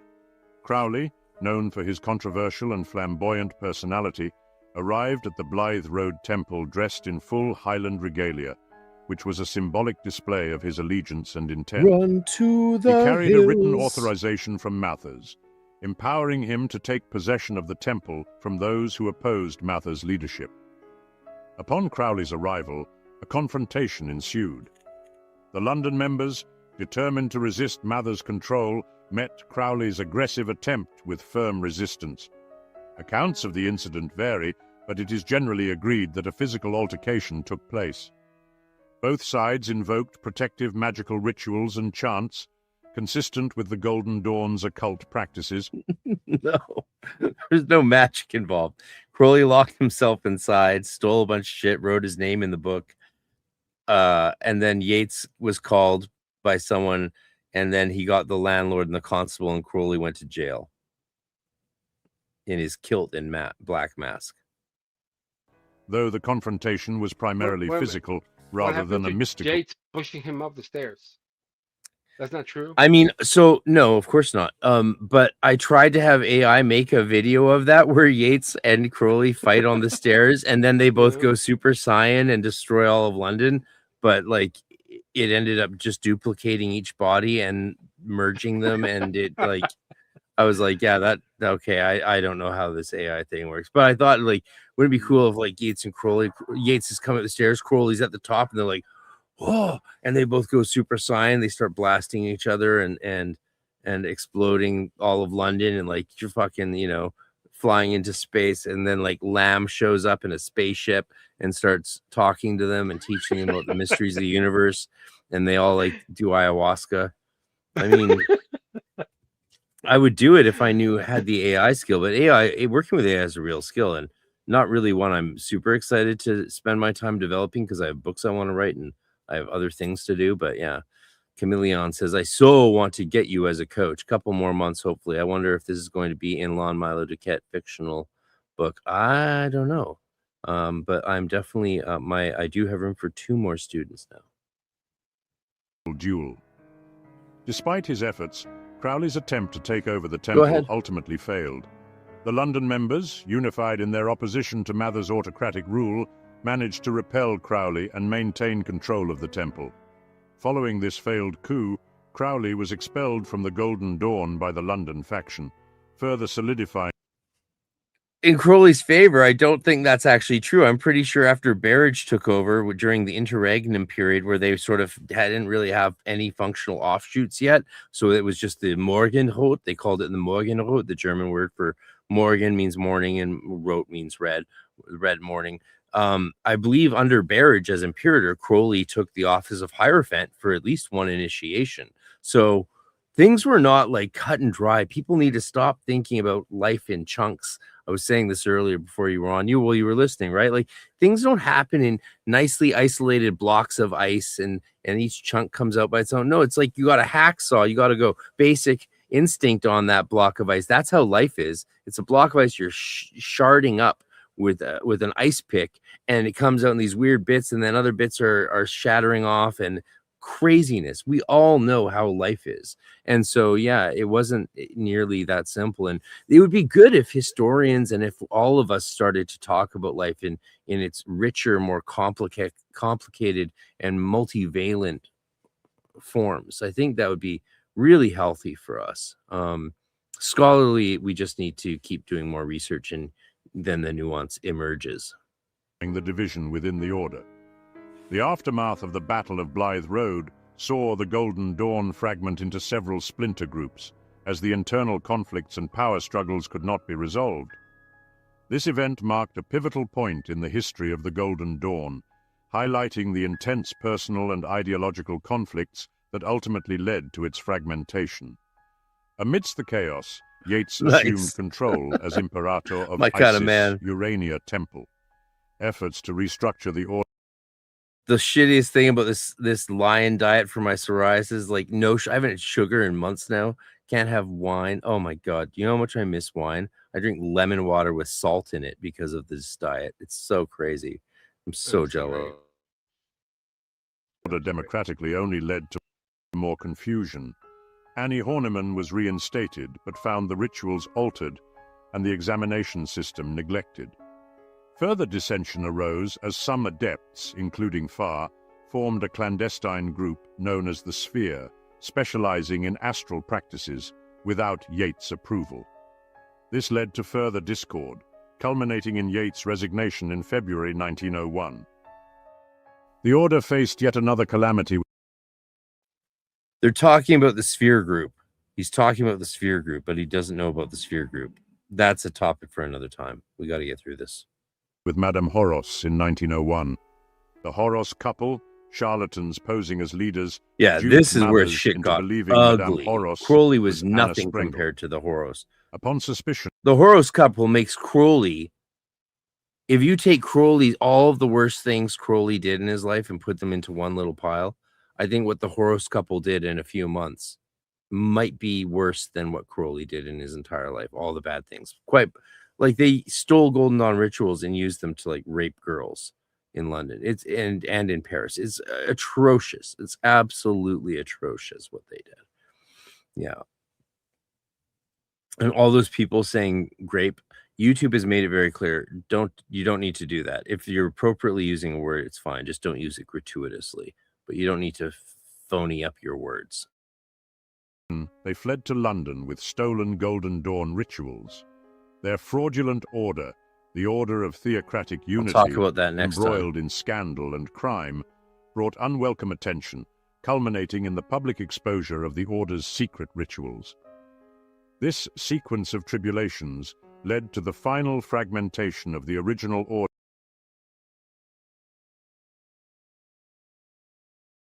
A good description of the Sphere Group story is in Mary K. Greer, just on the podcast, friend of the show, actually real life cohort. We had some fun at PantheaCon 2020.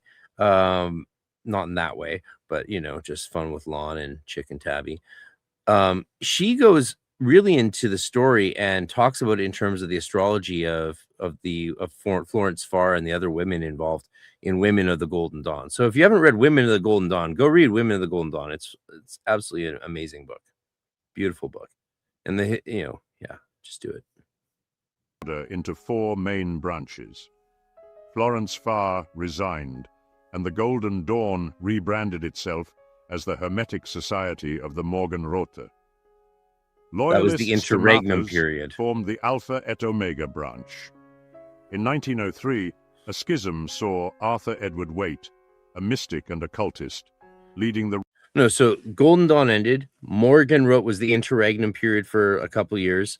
Then the three branches broke off, and it was quite clear. Like, so AO, the Order of the AO with Mathers, Felkin, Yates, and others with the Stella Matutina. And that was where most of the magical people went who really wanted to emphasize magic.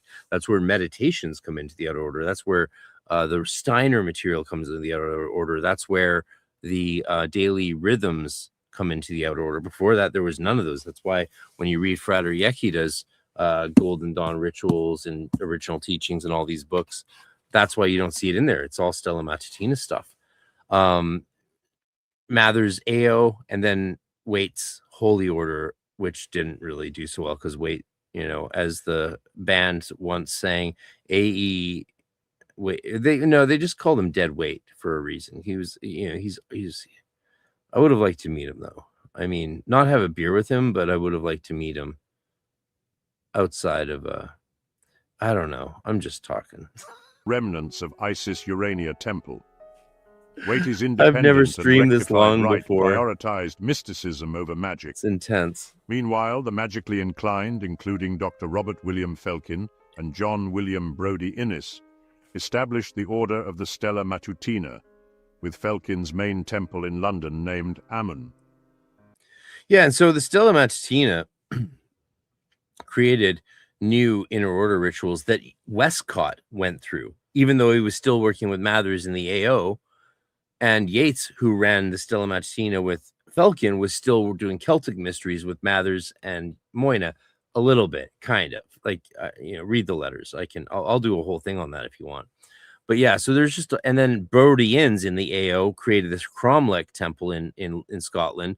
And almost all of them were part of that because that's where they were studying the aura papers, and they're producing these aura papers from their master Shemesh, which is the Hebrew word for the sun. They were transmitting these teachings about the aura, sexuality, physicality through this master Shemesh, which is another name, especially it's the spirit of Tiferet. So all kinds of interactions going on there. Certain initiates of Alpha et Omega would transcend their initial allegiances to establish their own arcane fraternities. Among them, the esteemed Dion Fortune, a scholar of the human psyche, departed the order in 1922. Yes, this was later on, thus much founding later the on. Fraternity of the Inner Light. That's after In a Mathers similar died. vein, Paul Foster Case would later birth his own sanctuary of wisdom, the Builders of the Adytum. During this era of... I can't remember if Paul Foster Case was racist or homophobic. Which one was it? It's one of them. He either hated other races or gays. Do you remember? I don't. I never. It's one of those two things. However, he was very insightful with the tarot. Did a lot of good work with the tarot. I don't. And I don't didn't think so. understand. I think he I didn't give a shit. I think give a shit. His book is. You don't shit, like his man. tarot work? I like his I tarot don't. work. No, Oh well, okay. I don't. He didn't understand Enochian, but I think he was brilliant with the tarot. We'll agree to disagree. It's the burgeoning hated occult BOTA. traditions. Okay. That you're the first person I've heard say that, so I will. That's interesting. Yeah. No, I Dr. love Felkin, papoose. with his visionary zeal, inaugurated the Smaragdum Thalasses Temple of the Stella Matutina upon the sacred soil of New Zealand in 1912. This hallowed establishment, reverently known by the Maori as War Ra, the House of the Sun, became a beacon of light in the southern hemisphere. Concurrently, in the ancient land of Albion, Felkin instituted 3 additional sanctuaries of the Stella Matutina in 1916. These included the illustrious Hermes Lodge in Bristol, the enigmatic Merlin Lodge, and the cryptic Secret College in London. The primary pursuit of Felkin's cohort was the transcendent art of astral traveling. Yet, Felkin's relentless quest across Europe for the elusive secret chiefs of the... I actually bought it because of your... What did you buy because of my interview? Still waiting for it to come in the mail. I want to know. Tell me what it is. What are you talking about? Horned One says, you men know what killed the hippie movement in circa 1969. Tate LaBianca murders, Charles Manson. You know what? I still need to read Strange Sounds from the Canyon. It's not in print anymore, and I need to find a copy. Man of his times. Yes, exactly. A little racism, a little homophobia. Which was the woman that he's talking about that went to find another order? Was that Florence Fire? Who was it? He Should I wind it back? No. Temple of the Stella Matutina upon the Paul sacred Foster- soil of New Zealand, in Paul the Foster ancient Case land went of to the Albion. BOTA, and then this woman Flor- was found. Dion Fortune created Society of Inner Light. Yeah. I actually went to the location at 22 Steely Road in 1997, and there was an old man in the garden. And I'm like, hey, I'm here to see the Society of Inner Light. I'm like 16.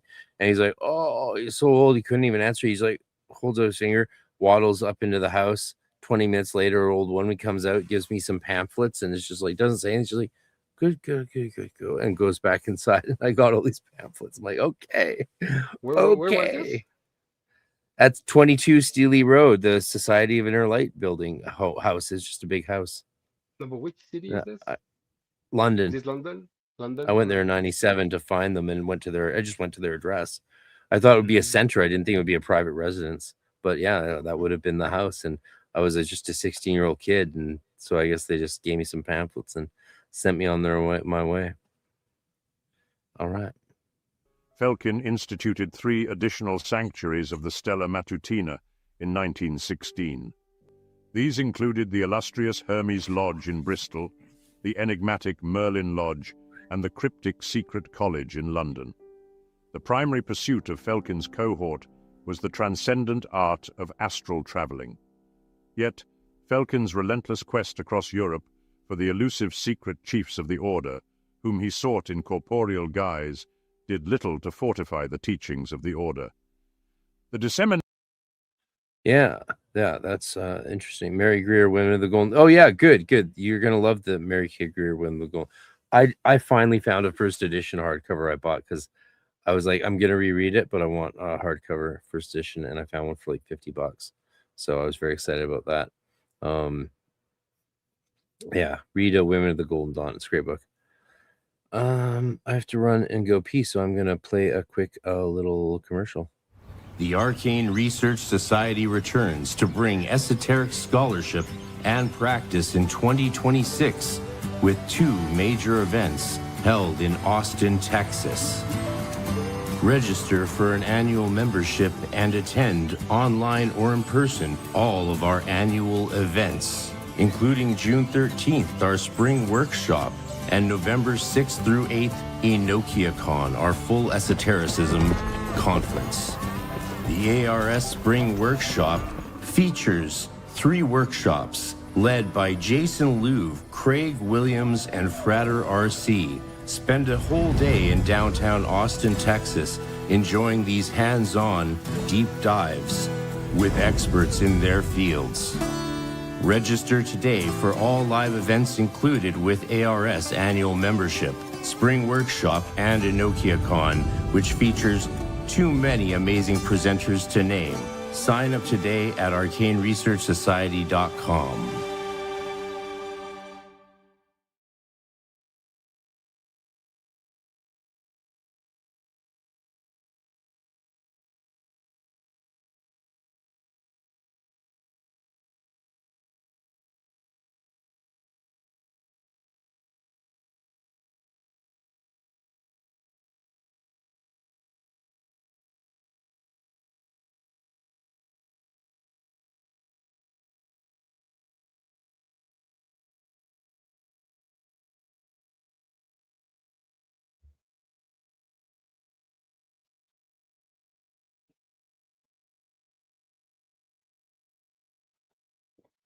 Sorry about that. Nation of these sacred teachings by Miss Stoddart further diluted their potency. The ascension of Israel Regardie in the 1930s heralded a new epoch.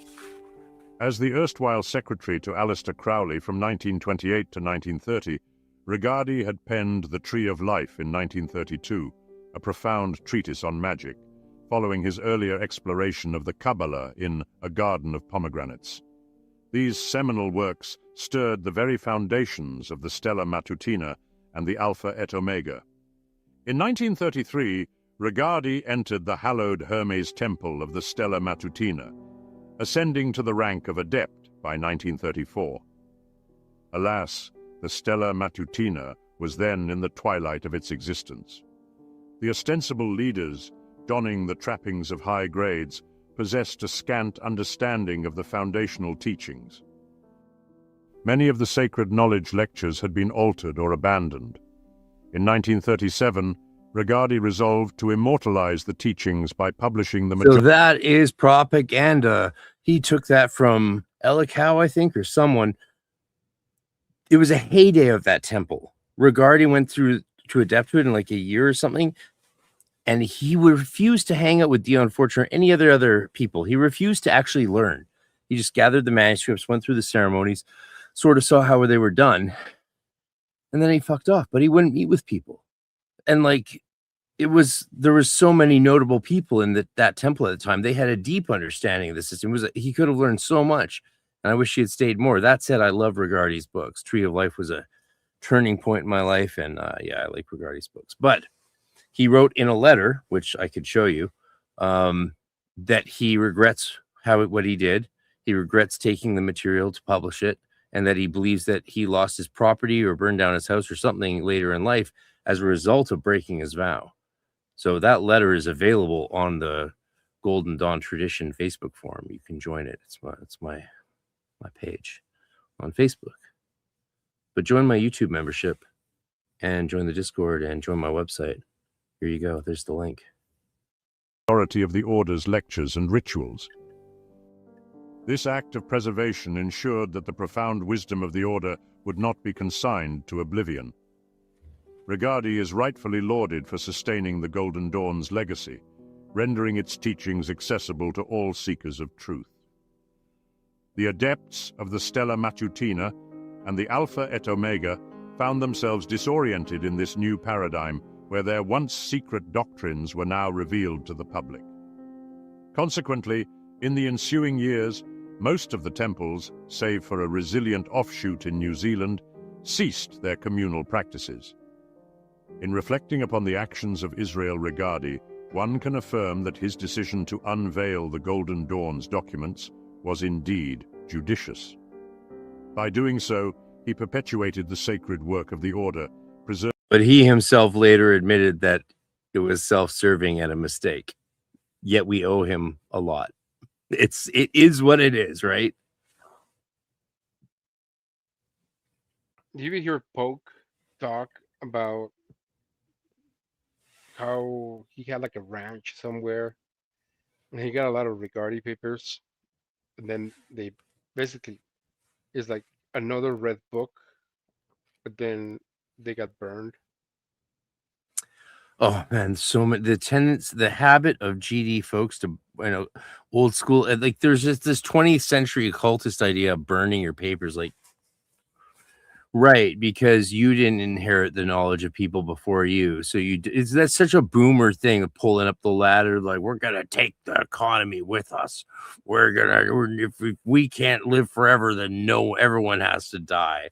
Oh my fucking god. That's why we need to elect Jorge Quinones to the Utah School Board so he can change the world and, serving its teachings for posterity. Countless magicians owe a profound debt of gratitude to Regardie. In fact, this video would not have been possible if these decisions would not have been made. The enrichment of numerous magical societies, thanks to the availability of the Golden Dawn's corpus, can be primarily attributed to his endeavors. The enduring resurgence and popularity of the Order's teachings in contemporary times stand as a testament to Regardie's foresight and dedication, so all of this controversial and chaotic history was not for nothing.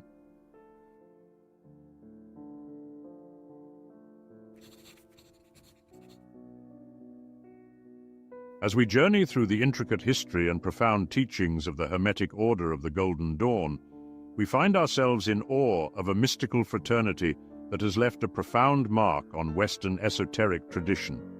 This order, a confluence of ancient wisdom and innovative spiritual practices, offers a rich legacy woven with the threads of various mystical philosophies and a structured approach to the occult sciences. now that's a great Despite description. the Golden Dawn's turbulent history, marred by internal conflicts and eventual dissolution, its teachings endure. AI. These teachings continue to resonate with modern seekers of mystical wisdom, illuminating the path toward personal spiritual growth, rigorous study, and disciplined practice. The Order's meticulous system of initiation, its profound rituals, and the synthesis of diverse mystical traditions provide a comprehensive framework for those dedicated to the pursuit of enlightenment. It is through this framework that initiates learn to navigate the intricate correspondences of the Kabbalistic tree of life, the celestial hierarchies, and the sacred rituals that bridge the mundane and the divine. As we reflect on the Golden Dawn's contributions and their continuing influence on contemporary esoteric practices, we are compelled to ponder a profound question. In our relentless quest for spiritual enlightenment and mastery of the magical arts, how do we reconcile the pursuit of inner transformation with the demands and distractions of the outer world? How do we maintain the delicate balance between the spiritual and the material, ensuring that our journey toward the divine does not lead us to neglect the very world in which we seek to manifest our spiritual ideals? This question invites each of us to introspect and find harmony between the realms of spirit and matter, urging us to integrate our mystical insights into the fabric of our everyday lives. In this integration lies the true essence of the great work, a journey that transcends the individual and touches the collective soul of humanity. So, make sure to share your thoughts in the comments below, fellow mystics. As always, I am eager to hear your insights. Thank you for watching, fellow mystics. And if you enjoyed the video, I would appreciate you manifest your engagement by hitting the like button, subscribing to the channel, and turning on the notifications bell. This way, you will never miss an upload. Also, if you would like to support my mission to uncover the secrets of Western esotericism, you can support the channel by joining our Patreon study group or by making a donation via PayPal. Until next time, continue to seek out the light. Hen to pan. And give me the cash. There you have it. We did it. It only took 4 hours to go through a 1 hour video. Nice. This is how we do it. Jordan Peterson, the Right. Logos at No, he's not Ephesus tearing is it in to my opinion. shreds. He's just kind of like making a commentary, or at least I don't think we were very critical of it. Like the last one I did, so episode 1 of this series, as people who here know, like the guy just did his own research and therefore had 0 veritable facts. This one, and I was like, he should have used AI, so then there'd be actual facts for us to talk about. This guy, however he did it, there's facts for us to talk about, and that's really great. And there's a lot of great points made, a lot of good stuff. Thumbs up to Agrippa. Thank you, Agrippa's Diary, for providing us some good grist for the mill. Occultology. It only took 4 hours to get through 1 hour of video. You're making great time on these. Thank you. I'll be through them all by the time I turn 35 next year. Speaking of the Arcane Research Society events, the upcoming event in June 13th in Austin, we have a whole building downtown. I'm doing the 3-hour morning workshop, and it's on Cliff-Off Theurgy. So it'll be good. Join, sign up online, watch it, attend it. And then after me is Craig Williams, who's amazing, and Jason Liu, who's wild and fun, of course. So yeah. And you get access to a NokiaCon as well. It's all one package, all one membership for the year. You support our growing organization that will let us bring more and more things. The more people join it, the more I do, because I just pour all the money back into it with my own money, and we just build more and more events, more and more retreats, workshops, you name it. We're going to the moon, And thanks, a round of applause to everyone for Jorge Quinones, fellow adept of the Golden Dawn. Thank you, guys. Thank you for having me, Prof. Hanging out. It's midnight now for you, eh? No, Or it's 2, 10. or 1? It's 10 p.m. 10. Oh, you're only an hour ahead of me. You're mountain time because Utah. I always think of Utah as East Coast because I'm Canadian. No, we're very close to your time zone. You are. You're very close to Bountiful, BC. Yeah. Have you heard of Bountiful? That's the Mormon polygamous community in British Columbia. Fucking polygamist. yeah. Like they're like huge in higher child trafficking and everything. It's great. Oh shit. Nothing good ever comes out of polygamy. They feature in Big Love because they're one of the real life versions of those communities. It's good party time. Party time. Yeah, this was fun. Oh my god. Yeah, thank you for having me, brother. This was enjoyable. This was really nice. Thank you. Yeah, you're so welcome. So what's the comments? Any last super chats or donations, or buy some memberships for us? I gave out 10 memberships earlier today. So once a month I can give out 10 memberships to the channel. But if you can buy memberships through the gifting memberships, that really helps. Go to hermeticmysteryschool.com, join my free cyber guild, which just got a huge website update. Much more interactive, user-friendly. You can even do GIFs in the comments. I started it off with a Moira Rose GIF saying yes, yes, yes. Oh, Jesus Christ, motherfucker. What was that? Horned One says, my witch wife made lasagna. Cheers, my brothers. I must eat and grind. Good fortune to all. I am jealous. I have not had carbs in 2 months. And yeah, go eat some carbs for me. Chameleon, Jorge, share some links when you can. He shared some in the comments. He shared his website for his congressional school district Save the Children run. And occultology, you ask, what's worse, polygamy or polyamory? I've only tried one. I'll let you guess which. unmute you. What's up with you, Jorge? He's being all weird. Yeah. Any final super chats or comments or thanks or anything? Just shoot it out there. Become a channel member and get access to the cool emojis I showed. I pumped out cool emojis. You're welcome, Redwood Raven Clan. Thank you. And yeah, like and subscribe. I mean, if you can't do a super chat, just go through a bunch of my videos and like them. It literally, the new algorithm, it's a game changer. Just go like all of my videos and it like can change my life. Yeah. Thank you. Much love. Jorge, any last words before you go off and have more oh my God, God bless you. Thank you very much. Yeah, Jorge, go off and are Mormons allowed to drink wine even? Thank you so much, Chameleon. That's beautiful. Building the group. Jorge has got technical difficulties or something. I don't know. He's gone. I don't know what's happening. What's happening? Where are we? Ah, whoa! Extreme close up. Extreme close up. Oh, oh, oh, oh, oh. I don't know what's happening. I'm squishing my head. Okay, yeah.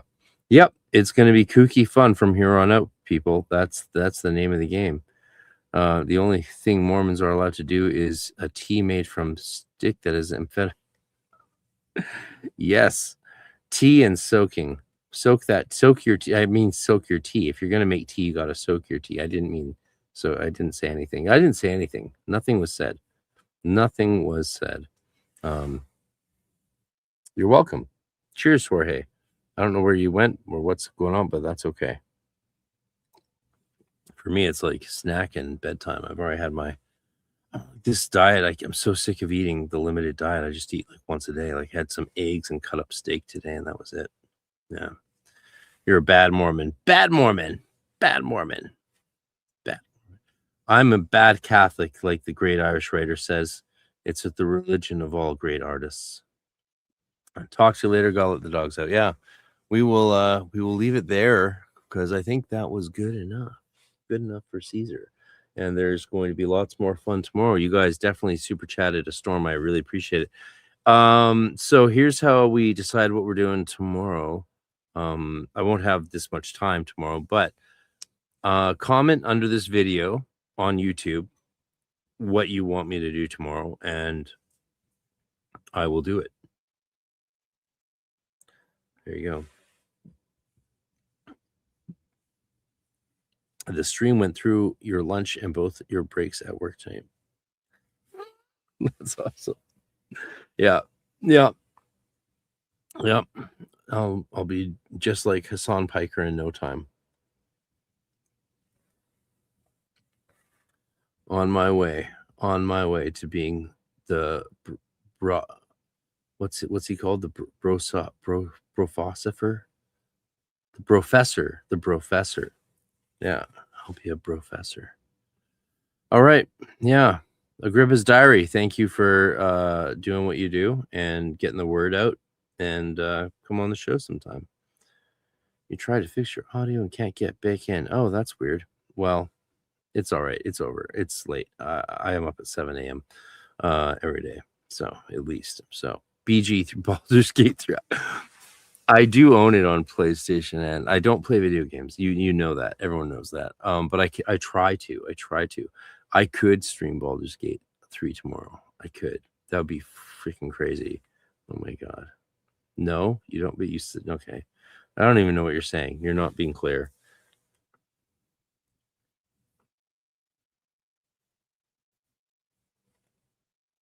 All right. I think I'm gonna go because I don't know what you're saying, and no one else is saying anything else. Makes no sense.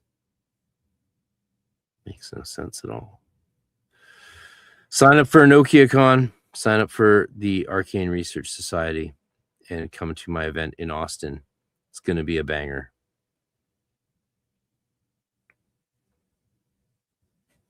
I need to work out how these things work. I need to figure out this stuff. No.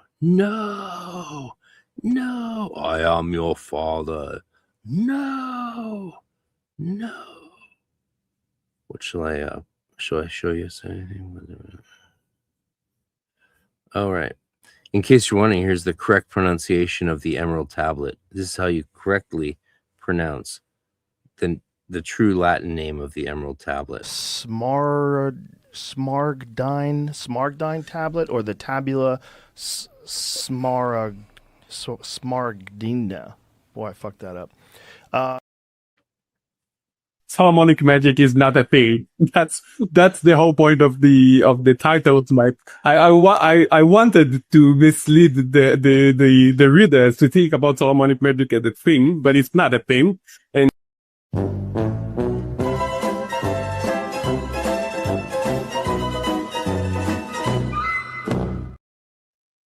The Arcane Research Society returns to bring esoteric scholarship and practice in 2026 with 2 major events held in Austin, Texas.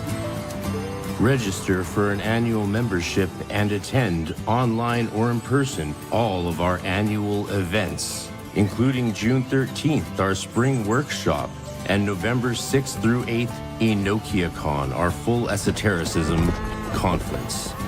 The ARS Spring Workshop features 3 workshops led by Jason Louv, Craig Williams, and Frater RC. Spend a whole day in downtown Austin, Texas, enjoying these hands-on deep dives with experts in their fields.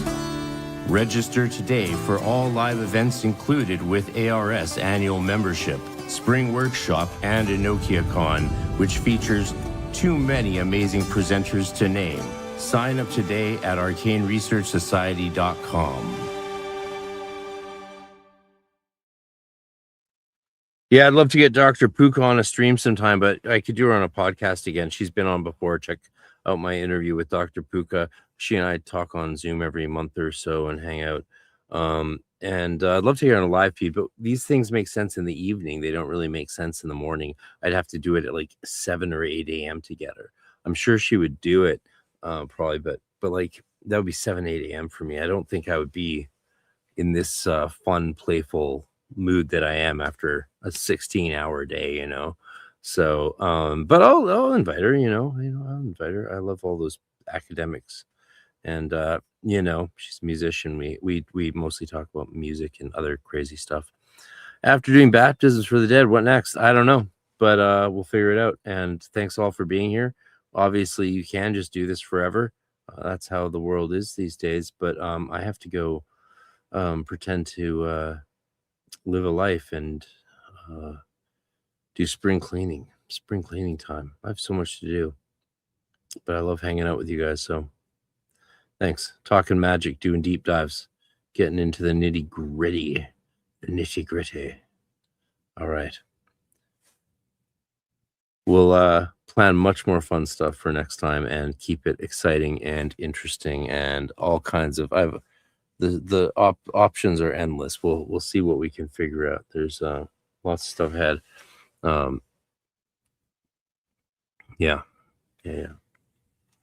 That's it all, folks.